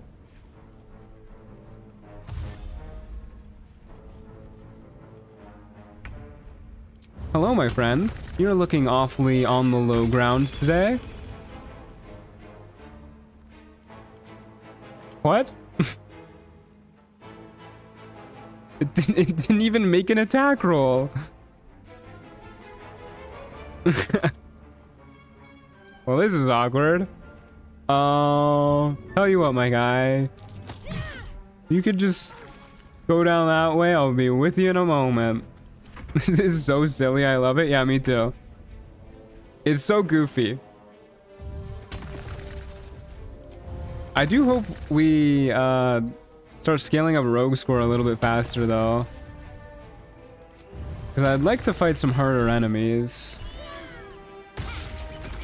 Okay, well at least that time we got an attack roll. Bro missed. I don't even think you can like click that on the ground either. I think you can only use that ability on an enemy. Yeah, you literally have to click an enemy to use that ability. Okay, stay right there, Mask of Regret. Ow. Oh no. Anyways.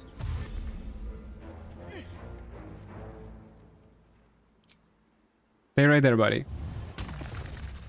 Can I bind Diving Strike? I'm pretty sure I can, right? It doesn't go away when I don't have Eagle Heart active. Okay, phenomenal. Cool stuff. You can Diving Strike well unarmed for the ultimate flying clothesline. True. If we do go with the Druid multiclass, we will pick up Cavern Brawler at some point. When the wielder attacks with advantage, they deal an additional 1 to 4 piercing damage. That's actually really good with Barbarian, because we have Reckless Attack. We can kind of do that whenever we want. When you dash in combat, your slippers become ignited until the end of your turn. Is that a good thing? That sounds... I don't like having ignited slippers. At the end of your turn, the substance coating your slippers explodes. While moving, you occasionally fall prone? What? These seem awful. Lore? There is some lore. Yeah, hold up. Deep within a dust-laden laboratory cellar, you discover... Hold up. I feel like this is a laboratory kind of description, not a laboratory kind. I would normally say laboratory, but if I'm saying laboratory, I gotta do this in an accent. Deep within a dust-laden laboratory cellar, you discover these peculiar slippers coated in an odd, viscous substance. Scattered nearby lay charred journal pages, their secrets mostly lost to flame, save for 2 telling entries. Day 47. The formula nears completion. The oil has achieved the perfect consistency. Now to address that bothersome slipping issue. And day 48. Eureka! Ground obsidian should... The rest trails off into ash and scorch marks. Given the blackened walls and stubborn stains etched into the floor, it appears the author's final experiment went rather spectacularly. Well, At least now you understand why these slippers have such a peculiar relationship with gravity. Alright, thank you. We're not going to be using those, but thank you for coming to my lore reading. Okay. Next up.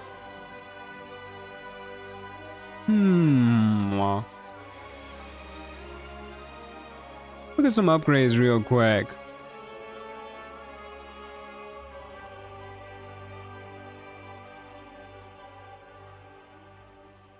Where is unlock quick start? Is that an upgrade? I know it used to be an upgrade.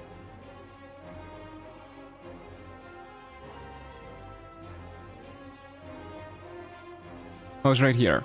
Yeah. Okay, we're probably not gonna get that anytime soon. That's like an actual meta upgrade. We can always cheat if we want to increase our rogue score. I guess for now we'll just keep playing at this kind of slower rate. Off we go to the lava golem area. The lava's erupting. Better watch my step. The lava is erupting. Okay, this is not my favorite map. Too much lava. A little spooky. So let's get over to this nice looking staircase where we could jump down at enemies from. A giant rat?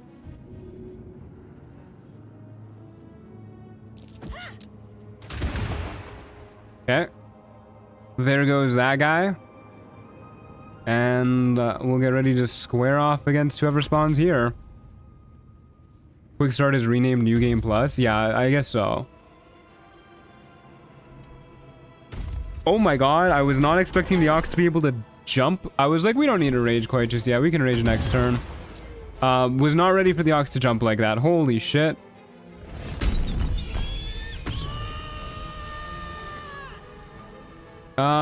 Kobolds? Maybe you can take a little dip too? Yep. Look at how it's just fucking splayed out on the ground too. This is a bad day for this Ox. Ox with the hops? Yeah, that was crazy.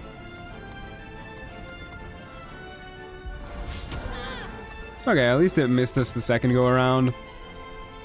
Also, did the Ox do 9 damage to us? I thought that wasn't possible. Maybe this is like a refurbished Ox. Yeah, they didn't used to do a d6 damage. They used to just do 1. Just like just an unarmed strike.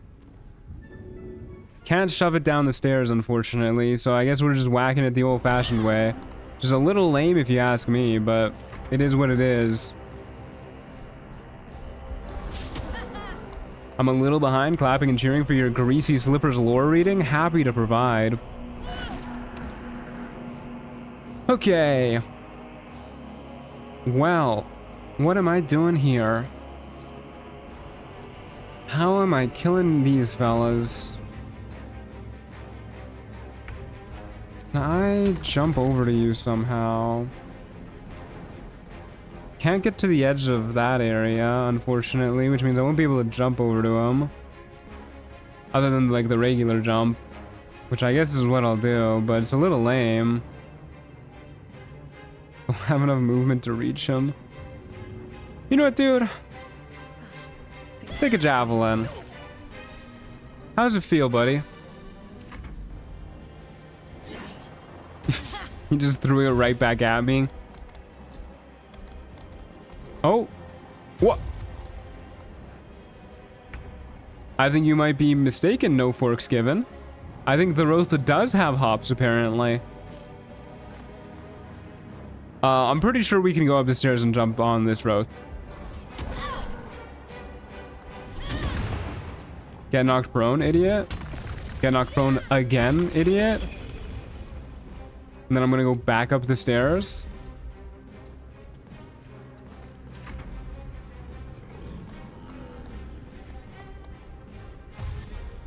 Oh lord, he's coming. Damn it, we're not high up enough. Ah, how rude. If only you could forcefully equip the cursed slippers on enemies. If only. Oh, we're so close to being able to jump on that guy. Alright, we're just gonna keep throwing javelins at each other, I guess. We don't really need to worry about running out of javelins, because, you know, if we miss, he'll just pass them back to us. Okay, we leveled up, which means now it's time to decide whether or not we want to go be a druid. I feel like it's fitting for this character, right? We can just focus on wild shape. We don't need to cast spells or anything. We got another druid item too. Increase your wild shape charge by 1. This build with a naked teleportation boost would go crazy. It would. I'm exhausted. Okay. So we either get a feat, or we become a druid, and then in like another level we get to turn into animals and rage while doing that. But the problem is we don't get to use our diving strike, I don't think, when we're in wild shape form. I mean, I know the owlbear has something similar, but we'd be better off being a barbarian. And at that point, is that really what we want to do, you know? Plus, they are an owlbear person, not an owlbear bear. Can you respec? I can respec, but I don't like to respec. So I'm not going to. I think we're gonna stick with barbarian. You know, we're an owlbear person.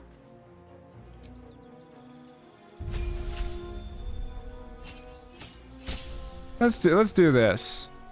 Which means we get a feat. What kind of feat do I want? I don't think jump distance matters for the eagle thing, but I do kind of want to take athlete just so I can jump even further. Probably a bad idea. I think we'll be better off just taking a strength increase, though.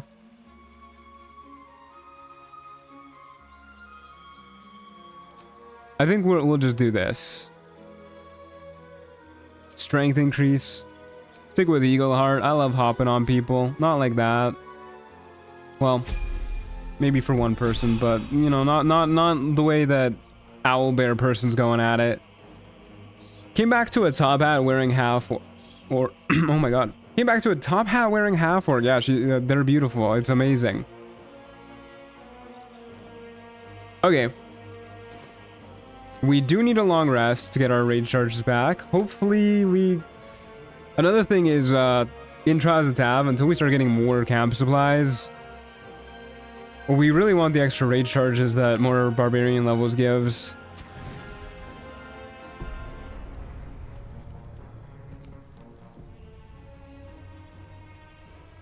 Warcaster to maintain concentration on rage for sure. That makes sense, yeah. I can see where you're coming from. Let me bind the eagle dive, actually, before I forget. There you go. And off we go on our next little fight. Rogue score 30. Yeah, I think we'll just save up for all of the big stuff once we're able to afford it, which hopefully comes soon.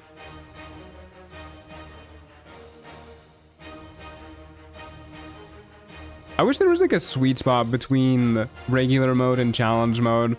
I wish we could have like a slider or something that adjusts how quickly the rogue score gets gained. Because I really do want harder enemies to start spawning faster.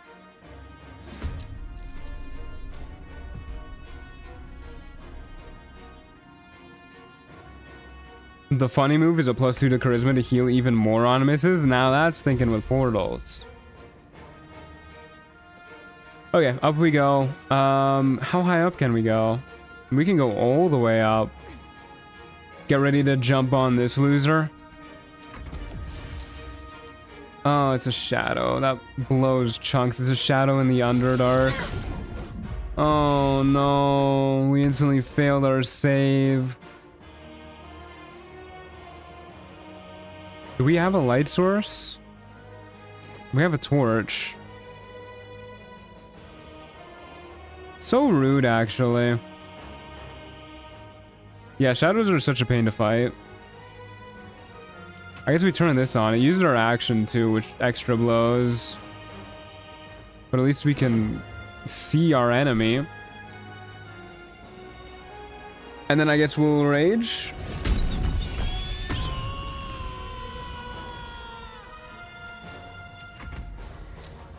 Lots of enemies spawning around us. Bummer that we got hit there. Okay, probably shove the skeleton away from us. The blood marrow skeletons actually hit pretty hard if you let them stick around. But I'm pretty sure they are vulnerable to bludgeoning, so fall damage hurts a decent bit. And then we will... Equipping your torch unequips your shield? What the fuck?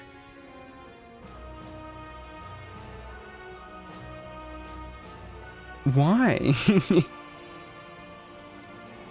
have just dropped it, man. Alright, whatever. Just re-equip the shield, I guess. Because I like having AC. The one run where Guiding Light didn't appear. Yeah, I kept on talking about how good Guiding Light is because of shadows. And then we just didn't have any shadows appear, except for this run, which is the one run where we didn't get Guiding Light.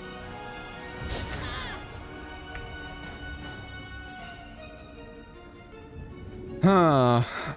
So obviously healing, there's something to be said for that, but I think it might be more worth it to just get the skeleton away from us, if we can. But it doesn't look like it'll let us move next to the wolf without provoking an attack of opportunity.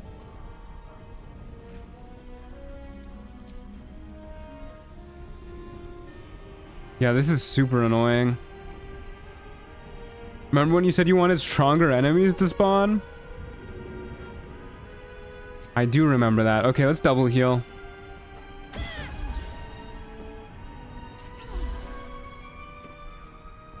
I think this is the play. Why did that go away? We got hit. What the hell? That's why I double healed. What? It's hello, refs? Do something, please.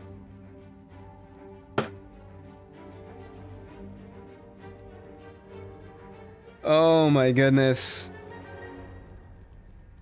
You didn't attack something? Yeah, but rage ends early if you don't attack an enemy or take damage each turn. But we took damage. That's literally why I healed. Yeah, this bug kills me. I lost a lot of time because of it during my barbarian run too. I think we are entirely fucked here. We can't kill the skeleton because we can't move here for some reason. We can't kill any of these guys. We can't heal up enough for it to matter. We can rage and heal. I think that's our best bet. And then hope that this guy misses.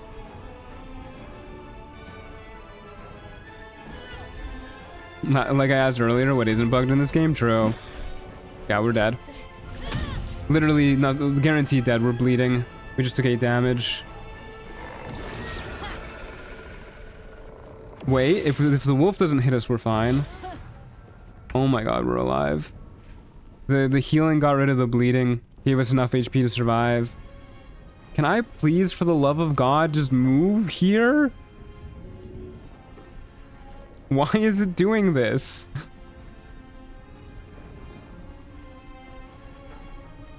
Hello, dude? Okay, well... Possum's a good idea. Possum's a better idea than shoving anyways, actually, now that you mention it. I forgot how light the skeletons are. Okay, hopefully we're stabilizing. Shadow didn't do anything huge.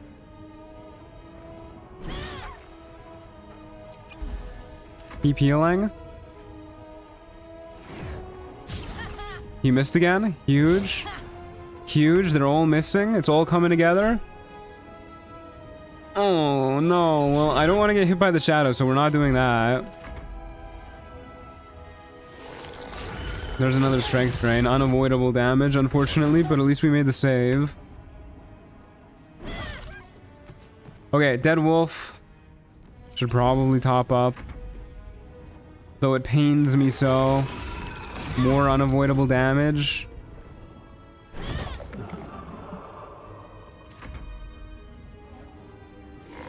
More unavoidable damage. I think we're cooked if he just keeps doing this. I think I have to use the heroism elixir here. Not what I want to do, but it helps me against the saves, and if he's just gonna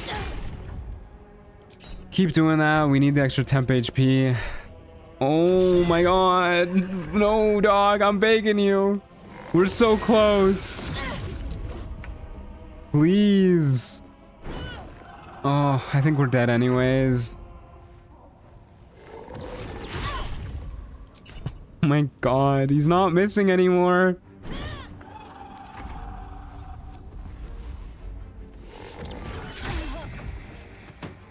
That is so sad, dude.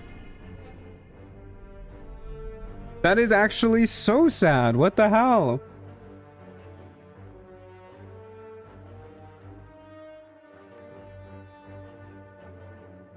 Just reckless attack. The damage is unavoidable anyway. The claw damage isn't unavoidable. We were kind of counting on the enemy AI just missing attacks there, but they decided not to. Run ending bug, actually. Yeah, that was unfortunate. It happens. Losing rage because both of you missed. I mean, we were dead there even if we kept our rage, but yeah, that was frustrating. Okay, well, Barbarian wasn't the one, which is really surprising to me, because, like, let's be real, we were not having, like, any difficulty at all until that shadow showed up. I should have just dropped the torch. I think that's where it all went wrong. I didn't think it would be that big of a deal, because I thought it just, like, replace your torch, or replace your main hand weapon with your torch. I didn't realize it also unequipped your shield for some reason. Okay, so Fighter didn't do it, Monk didn't do it, Barbarian didn't do it. I kind of want to stick with martials, if I'm being honest with you. I don't want to do anything too crazy. I want to keep it simple. Don't want to do cleric, especially because cleric was our last Trials of Tav video that was super successful. Swarmkeeper Ranger.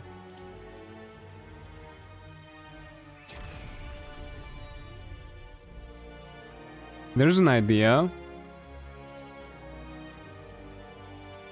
Let's do Swarmkeeper Ranger. Time for Shillelagh Torch Druid. Never be without a light source again. I do like Shillelagh Torch Druid. It's very fun. Yeah, why not? Let's be a Ranger. Get Ranger Knight to start. I think early game, fire resistance is better than poison resistance in Trials of Tav. There's just scarier fire enemies. Heat metal, magma methods. You know how it is. We'll be a soldier. I guess we'll do a male body type this time. Look at this dapper fellow. He's looking spiffy. So let's be dex-based again. I like being dex-based. We'll have Constitution as our next highest stat. Pretty okay not having like any wisdom. I don't think... Do you need wisdom for Swarmkeeper? I don't think so, right? It's just like bonus damage, really. We'll stick with that then. Looking good. Okay, folks. We need a name.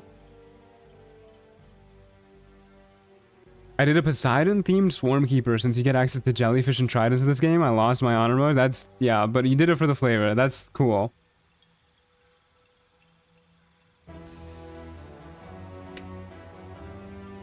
Name him Cravat. I kind of like Cravat. That's a fun name for this spiffy guy. Charl? I don't know if I fuck with Charl a whole bunch. Let's go with Cravat. Losing the bird person theme. You need a guardian. Choose one. Not even hitting the randomize button. Cravat, the dreams of nobody, dreams of nothing. Like Charles, but there's only one. That's really funny. I like that.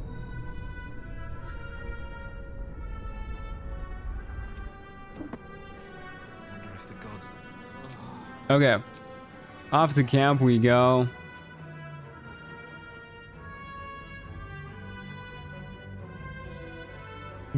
Beelzebub. Okay, Beelzebub would have been pretty funny too.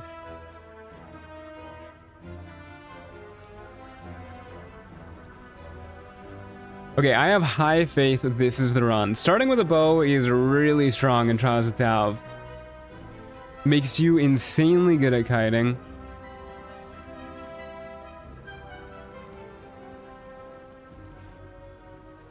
So I'm not stressing too much. Get me to camp. I would like to play the roguelike mode. I would like to regenerate enemy item and map tables.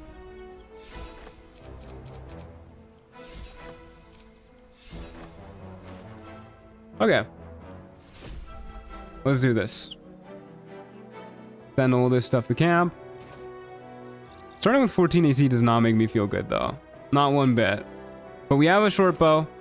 That makes me feel good. We have a fist. We can make do. Okay, turn on lone wolf mode. Except for this. Auto pickup on common weapons and armor in case we get something usable. Play on bias balance. So for those of you who are just now tuning in, bias lower tier means more but weaker enemies. Higher tier means fewer but stronger, and balance is a nice middle ground. Lone wolf mode rebalances the game so that it is better for a solo character, as the name suggests, and we are off to the races. Shield drop. Yeah, I'm praying for a shield drop too. Or heavy armor of some sort. Okay, we got the version of this map with the Haspore clouds, which has me feeling pretty comfortable about maybe even getting a perfect clear here. No, not against a level 2 imp. Why did it give us the level 2 version?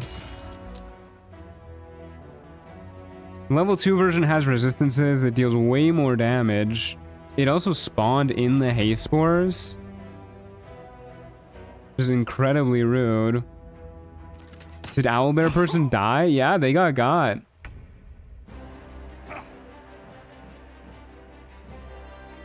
Didn't you want harder enemies? Could try different balance? Well, the thing is, I really want to show off what this mod actually looks like late game.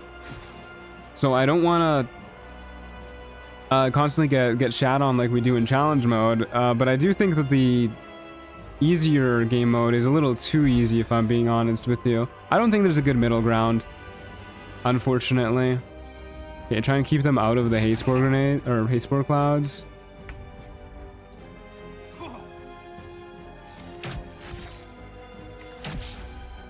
Do a little bit of damage, step out so that they don't go into them.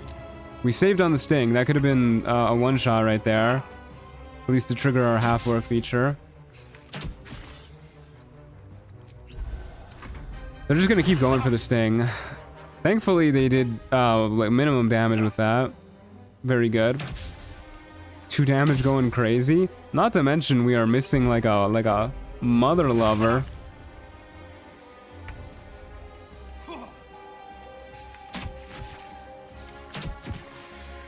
Okay, well, definitely not a perfect clear like I wanted, but in my defense, I thought it was a regular imp and not a level 2 imp.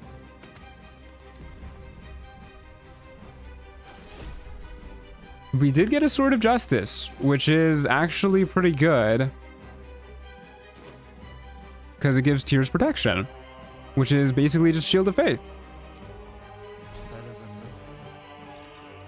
Okay, heal up. And then heal up again, I think, just to max out our HP. We need every bit of HP we can get at level 1. Use Tears Protection. Then off to the dank crypt we go.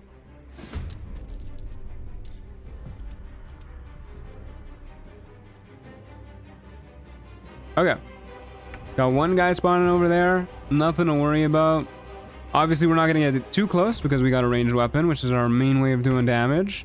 Nice to have a melee weapon too now, though. Even if it's not likely to hit. But apparently, neither is our ranged weapon.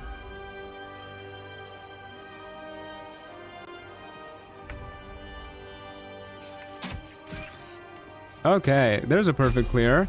Which gives us level 2. We got a Flower Field Infusion. Blue Jay. Yeah, it's really weird. The early game enemy pool is... Sometimes you can get some really scary stuff, and then sometimes you get like a rat or a blue jay. We're standing in a water surface at the start of their turn. They heal 1d4 hit points. Cool. While standing in thick flower growth, you are immune to being stunned. And this increases our spell save DC by 2 as an amulet. Sure. Yeah, why not? Can't wait to sleep. A little easier than the level 2 imp. Yeah, a little bit. Okay. Whole bunch more HP is very nice. We get Hunter's Mark and we get Long Strider, which is really cool. And we get our Archery Fighting Style, giving us +2 to our ranged weapon attacks. Super duper nice. All my homies fuck with thick flower growth? Yeah. No, honestly, I love thick flower growth. Okay, there's a Long Strider for you.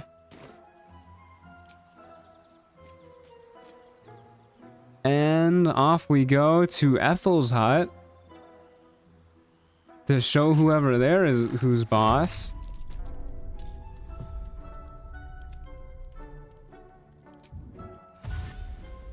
Where would they spawn? If I were an enemy, I would spawn not so far away, that's for sure. Okay, they're right there.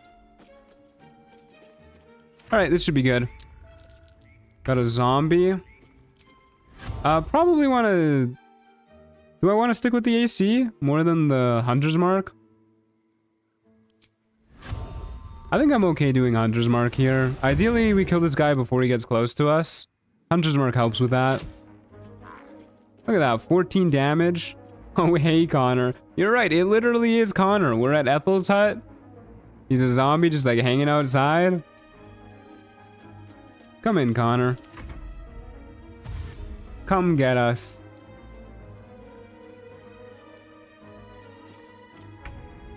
Very good stuff. I was hoping that would trigger the Undead Fortitude, but no such luck. Get ready to head outside.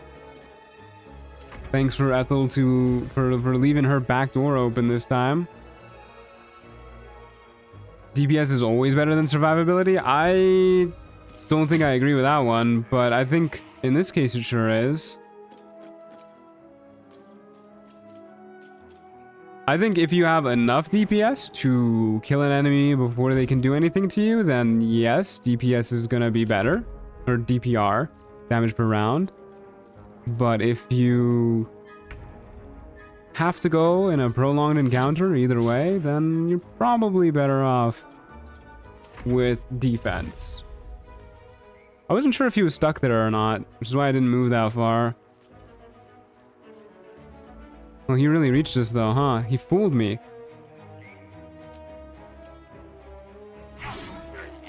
Well, he's dead. He did reach us. Soul coin. Potion of Supreme Healing, that's nice. Is there a gameplay difference between short bows and long bows? Damage definitely in range, I think.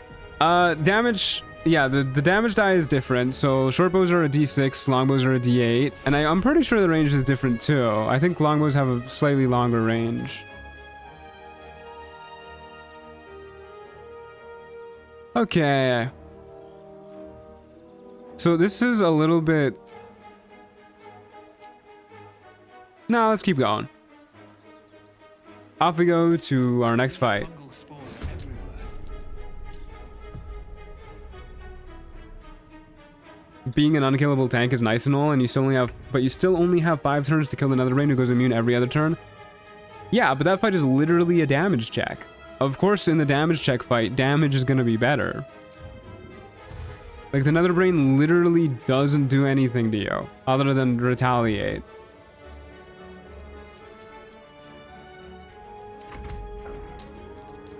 Bummer, dude. This is a ranged fight though. We are losing.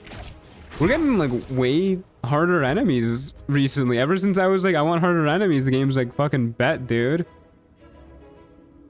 50% chance to hit in melee, 70% chance at a range, even higher if we're on the high ground, which I'm pretty sure we can get.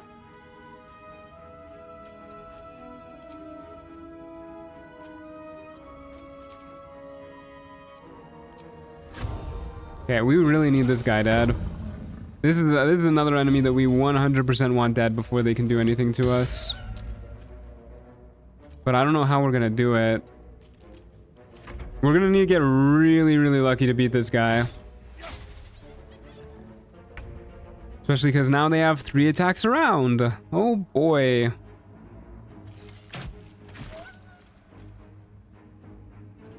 Okay, hopefully we can make them dash if we go up here. I'm just gonna heal up just to make sure.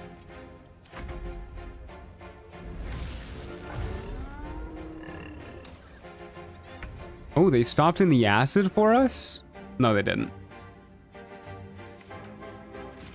Okay.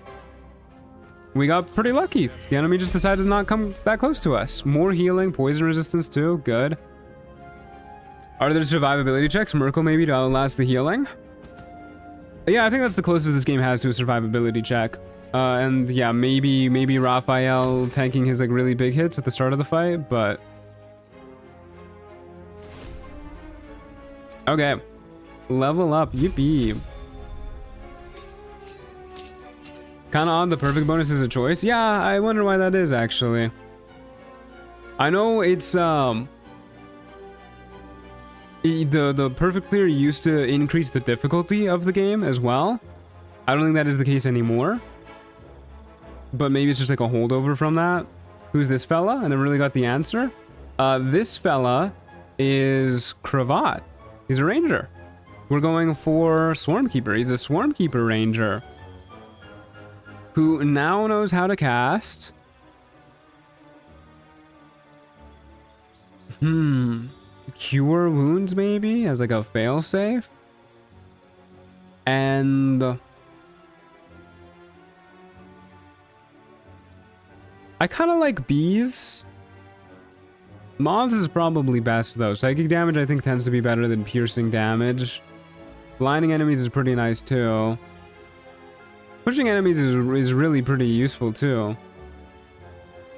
What is Swarmkeeper? Is that the new Ranger subclass? It is the new Ranger subclass, yeah. Well, not so new anymore, but it lets you form a magical bond with a swarm of nature spirits. The swarm serves as a helpful companion and a potent force in battle. I believe we gain the ability to change our swarm whenever we level up, so we'll stick with bees for now. I wanna see what the shoving is like. We'll mess around with it. Plus, whenever I think of sending bees at people, I think of Nick Cage, and I love thinking of Nick Cage. He's great. Okay, well, this run is off to a pretty good start. Hopefully, it keeps going that way.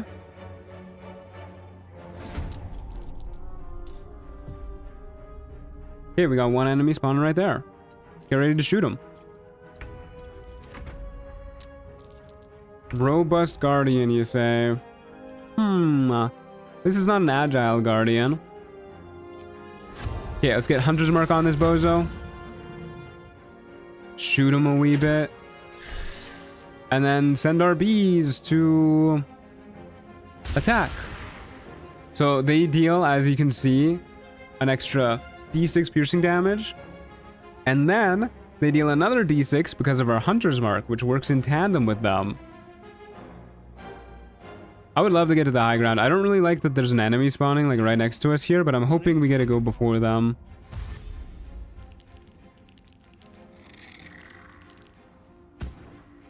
Okay, we do. Very cool. Okay, let's get up to the high ground and then kill the Guardian. Goblin's probably a higher priority than the Guardian, but I want to be able to get my Hunter's Mark back. I am okay not teleporting. We need to kind of be here to cast Hunter's Mark again anyways. And then off we go. Let's skedaddle this way. Surely we won't get shoved off the edge. Surely this guy doesn't have a void bulb. Usable every turn, or is there some cooldown? Usable once a turn. So it's actually, it's like just free damage, free utility. It's really cool. Oh, he reached us? Are you serious? Camera? Hello? Cannot believe he reached us. 60% chance to shove him off the cliff though, ain't bad.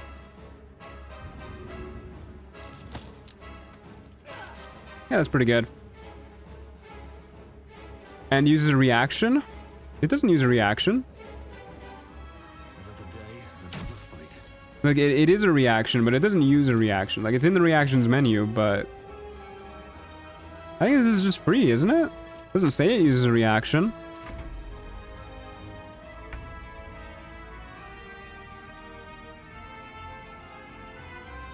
Die, por favor. I'm teleporting. Oh, Lord, I'm teleporting. B teleport. Wow, we keep getting a lot of potions. We got a shield, too. Very good. Swarmkeeper seems fun, but it's one of those classes I've never tried because my co-op partner always plays an ultra-optimized assassin. That's kind of a bummer. I feel like I'd get tired of playing with somebody who's like super-duper optimized. Once per short rest, if you are below 50% hit points and take damage, you gain 8 temp HP, and it sets our con to 14 if it's lower than that. Which I guess we'll equip this instead of our melee weapon. Because it just kind of does what we want with our melee weapon, but all the time. We got 30 currency, which means let's roll on the loot table, because I feel this time we really do need it. Some armor would be great. A melee weapon would be really nice. Doesn't look like we got a dagger. And we got a new bow, too. That's okay. Rune powder vial is a nice backup. Yeah, that's nice. Attacking beasts or fiends with this bow, you deal an extra 1d8 piercing damage. This is a +1 short bow. Don't mind if I do. We got Winter's Verdict. Creatures that take a critical hit from you must receive a Mark of Frost for 2 turns. They simply must. And that makes them take an extra d10 cold damage. That's actually pretty solid. Oh, but it's... Why did I think this was a dagger? It's a pike. Bummer. Well, we got a regular old dagger. Feign death? Probably not what we want to do. +2 to cantrip attack rolls, not that we care about. Old floppy hat. Yeah, you're right. I do need to throw on the old floppy hat. I think it kind of suits him, actually. Cravat's looking good. Taking damage in combat from an attack of fire, you gain 1 charge of unstable fire shield. With a small chance, you may gain 1 to 4 additional charges. You receive 1 fire damage less for each charge of this effect. If there are more than 15 charges, the effect dispels, and a pool of fire within 3 meters of radius within... A pool of fire with a 3-meter radius appears beneath you. Okay, cool. That hat kind of goes hard. It does go hard.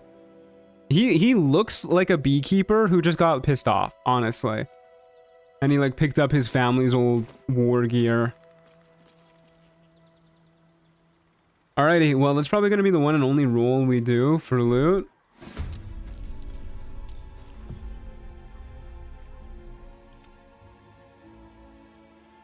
And I got no idea where the enemies are spawning again. Over there. And on the roof, apparently. Is there an easy way up onto that roof? We could use our bees to get up there, but we need to shoot somebody first. Well, let's hope whoever spawns up there is a melee guy. pissed off beekeeper just like that Jason Statham movie? Is there a Jason Statham movie about a pissed off beekeeper? That sounds sick. Oh my god, it's an agile guardian on the roof. We're gonna get fucking slaughtered. Okay, that guy needs to die ASAP, which isn't gonna happen unless we're up there too. So, shoot you. Teleport. Use my bees to get up onto the roof. Thank you, bees. Are you kidding me? We gotta jump up this sledge? Whatever. Jump up the ledge. Switch to our melee weapon.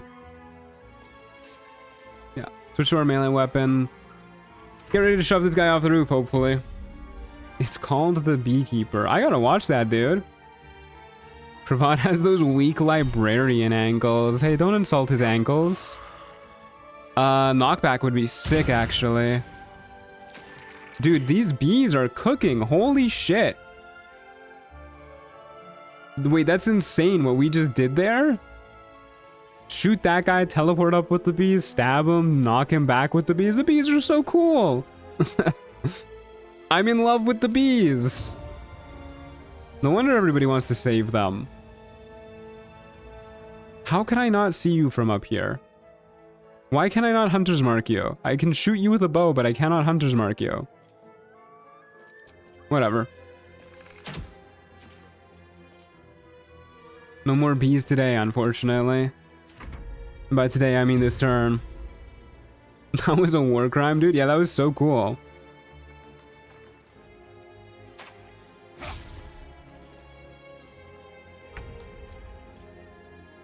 He's gone undercover, but on like a cool cop way, and like a he's hiding kind of way.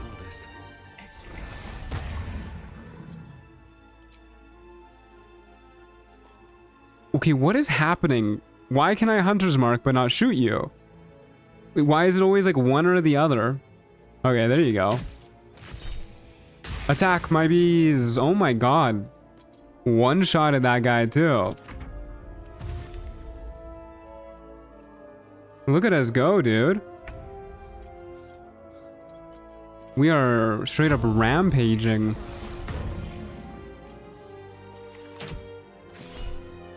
I'm gonna teleport for the sake of it. We're going down here. Celebratory teleport. These bees are cooking. Yeah, it's crazy.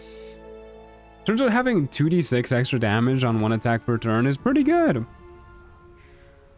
Not to mention the teleport and the shove as well. We got a brilliant retort. We have a lot of explosives. Okay, well, we have a brilliant retort. That's nice.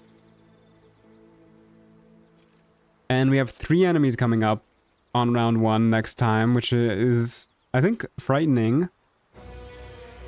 But we'll roll with it.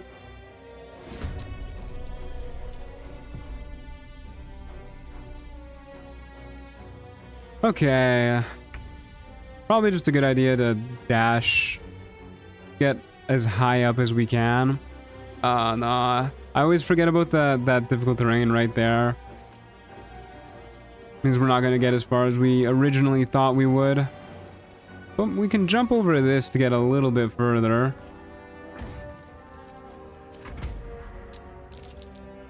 Okay, probably want to kill the twins. Hello? 2 Menzoberrans and wizards? Don't appreciate this guy like wedging himself in the corner while he spawns. Okay. That's one of them down. The sound effect too is so good. Swarmkeeper just gets a coked up extra attack from the get-go basically. Yeah, it's kind of nasty, dude. It is some brutal stuff.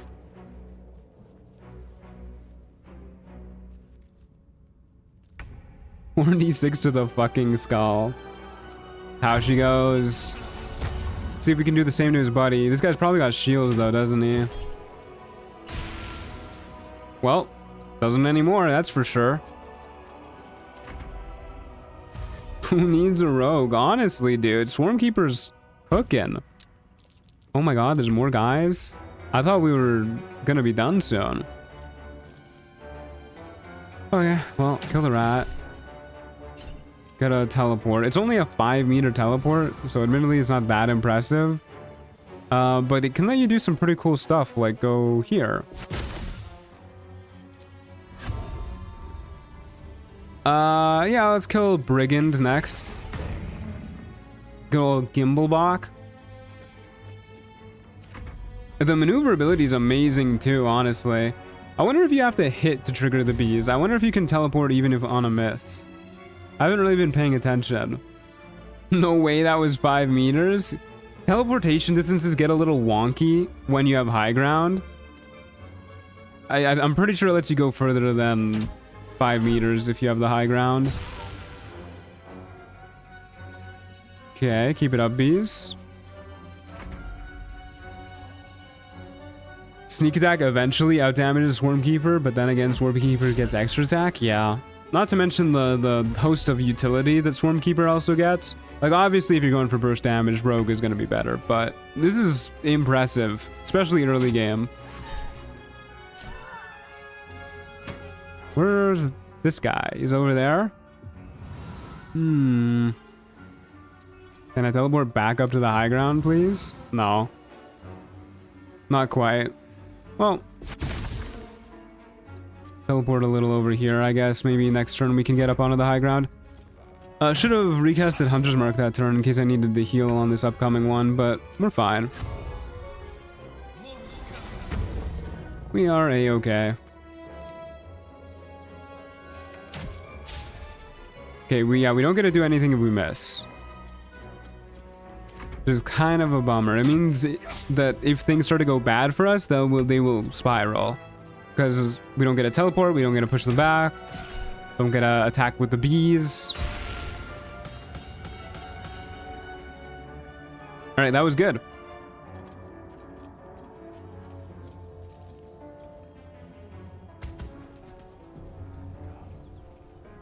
Very good.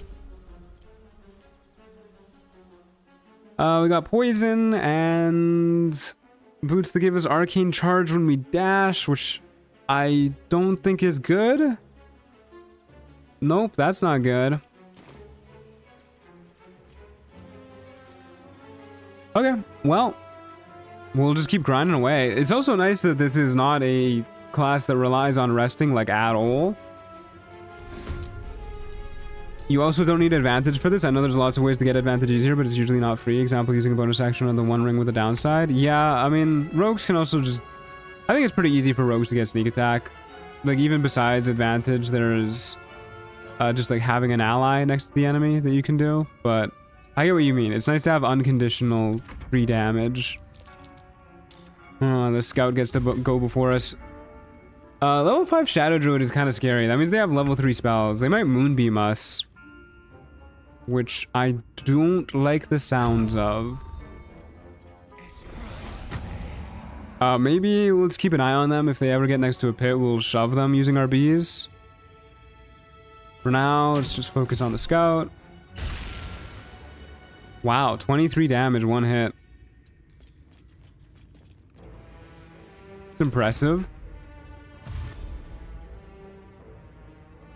All ranger classes just don't give a fuck about resting. Yeah, which is, I really like not having to worry about that.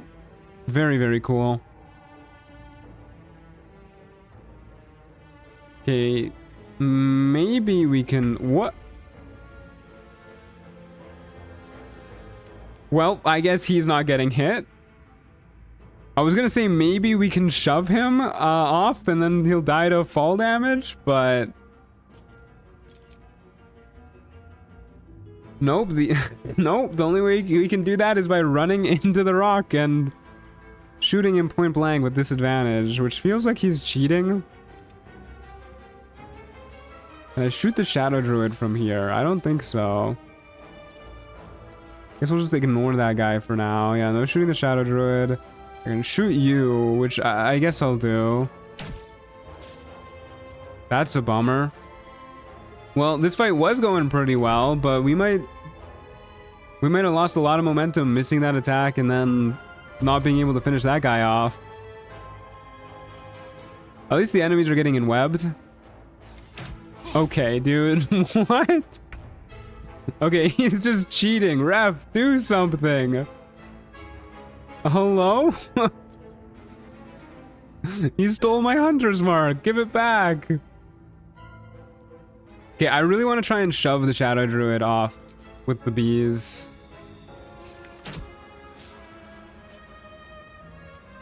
Okay, this is not good, dude. Dare I say this is pretty bad. We aren't hitting anybody.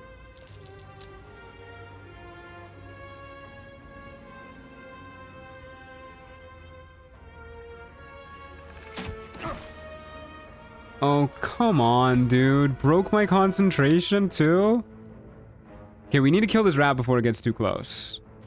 That's probably priority number 1 now. And then, I think more than healing, I want to take the 50% chance of killing you. Okay. Good.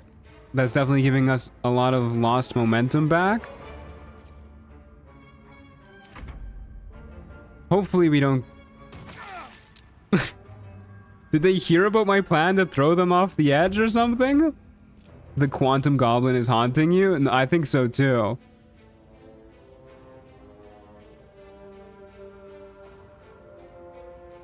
Okay.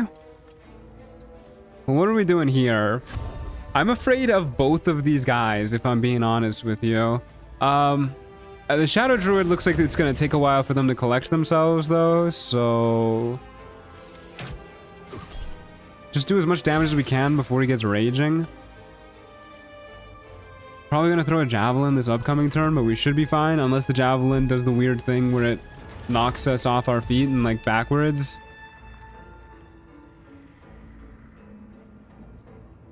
I thought he was gonna jump into the chasm for a second. Me too!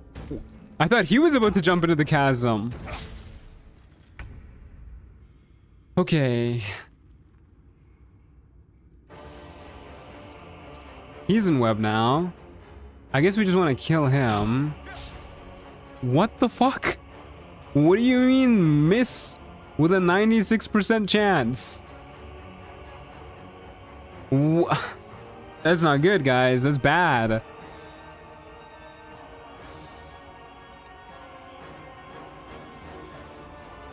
I'm actually getting really nervous here. Okay, the Shadow Druid just skipped their turn. He's just slow walking at us. Thankfully, he's not jumping or anything. Okay, thank God. Okay, hopefully the bear isn't too scary. Get this on you before I really need healing. And then hopefully we can knock the bear off. I can see why mod makers made the web stronger. Forcing enemies to traverse it is way more fun. It is a lot more fun. Yeah. It's pretty good stuff. Fighting melee only enemies. Oh, we can't use our bees to attack because we broke their form, I guess. Forcing melee enemies to slowly walk across the web is really good stuff.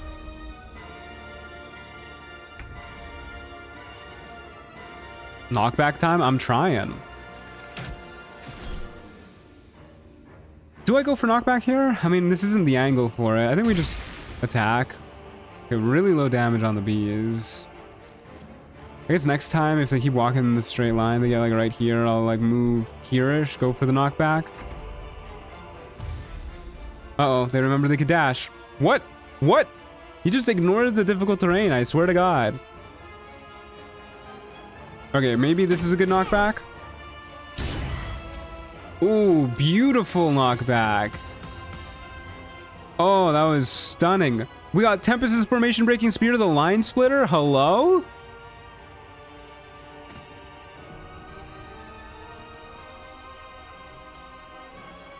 Wow.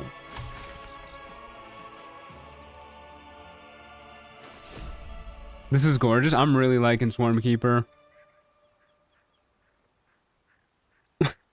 What? What is this? What is this weapon? The +3 weapon that deals plus 2d10 damage with this weapon against restrained targets, and it has no way to restrain targets. Okay, this is for a melee ranger using entangling strike. You use entangling strike, you get them all tangled up, and then you deal 3d10 plus 3 damage to them, plus your strength mod. Or ensnaring strike, my bad. Does entangle even count as restraint? Pretty sure it does. Can't really check right now, but... Is it different? I don't know what else you do to trigger that then. Apparently, beekeepers tend to name their swarms. What are we naming ours? Are you asking me to explain our friend group? That is a good question though. What are we naming the swarm? You know, I'll do a long rest. Get our health back, get our spell slots back, get our short rest back.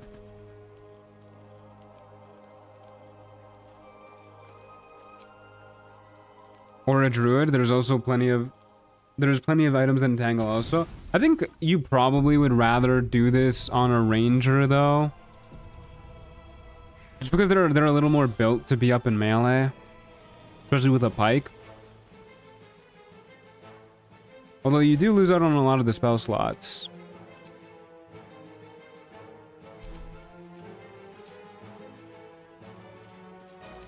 Okay. Jason Statham. You want to name our swarm Jason Statham? I mean... Sure, why not? I'm down for it. Okay, once again, we'll buy the Pixie Blessing just to get it out of the way in case we come across Act 2 maps. We don't need to worry about it. I don't have to worry about forgetting about it. And then we'll just save up for Dexterity. And off we go.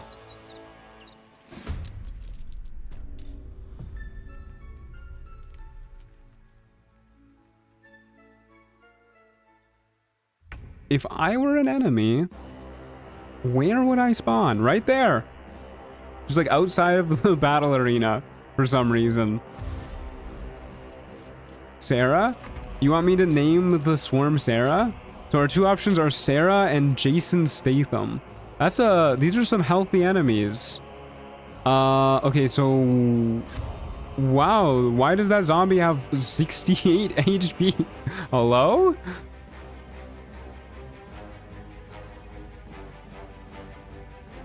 Okay, let's go for the Winged Horror first, because this guy can paralyze us.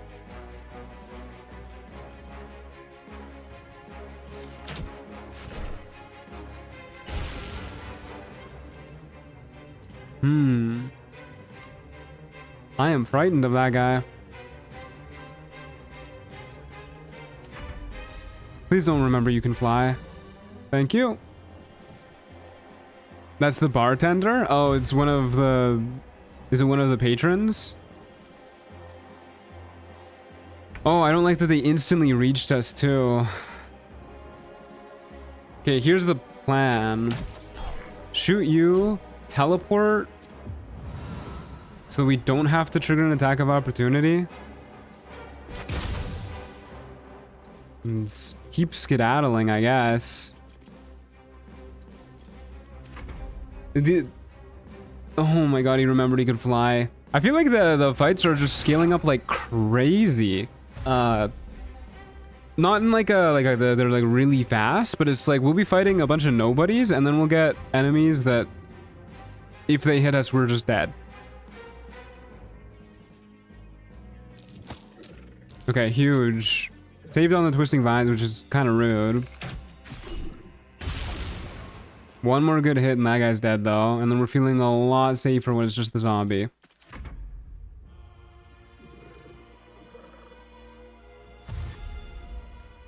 I was making a Dragon Age Inquisition reference with the Jar of Bees. I'm afraid I've never played Dragon Age Inquisition, alas.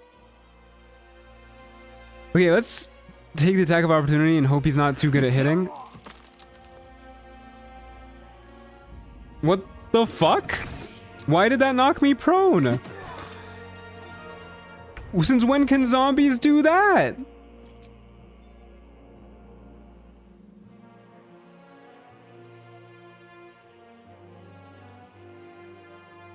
Why did that happen?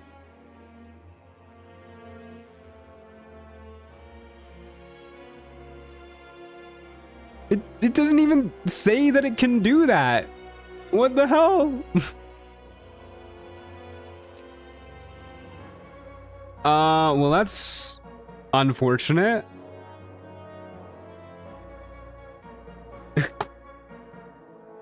He's not bad at hitting. He's not bad at hitting. Yeah, that was... I thought, like, worst case, we get hit, we lose a lot of health. I didn't think we'd get knocked prone.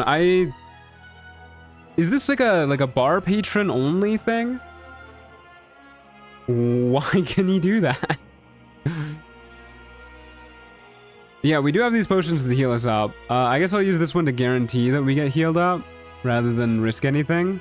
But we need to kill this guy before we get paralyzed, like 100%. And I think that means we... Good lord.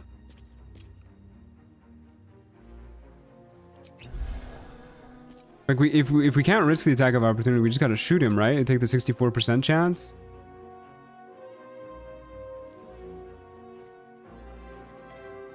Because if we take the attack of opportunity and get knocked prone again, then we're super duper dead. I think we're super duper dead. Yeah, we're super duper dead. Damn, dude.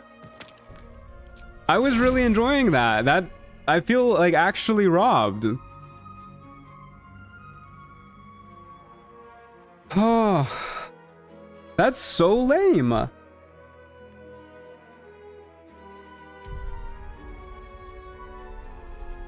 I was loving that. Can we play a swashbuckler and name him Harmington? Sure, we'll play Harmington. You want more? I want the bees back. Okay, well, I kind of want the bees back too. All right, we'll give the bees another shot. I was really liking the bees. We'll give that another shot. We weren't really far into it. We didn't really get anything too crazy. Let's just run it back, and hopefully we don't get absolutely robbed. Because dare I say it, that was baloney, my guy.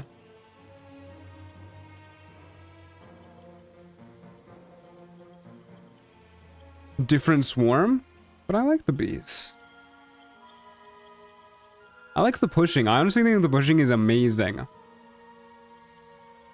Okay, we'll be a lady beekeeper this time. Oh my god.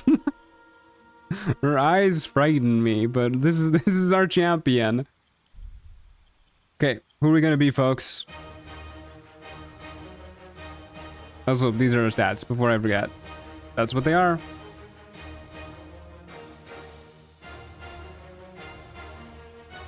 Bees get another chance because the zombie and the quantum rock guy both cheated. Yeah, there's a lot of cheating enemies. This is Sarah. All right, this can be Sarah.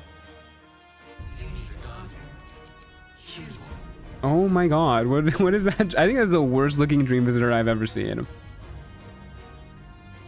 Wow, this is not going smoothly as I thought it would, even on like non-challenge mode.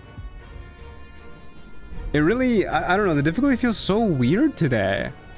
It really does feel like we'll be doing absolutely fine, and then we'll get clobbered by one enemy that just shows up out of nowhere.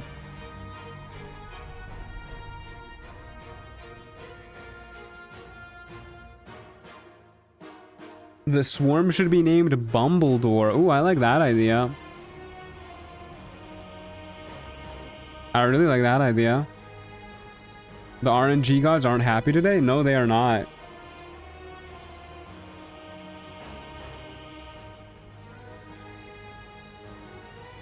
But we'll see. Hopefully this time goes a little bit better. I really do want to make a video on Trials of Tav Reloaded, but like, I don't know, dude. If I need footage for that. Please let me get footage of your mod. The enemies do not want to see a Trials of Tav Reloaded video. Okay. We'll play on Lone Wolf mode, reset our templates. Trials of Tav death montage, yeah.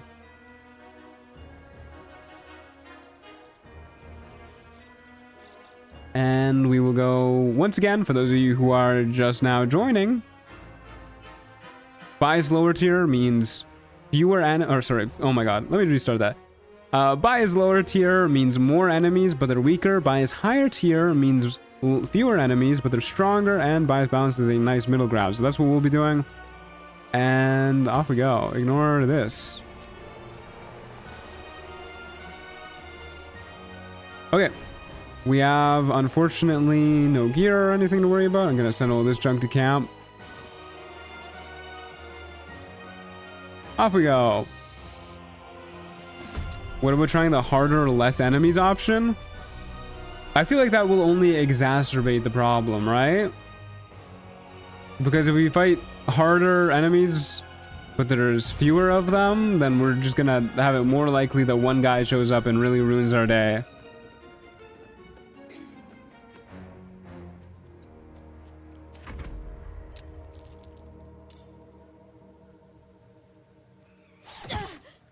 Ow.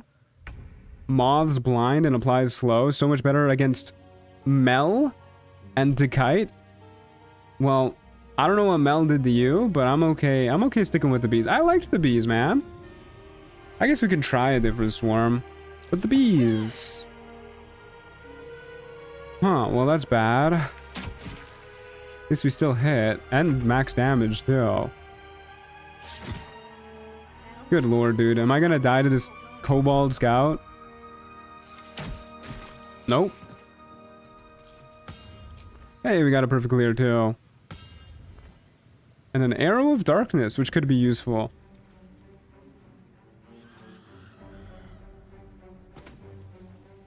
We could always go on baby mode. This is the lowest difficulty already. I don't know what to tell you. Time to get going. I guess we'll double short rest, stop our HP rather than use any potions.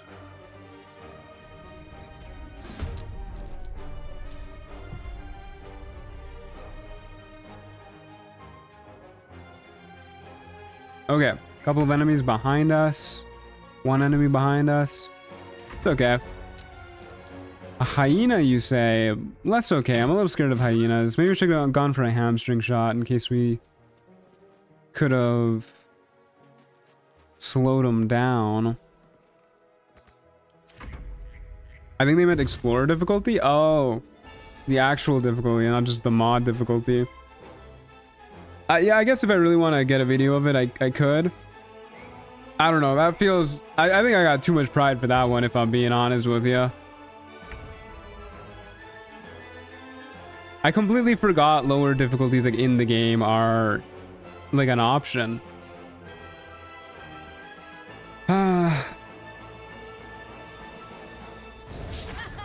Okay. Very glad that he missed. So it's definitely a swinging experience. If one monster counters your build or CCs you, it tilts the skill so much more than countering 1/4 of a party. Yeah, exactly. I think it's par for the course, but it's how I like to play the game. I'm okay with it. Though it does make it a little time consuming to get footage. That's not good. In fact, dare I say that is bad? The fact that rangers don't start with a melee weapon is also deeply upsetting. Weenie Hut Junior difficulty. Yeah, I cannot switch to Weenie Hut Junior difficulty. There you go.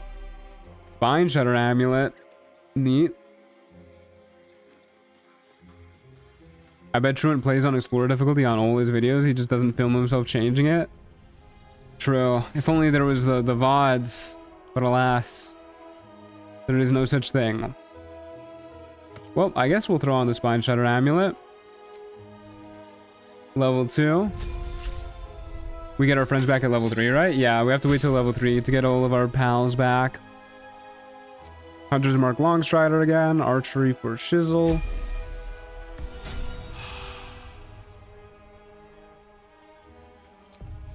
There's our long strider. One enemy coming up. How much do you want for a 24 hours Trials of Tav Swarmkeeper stream? I'll do it for like $2,000. Mainly for the 24-hour thing, not so much the Swarmkeeper thing. I like the Swarmkeeper thing. Don't like the idea of staying up for 24 hours straight. Don't like the idea of talking for 24 hours straight.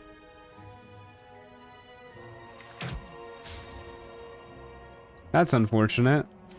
At least we got a surprise round.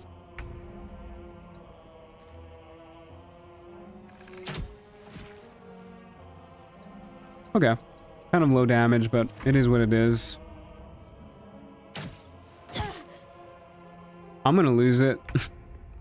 How dare you instantly make me lose concentration?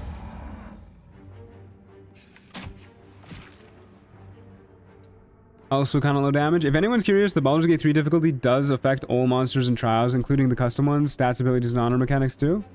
Oh, cool. Very cool, actually. How much for 10 hours? $800.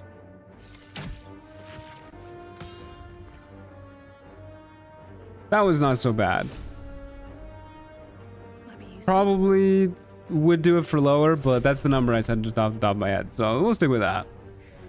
I can't afford it right now, but it's cool to know that that's an option. Yeah, it's out there. My services are for hire, I guess.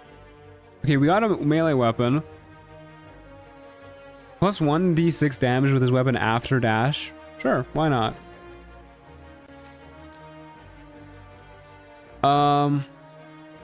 Yeah, I'll take a long rest. Heal up, get our spell slots back.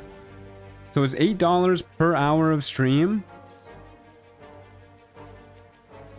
That's not how that works. Then it would be $80. It's $80 per hour of stream. Yeah, that's how that works.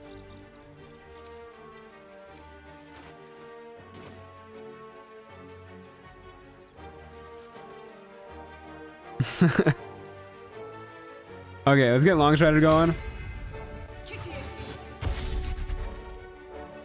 And then off to the Harpy Nest we go. I kind of want to do a longer stream at some point, like at one point this year. I don't know when I'm going to do it. Unfortunately, I'm not going to be here for my anniversary, my 2-year anniversary, which is in a couple weeks. Because my 2-year anniversary is also my grandma's like 95th birthday or something, 94th maybe. She's somewhere up there, and she wants the family around. Oh no, you fucking lobbed that shit. So I'm gonna be out of town for my 2-year anniversary. Maybe I'll do it as like a birthday stream. I'll just do like an extra long stream. I think that sounds like fun. Maybe I'll do a Gale stream and I will blow myself up, and that'll be like the fireworks to celebrate my birthday. There's an idea. I can like speedrun the game, beat it in like 12 hours, do like a 12-hour stream, end it with Gale blowing himself up. Tell Mima I say happy early birthday. Will do, will do. I'm sure she'll be glad to hear it. I thought you were talking about your relationship anniversary for a second. Yeah, I'm just gonna make my partner watch me play Baldur's Gate 3 for our anniversary. I'm sure she'll be super happy. Don't even worry about it.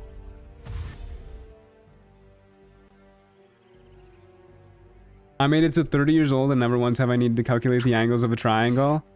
I had a fever dream about trigonometry once. I think I talked about this on stream before, but I had COVID and I was in a math class at the time. I was studying for an exam on trigonometry. And oh my god, dude. I still look at triangles and feel dread and horror. I can feel a headache coming on every time I see a triangle.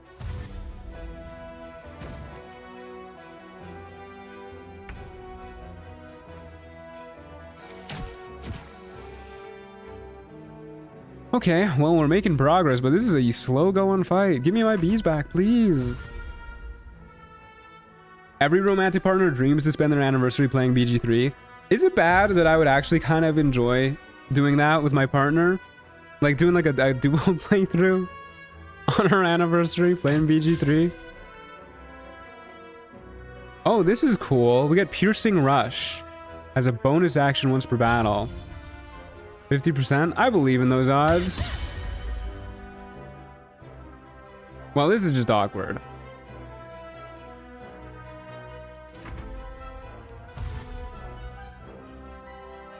Don't worry, Matt. The trick is that all angles add up to 180, or is it 360? I forgot.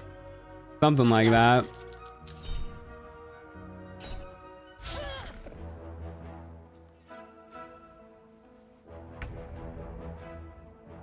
Okay, can we please, for the love of God, kill you? Thank you. Well, so much for peace. So much for peace, she says after shooting a guy in the face.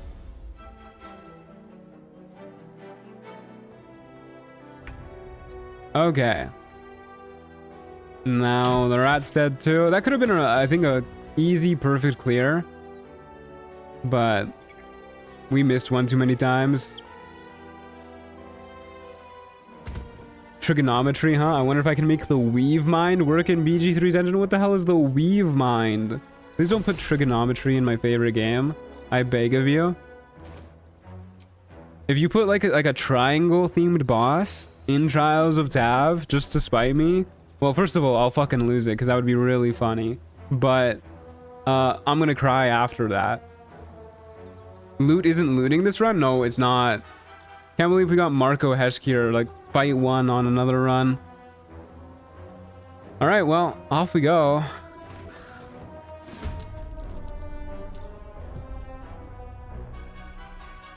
What do we got here? 2 enemies spawning. One's right there. No clue where the other one would be coming from, so let's simply start by skedaddling down this way. I think we should have line of sight on whoever spawns there. A wolf and a bandit cutthroat. Okay, probably better to go for the wolf first. Isn't Merkel a triangle boss, Trent? Why do you think I don't like him, man? Don't like we didn't kill the wolf. But I do like that we surprised it. Oh, the bandit cutthroat's all the way out here. I thought he was next to the wolf.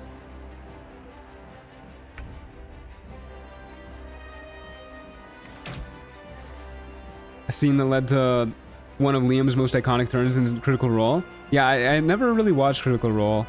So unfortunately, I'm missing out on that reference.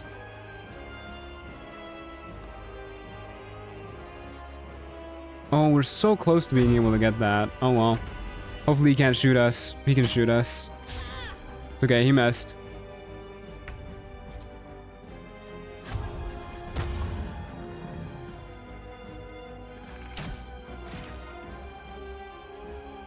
The boss can only be killed when you solve the equation. Every wrong answer downs you. See, I don't even think trigonometry is that hard, if I'm being honest with you, like as far as math goes. There's definitely harder stuff out there. But just trying to study for a trig exam while I had COVID was not a fun time. All of these attacks that would have been one shot with the bees, I know, I miss them so bad. I feel like a man... I feel like a man deprived of something great, you know? Like, I was once at the top of the world. I got nothing. I feel like... I wonder if this is how divorced dads feel. Like, I know I'm gonna see my kids again soon, but having to wait for the weekend, man, that's rough.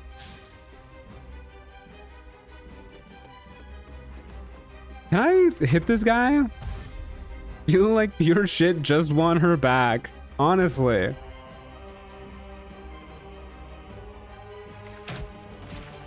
Okay. Hey, Falara Louvre is an item.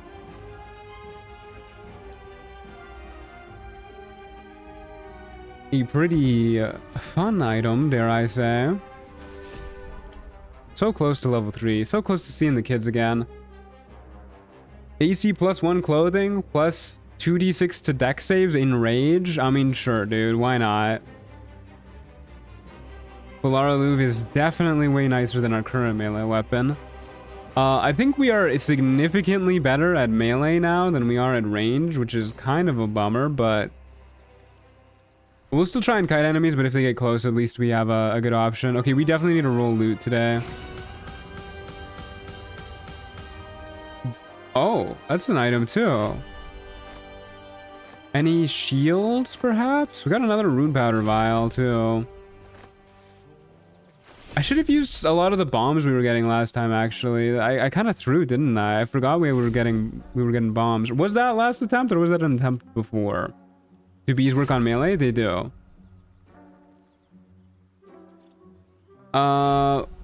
Whenever you take fire damage dealt by another creature, you gain 2 turns of heat. You take 1 fire damage less. I think that's good. Oh, we got long strider boots. Taking a critical hit, you deal 2d8 thunder damage in return and can prone an attacker. Interesting. I don't think Dolora Maris is better than Falara Loop, if I'm being honest with you.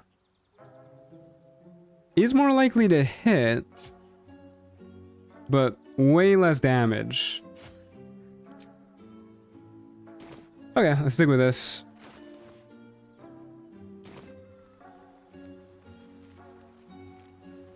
Reverse crit fishing robe, yeah.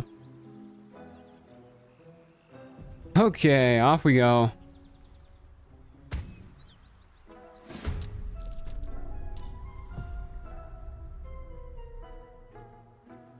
Three enemies spawning, huh? Okay, let's just go for the high ground. I got no idea where the enemies are spawning. I'm too lazy to look for them. They're somewhere around here, probably. You can't put it in offhand? No, unfortunately not. Not with Falara Louvre.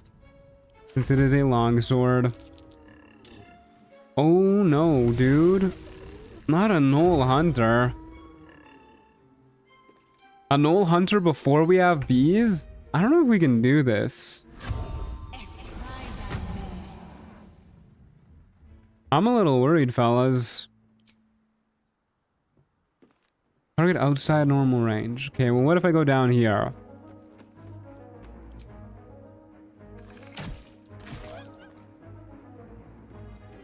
Oh, not good damage. Not good damage. Barely above average, even if we didn't have Hunter's Mark above on him. Making us earn the bees? Yeah, this is going to be a hard fight. Worst case, we have Rune Powder Vial. But I'd rather not use that. But I guess we're not in, like, any huge danger. Just kind of scary. Especially because we have other little guys to worry about, too. And I'd much rather use a Rune Powder Vial on at least 2 enemies, but I don't think they're going to sync up.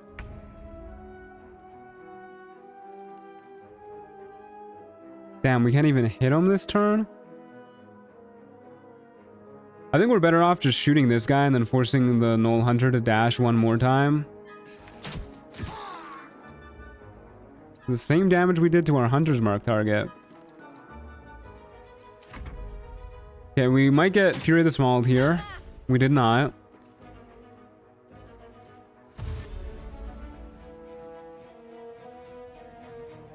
If I got attacked by Moths, I would take psychic damage from the indignity of it. Yeah, honestly, how are Moths gonna hurt somebody? I mean, I'm a little unfamiliar with their game, admittedly, but are you kidding me? Did this guy take cover? No, we can still hit him. We need to move a bit closer so we don't have disadvantage, though. Maybe it's better to kill the Goblin Tracker and then keep kiting this guy. Risky, but I think it's also risky to walk up to him to not get disadvantage. Because then we definitely can't kite. Smoke Method's just doing something down there. Oh, hello. There's a dragon flying by. Oh my god, watch out. What's her name? Sarah? Watch out, Sarah. If you're getting attacked by mobs, you must have a light bulb strapped to your head or something. Yeah, they got the minor drip. I'm gonna throw a Rune Powder Vial here. I'm scared. I don't want to risk it. I want to see my bees again. Oh, that shit. This is one of the ones that doesn't explode immediately, huh? Do I need to use fire on this? When ignited, yeah, okay, we'll just, that's awkward. I thought it was like a bomb. Oh. Just kind of sits there, huh? Well, that's awkward. Hold up a second. Just gonna update that so we can pick up that vial afterwards, wherever we go. Yeah, okay, well, let's just keep running then. I guess we're not as safe as I thought we were.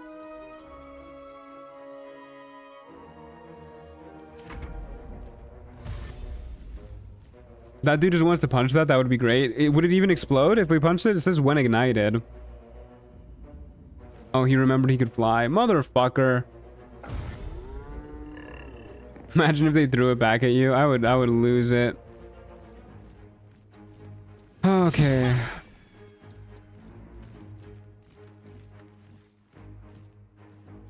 Do I just keep kiting? Do I just shoot whoever's closest to me and keep kiting? I guess I should have gone for the melee hit then if I was doing that. But he's just not moving close enough to us for us to not have disadvantage on hitting him. So I guess we'll keep kiting.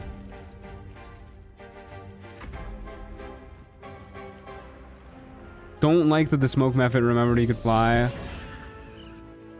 And he blinded us. Now we're definitely not hitting the Knoll Hunter. It's like a smoke powder bomb. You have to reduce his HP to 0. Oh, okay. So you can just break it to explode it. Okay. Well, there's some damage.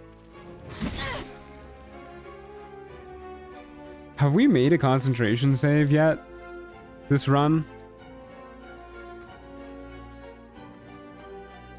I guess I'll top up my HP just to be safe.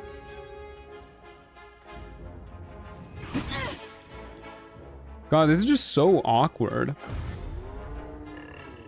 Having to kite the Knoll Hunter while dealing with the smoke method?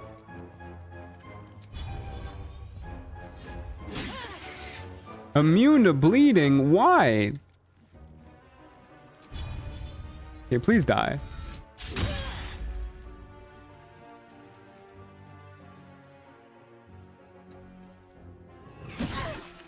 Oh my god, dude.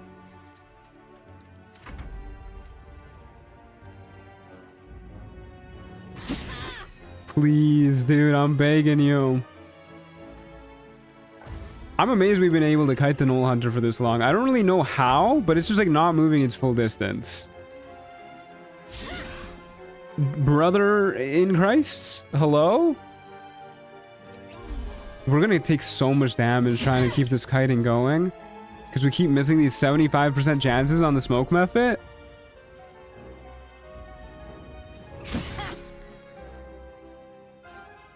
Concentration save is such a meme. Did you know barbarians get proficiency in concentration saves? The class that can't concentration save.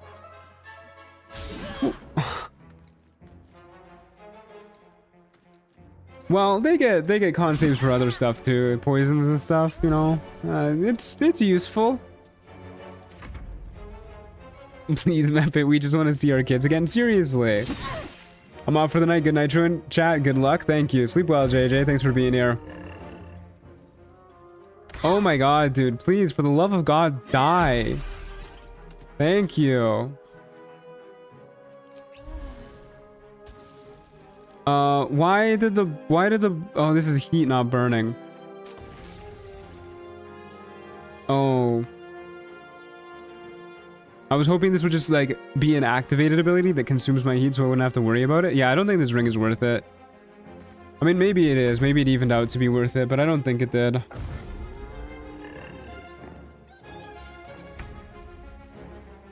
Good night, Anna. Thanks for being here as well.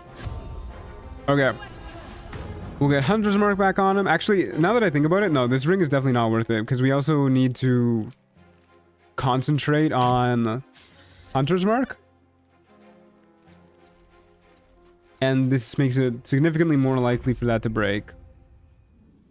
I should just take off the ring. Oh no, oh no, no! How? How did you do that?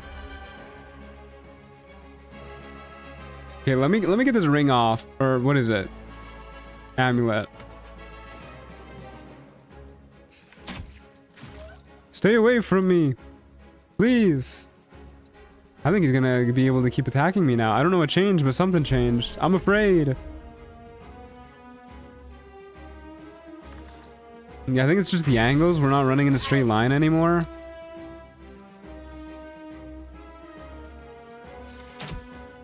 I don't want to move closer to it, though.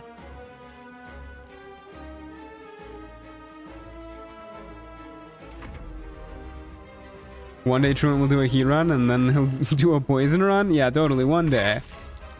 Okay, there's a dash. No time for mercy. Oh my god, dude. This fight.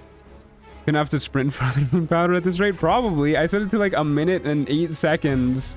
But we'll still probably have to sprint to get it.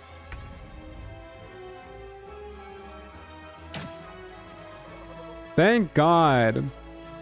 Go, go, go. Get the rune powder vial. Maybe the smoke method smoke cloud was obscuring his line of sight. I think it's just visual until the smoke method dies. Oh no, I'm going the wrong way, aren't I? Where is it? I've lost it. Oh god, it's over here. I was going the right way. We can make it. There it is. I know I could increase the time, but that's no fun. I like having it be a race. We did it. We got the rune powder vial back. Oh my god, what a fight, dude. What a fight. Now we can just enjoy the view, I guess. Beautiful. Whoops. Not the button I meant to press. Yippee, we got it. I wonder how much time there is left. Fell asleep to stream as background noise, and now 4 hours after falling asleep woke up sick. I hate Mondays. Oh, brutal. I'm sorry. Oh. We're here.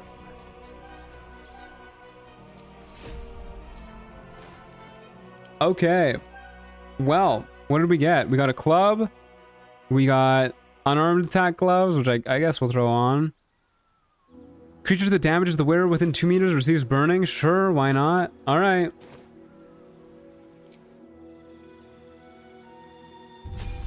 Well, we got our children back.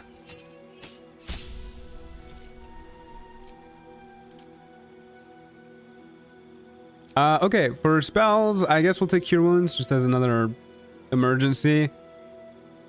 So we could try out something else. I really liked the bees, though, if I'm being honest with you. Moths can blind people. I guess that's nice for ranged enemies.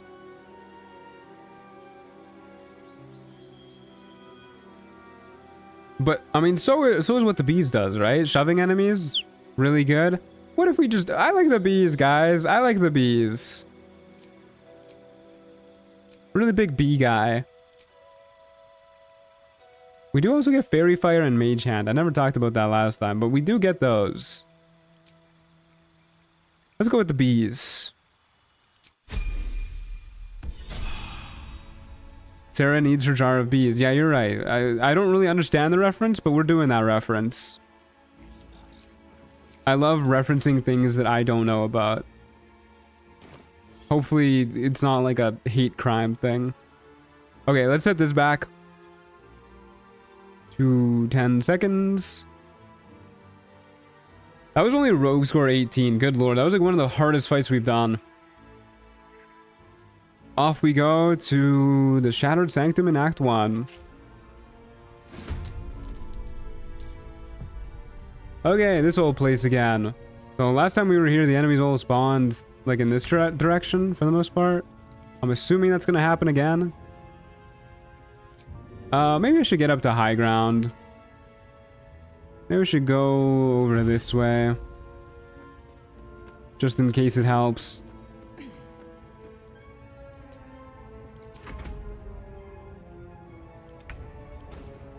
Another Null Fang of Yanogu. At least it's not a hunter this time. Okay, these guys don't seem too scary. They do seem incredibly far apart though. Like I don't know what's going on here. But we'll try and get this guy to cross here and then blast him off while he's crossing. So we'll play it safe, play it patient.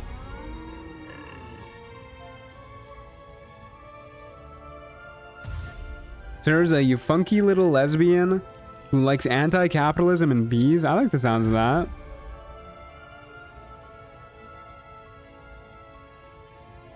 Okay, he's in prime position for getting bead. Let's see if we can do it. Get bead, idiot. Could moths do that? I don't think so. Should have hunters marked him first. I thought he was gonna die no matter what, but I guess he's got a stronger back than I do after falling like 40 feet.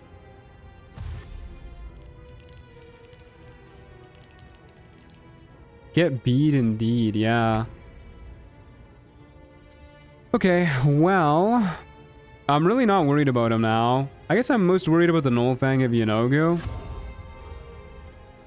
So we'll put Hunter's Mark on that dude. Comes back on a long rest, huh? I guess I'll save that for emergencies.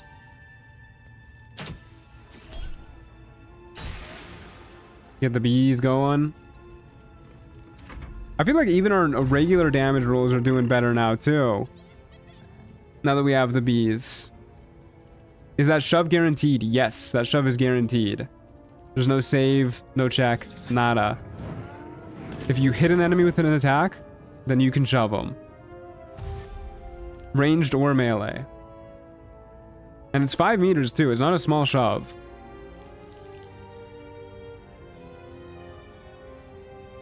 I do not like that they were able to get close to us. I always forget that ladders like don't count as distance. It's really hard to gauge how far away enemies are.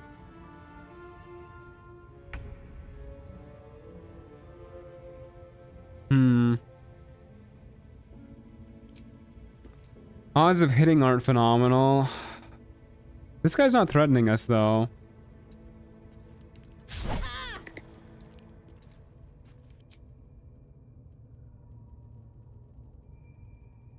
Don't have any AoE arrows. Well, I guess we just go for the hit. Am I really gonna lose like this again? Am I gonna die because of these guys? Because we just can't hit 70% chances for the life of me? I don't think we got a good play here other than just like try and kill them. I don't know. We're wedged in a corner. Oh, we can kite back this way apparently. What is this? Just like a hole in the wall? Maybe we can thin them down. We don't have any scrolls. Could, I guess, drop the smoke powder vial and then get ready to shoot it. How much HP does this thing have? 4? I have no idea what the explosion radius is like on this. I've been told if I reduce this thing's HP to 0, it'll blow up. So I'm going to trust whoever said that. We're just going to leave that behind and get ready to blow it up.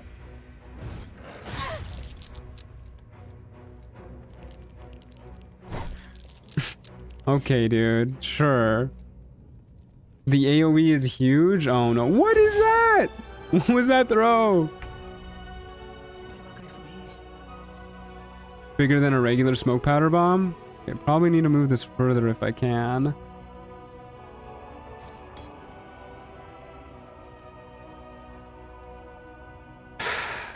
I'm probably not safe here, huh?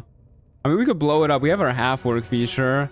And then we just pray to God that this guy doesn't hit us, because apparently he can see us from down there.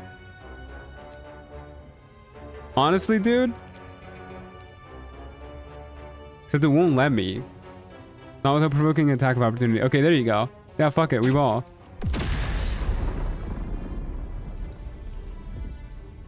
That did not do nearly as much damage as I thought it was going to do, but it didn't hit us. So that's good.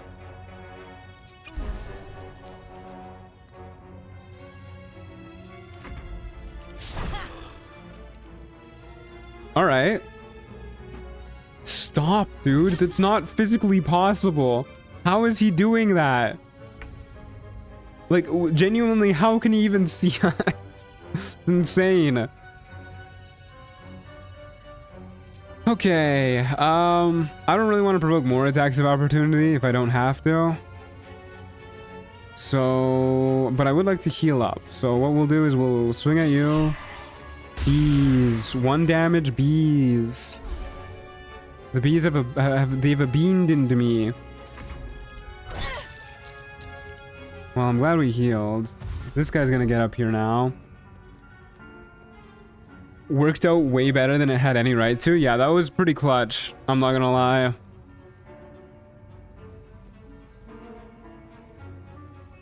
Okay, now we gotta deal with 2 of these bozos.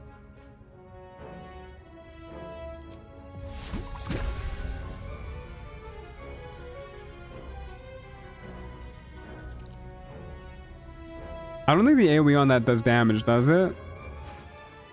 I think I've used Melf's acid arrow like twice.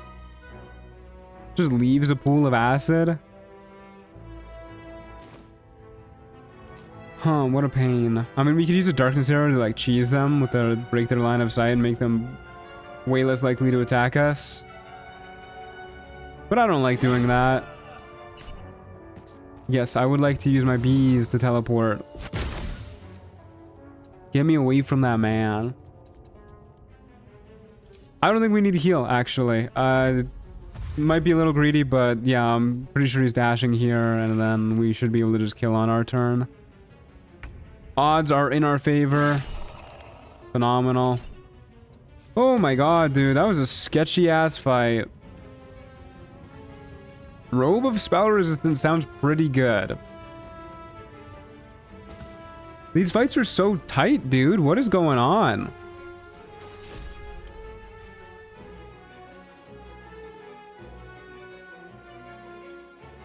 So we lose 1 AC in favor of boosting our saving throws by 2. I don't think that's worth it when we have 14 AC.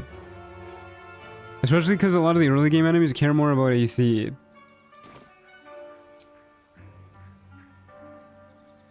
Time to get going.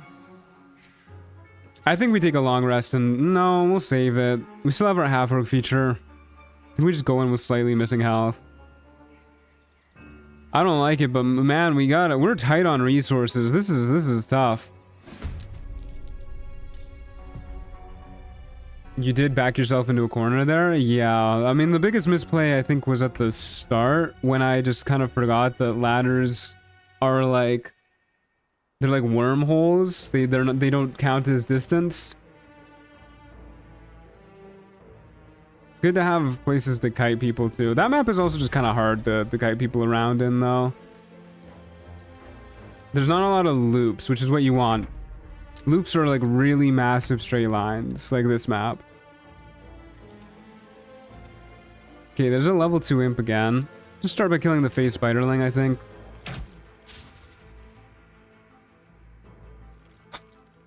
Okay. That's alright. I am fine with this, and it does not aggravate me.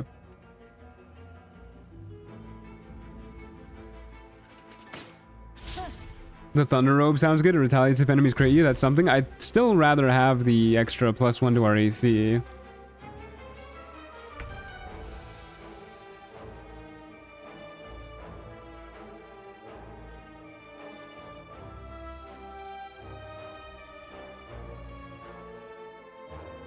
Okay, kill the face spiderling. Use Hunter's Mark on... I guess the zombies probably... No, the imps should... They're both kind of annoying if I'm being honest with you. Neither of them are going to die particularly fast because the imp has resistance, the zombie has undead fortitude. Both of them are going to try and get in our face. I guess we'll go for the zombie first. Go up here, get ready to start kiting to the whatever that direction that is, the east. If ladders use movement, then it would be possible to run out of movement while climbing it and get stuck on it. I can see how that would be frustrating for the player, why they didn't do that. But I mean, that is how it works in D&D. You can get stuck on a ladder. You can end your turn on a ladder. Well, that's not a lot of damage. Was that... Was that literally 4 ones? Yeah, that was 4 ones for our damage roll. Well, that's unfortunate. Oh, that's unfortunate. Oh.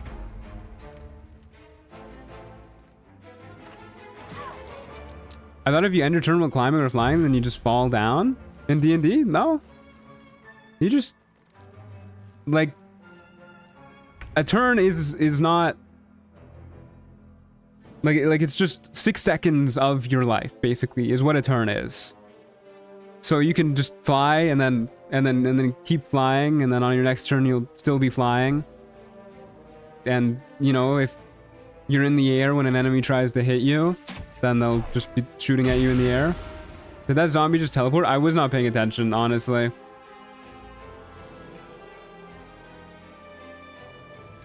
If you get knocked prone when you're in the air in D&D, then you do fall. What? Crazy range? Hello?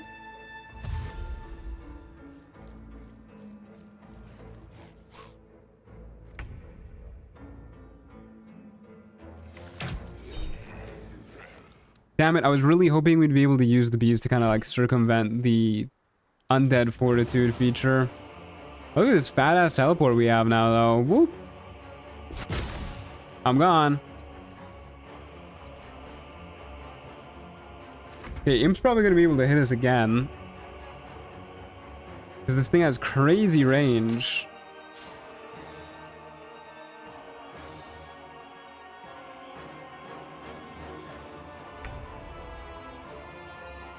Are you limited in how far you can run around the map in each level? No, I don't think so. 5 meters, yeah. Definitely 5 meters. Don't worry about it. Is this the entire wilderness right now, or is there a limit to how far you can run? No, I'm pretty sure this is just the entire wilderness.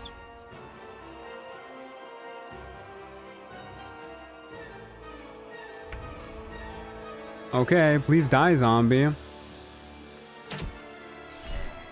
Thank you. Okay, let's reapply Hunter's Mark to you, if I can. Have to move closer, I think that's fine. And then get ready to jaunt, maybe onto the roof. I don't like when flying enemies remember they can fly. You will eventually leave combat, but it is a very large range. Okay. I feel comfortable just kiting enemies then. Yeah, let's go over here. I don't want to heal. Oh, with 2 healing potions. We haven't gotten any healing... Oh my god. We haven't gotten like any healing potion loot this run. Honestly, this run loot-wise is, I think, our worst of the day. But hopefully that will get made up for. Okay, very nice. Well, there's an elixir of Cloud Giant Strength, which certainly is a good way to start a day, especially on a class like this that does not need the rest. I think we probably use that and go melee for a little while after we rest.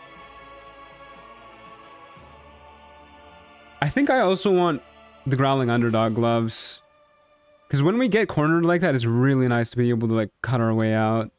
Better find somewhere to camp soon. The comeback will just be more impressive. Exactly. Okay, we're going to... we could roll loot again. We don't usually find Act 2 maps this early. I think we have to be Rogue Score 40. We should get another 30 currency before that. I really don't like rolling loot. Like, it's a temporary measure, but like a shield, armor, anything. What is going on there? I don't think we got a shield or armor.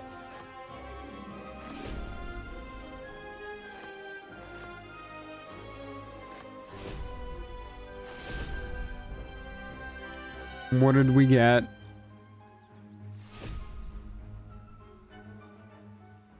Oh no, dude, what is this garbage? Arcane Flail, advantage on concentration. It's a finesse flail too. Okay, that's useful. Oh, very rare heavy armor. If you are drow, which we're not, gain +3 meters to move speed, +1 to weapon attack rolls, +50% to jump distance. Additionally, wearing this armor as a drow also grants immunity to opportunity attacks and 50% reduction to fall damage. We disguise ourselves as a drow, guys, like right now. That does increase our AC by quite a lot too, especially because it's light armor. It's not very rare heavy armor. I don't know why this is different, but we need to be a drow. But either way, 19 AC is really nice. Okay, we got something. We got something. To be fair, that level 4 guiding bolt may have destroyed that last fight. Yes, I did entirely forget about the level 4 guiding bolt. That was on me. But in my defense, I've been streaming for 6 hours and 7 minutes, which means it is unfortunately stopping time. But we'll continue this run. You guys will get to see the comeback, the rise to glory that is Sarah. We will continue this run tomorrow, pretty early on in this run. So if people are just tuning in for the first time tomorrow, I think it'll be okay. So I think this is a pretty good stopping point. Either way, I really appreciate you guys sticking around. I should have tried to get like a photo with the bees. Can I be you? No. Can I be you? I can. Except there's like latency on entering photo mode after I use the bees. Maybe knockback will be better. Oh, he's loving it. The exclamation mark is kind of sending me. Okay, we'll get one over on this side. And then if I want the text on the other side, we'll get it on this side. For tomorrow's thumbnail. Beautiful. Get some depth of field going, maybe. Have it focus a little closer. There you go. All right, phenomenal, folks. Thanks for being here. Thanks for being here. Oh, I get it. I'm really liking Swarmkeeper. I'm not gonna lie. I hope you guys enjoyed. I will see you guys tomorrow. Thanks for the support. Thanks for tuning in. I will catch you guys tomorrow, 11 a.m. Mountain Time. In the meantime, join the Discord server, !Discord, or click the link in the description below for notifications and hanging out and stuff. It's a good time. I will see you guys tomorrow. Adios.